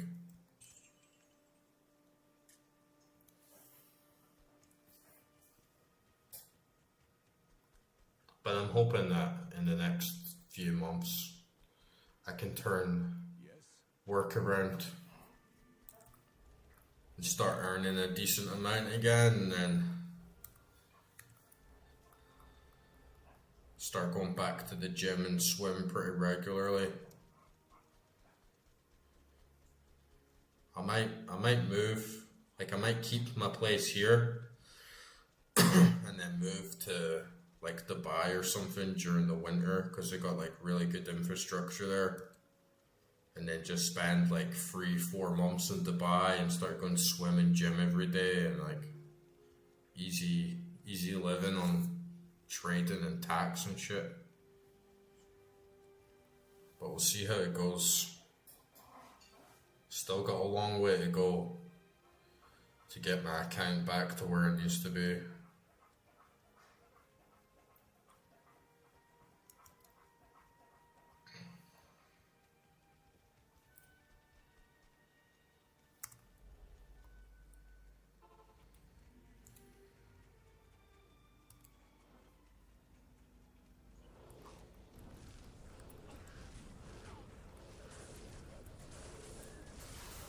Yeah, I mean, I don't even have to pay tax here, really. I pay 1% tax, which is fucking nothing. Just pay 1% tax here, so it's not like I'm fucking, it's not bad at all, but the infrastructure is really bad here. There's no gyms, there's no swimming pools. I have to travel quite far to get anything like that.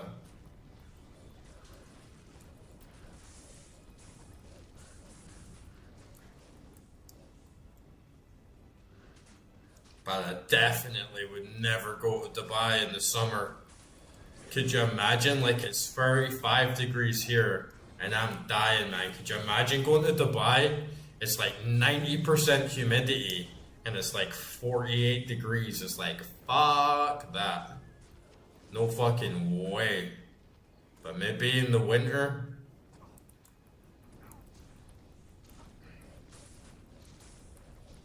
I just really don't want to neglect my body.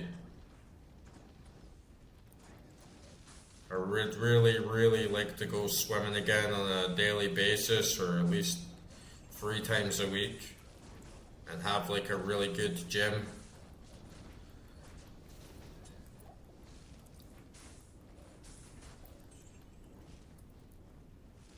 But I gotta focus on making money. It's not been good recently. It's been pretty fucking tight on money actually.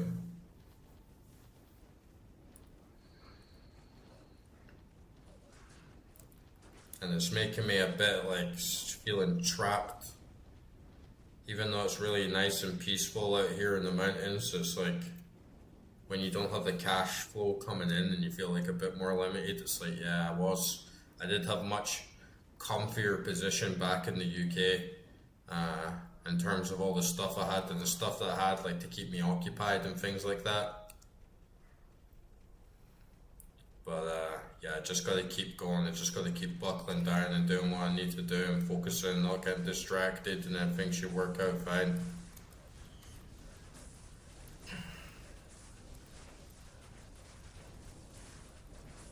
Because even though I had decent amount of shit in the UK, it was pissing me off, man. Every single day in the UK was like really pissing me off. At least here I got some space to think.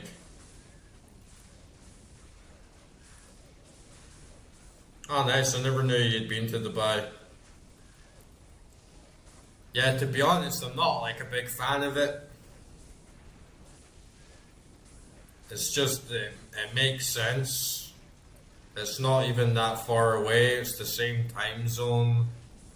I could get there fairly easily. I get pretty easy visa. It has really good infrastructure. I don't need to pay any tax, so it's a pretty good option.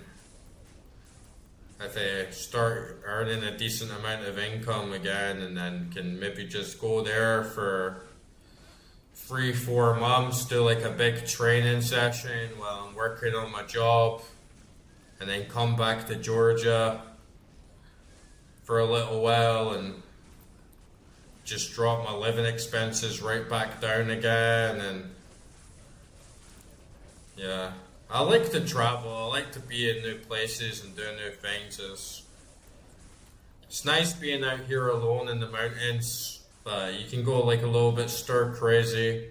I think especially when you're kind of stuck here and there's not many places to move and you don't have many opportunities, or you can't go swimming and there's no gym, and you know, just small things.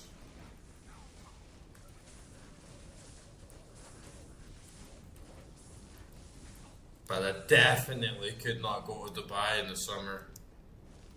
Fuck that.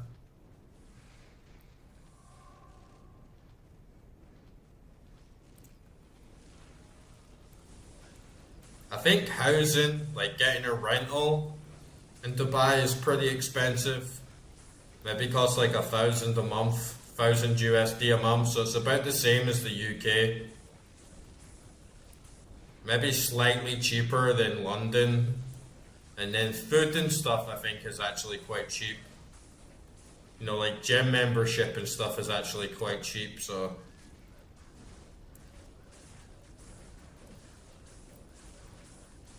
yeah, I would fucking die as well. Like over 45 degrees, that's just far too much. And then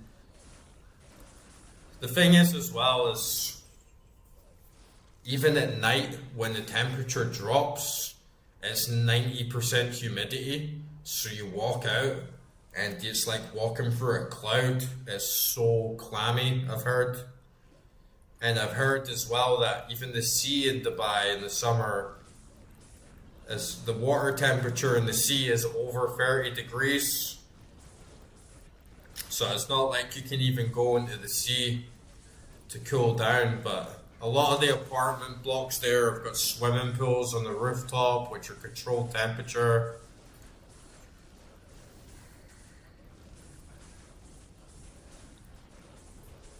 Yeah, like the thing with Thailand, I mean, you probably get some good places in Thailand and it is like really cheap.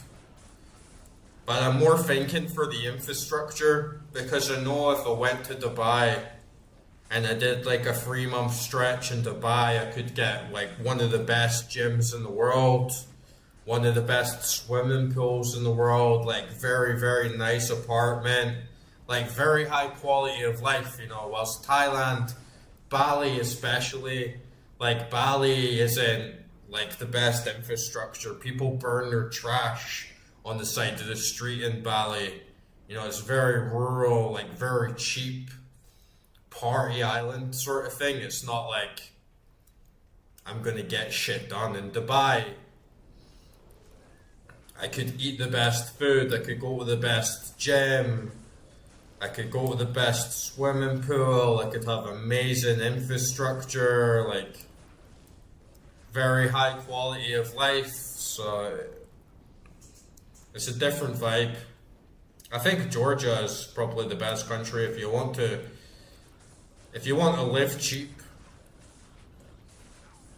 But Thailand and Bali, a lot more fun.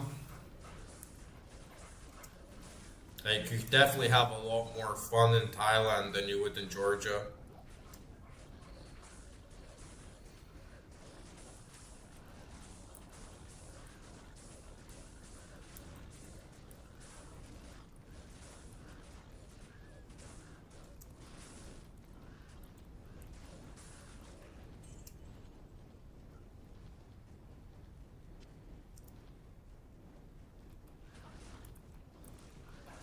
Never been to Thailand though. I would like to visit one day. Not really too fussed about Bali. It sounds like it doesn't really sound like my vibe personally, but I can understand why a lot of people go.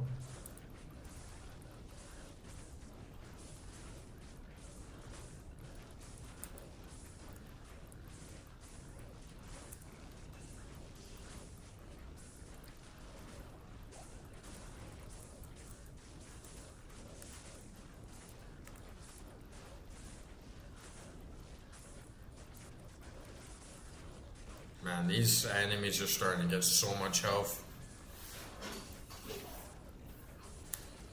Gets really hot in Thailand as well.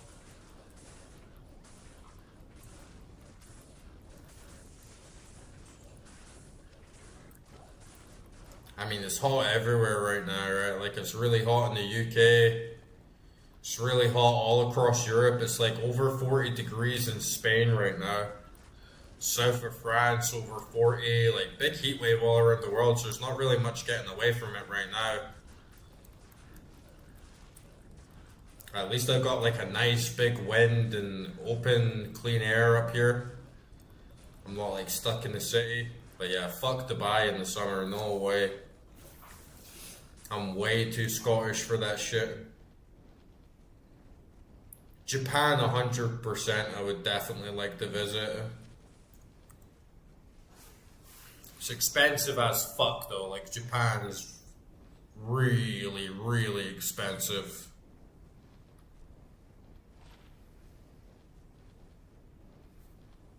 I mean, the most expensive part of Thailand is your flight from the UK. You know, the flight's probably going to set you back about 700 quid, which is not cheap at all.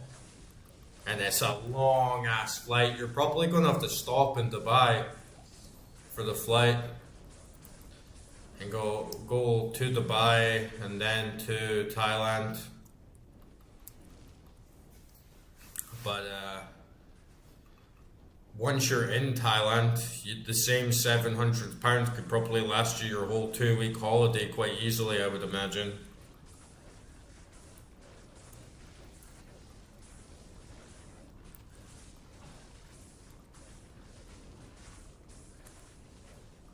But Japan is fucking expensive. Like Japan is really, really pricey.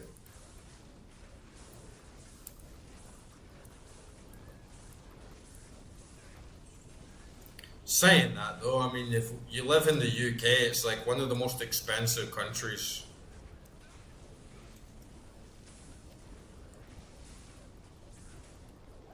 Pretty much every single country. Yeah, actually, I've never been to a country that's more expensive than the UK.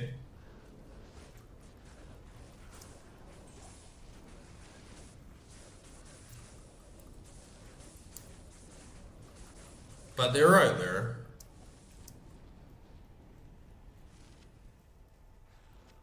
To be honest, actually, Ireland is more expensive than the UK. I've been there. Yeah, Ireland was more expensive than the UK.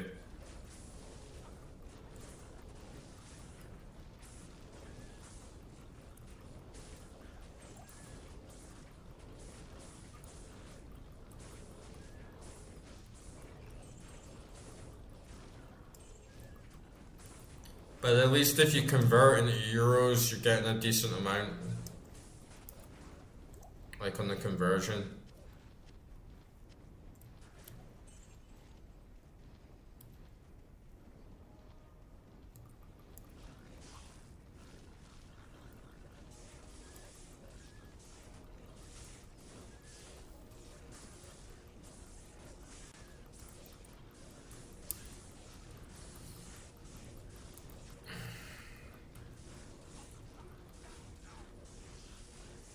Everything in the UK is more expensive. Housing's more expensive, like rent's more expensive, the bills are more expensive, shopping's more expensive, public transport's more expensive, taxes are more expensive, nights out more expensive, clothes are more expensive, phones are more expensive.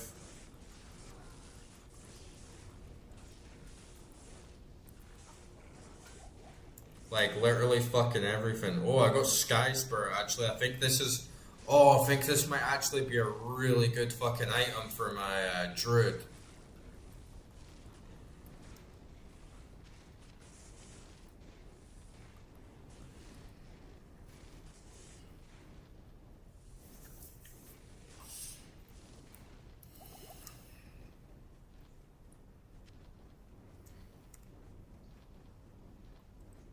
Yeah, I got Sky Spirit. I think this is a really good item for me.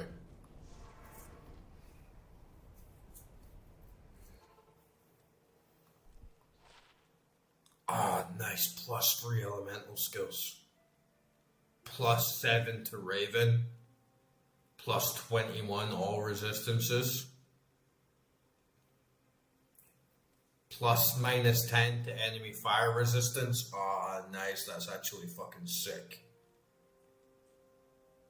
I'll lose a couple to Grizzly, but it's actually a pretty nice trade, honestly. Nice. That's fucking sick.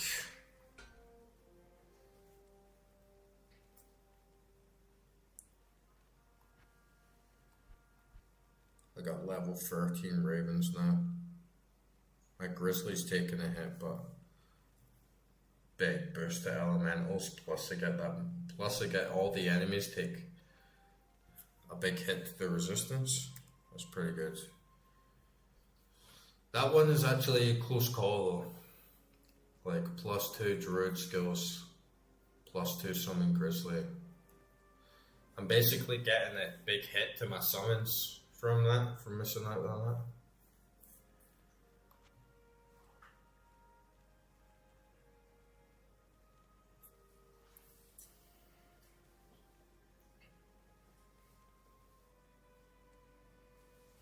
Yeah, the UK is an absolute shithole.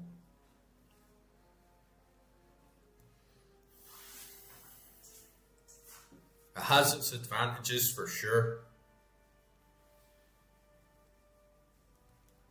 One thing I think is good about the UK is you can get pretty much anything, but it costs a lot of money. But you can get pretty much anything there, which you can kind of take for granted until you come abroad. And then you realize that you can't just go on Amazon and buy whatever the fuck you want next day delivery. And you really can't get anything in the UK. In some other countries I've been around the world, it's like you can't get like Samsung TVs, or you can't get like Samsung fucking phones, or you can't get like all the guitars and music equipment, or like new monitors and like speakers and lots of technology sort of stuff. Plus, if you do go in the major cities, like you can get all sorts of restaurants, you can get all sorts of services, like you can pretty much get anything done in the UK. It's just like very draining.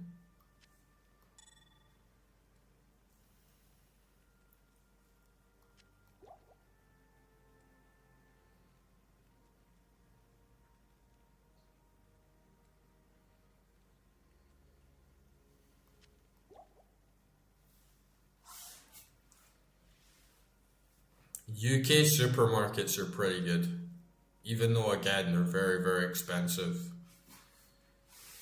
Living in Georgia, it's like imagine if instead of Tesco, Asda, Marks and Spencers, all you had was the co-op. And not even like a big co-op, like a small co-op, like a Scott Mid. That's or all you had to shop in was like a paper shop, sort of thing. That's kind of what like a lot of Georgia's like, and you're not used to having everything at bargain prices, like really cheap. You have to walk around a lot, but at the same time, you get a lot of fresh produce. Like you get fresh eggs, fresh fruits, fresh vegetables. So you got everything you need. It's just different and a bit more limited. It's a bit more seasonal. You know, you can't buy fucking dragon fruits in December or some shit. You can't buy a bag of oranges in January or something like that. You know, it's just what's going about at the time. But it's more natural.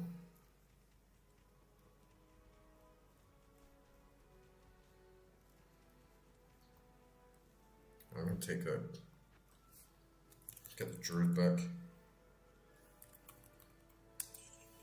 I'm just gonna do the end of this dungeon, like Abaddon, and then probably call it night. I'm glad I got that Ravenlore Sky Spirit though, that's really good, plus 3 elemental skills. We'll see how that works out.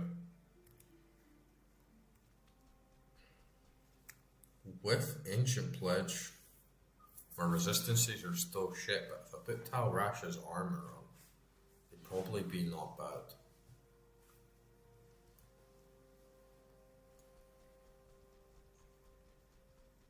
You can't get anything like that here in Georgia either. Like you can't get all this herbal supplements. You can't get ashwagandha. You know, you can't get like peppermint tea and all these other things you just kind of take for granted in the UK because it is, even though it's a piss take, it's a shithole. If you want something, you can get it in the UK. I've never been in the UK and been like, oh, there's no way to get that. I'll have to travel over there to get that, or I'll have to import it. You know, very, very rare. Whilst in Eastern Europe and even a lot of other Eastern Europe, even a lot of other European countries and Asia, it's quite common.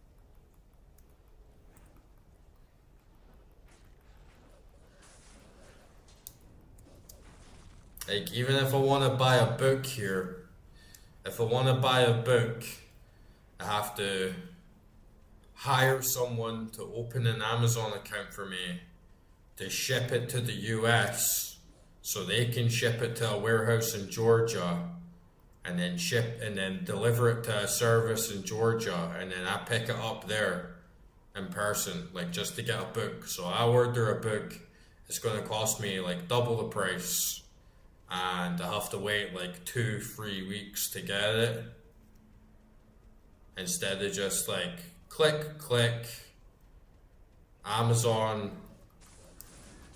or even just go down the street and buy a book. It's buying anything, you know.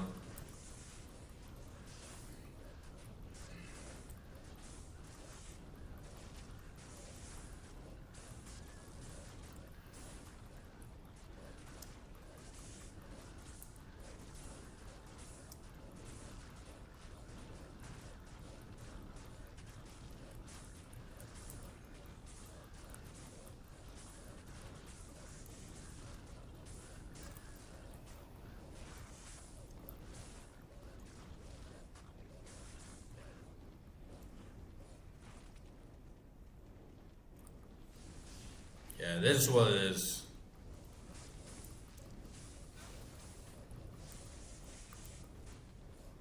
But it is one of those small little things where, you know, when you move abroad to like a really cheap country, or you move to Thailand, or you move to Georgia or something, and then you do realize like, oh, there are now like a lot of things that I can't do anymore that used to make life a lot more simpler and easy, but in a lot of ways it's better. Like fuck Amazon.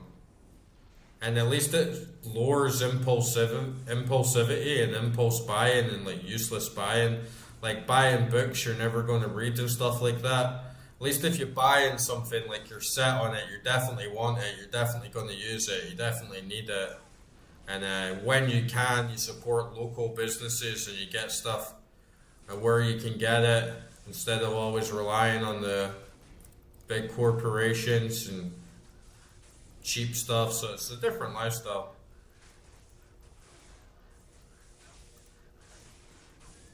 Keeps you grounded in a lot of ways. Keeps you getting a bunch of shit that you don't need, and keeps getting like minimalist shit.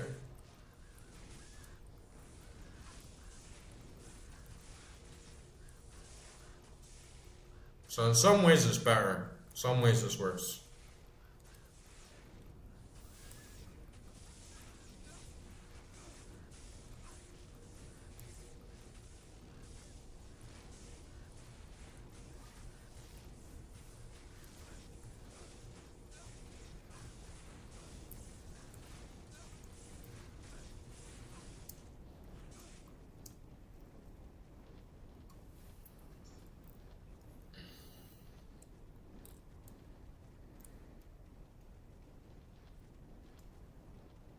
But yeah, it's impossible to, like, the reason there's no Amazon in Georgia is because there's no fucking post, there's no letterboxes.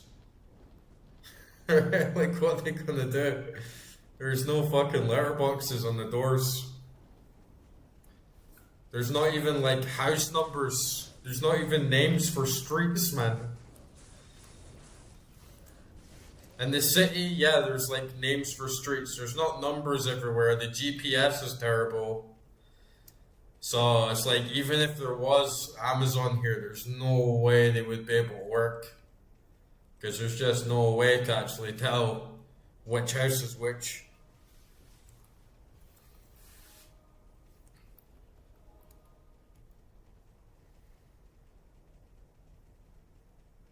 It's just really old school, man. It's like really old school.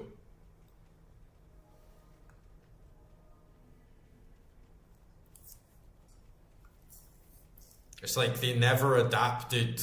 It's just like you grew up in a village, there's a house over there, there's a house over there. And it's so free and open. Like, so many of the houses in the village, they never got planning permission, they never told the government, they never registered the property. They just said, I'm going to build a house over there, built it. That's it. You know what I mean? So it's just really fucking old school.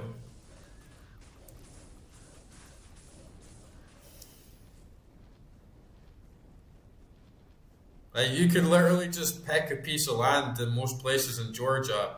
I'm just gonna build a house there. Nobody's gonna say anything. The government's not even gonna know, pretty much. As long as you're hooked up to the power grid somehow and you got gas, then it's like it's all good. Because I've stayed in a couple properties and I'm like, what is the actual address here, right? Because I need to tell the bank, like, what my address is. And they're like, there's no address. Like, technically, it's not registered and the government doesn't know about it. And then you find out that's like most of the houses in the village. There's no door numbers, there's no street, there's no postcode.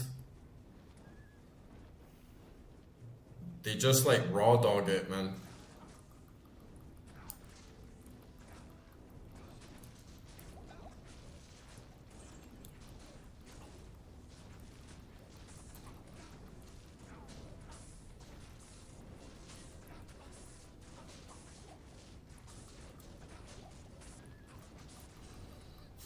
which does kind of make it. It does kind of make it a bit dodgy sometimes. You know, if you're buying property here and it's like, is this house even legit? Like, is 20 years going to go by and the government's going to be like, you know, this isn't even like a registered home and you have no right like being on this land or something like that.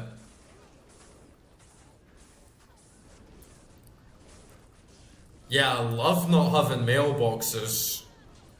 I think not having I love not having the mailboxes. That's a really good shout. Because I hate fucking mail, honestly, but not having door numbers and street names just makes it like really, really awkward.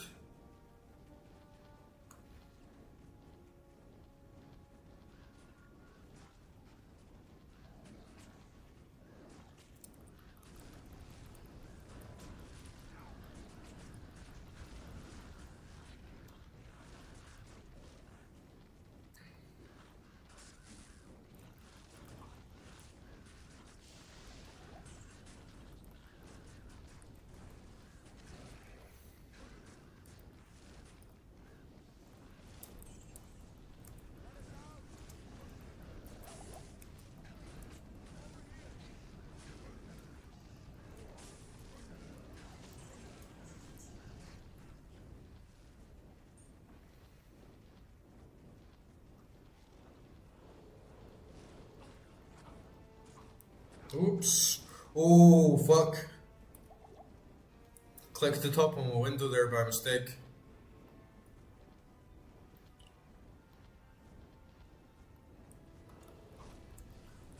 Like, you know, if you get a taxi, sometimes you can't even, like, tell the fucking driver where you want to go because there's no address. So it just gets really confusing. And then the GPS doesn't work. So there's nothing you can do.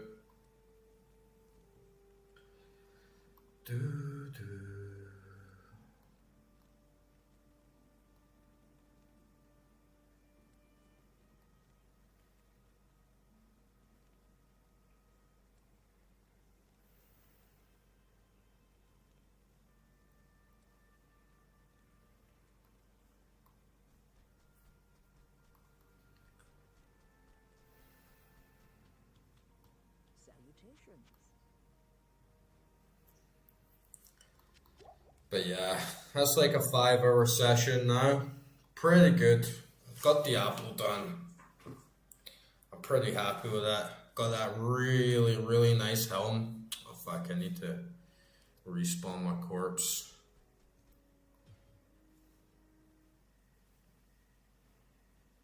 I think I would have preferred to Jalal's main, but I can't say no to Sky Spirit. I think that's a really good drop to get.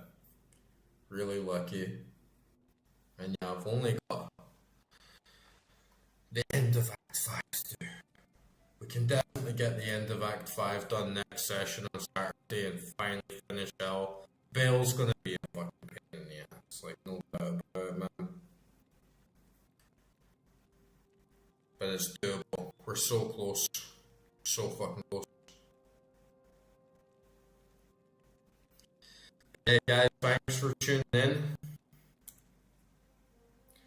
Hope to see you all in the next one. Keep an eye out for streams during the week. I'm definitely going to be doing a lot more of them. But yeah, that was really good catching up with you guys.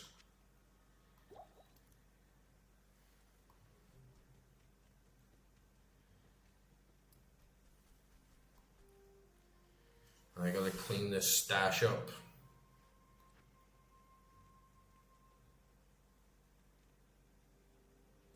But I still got enough left for one mark and doing pretty good.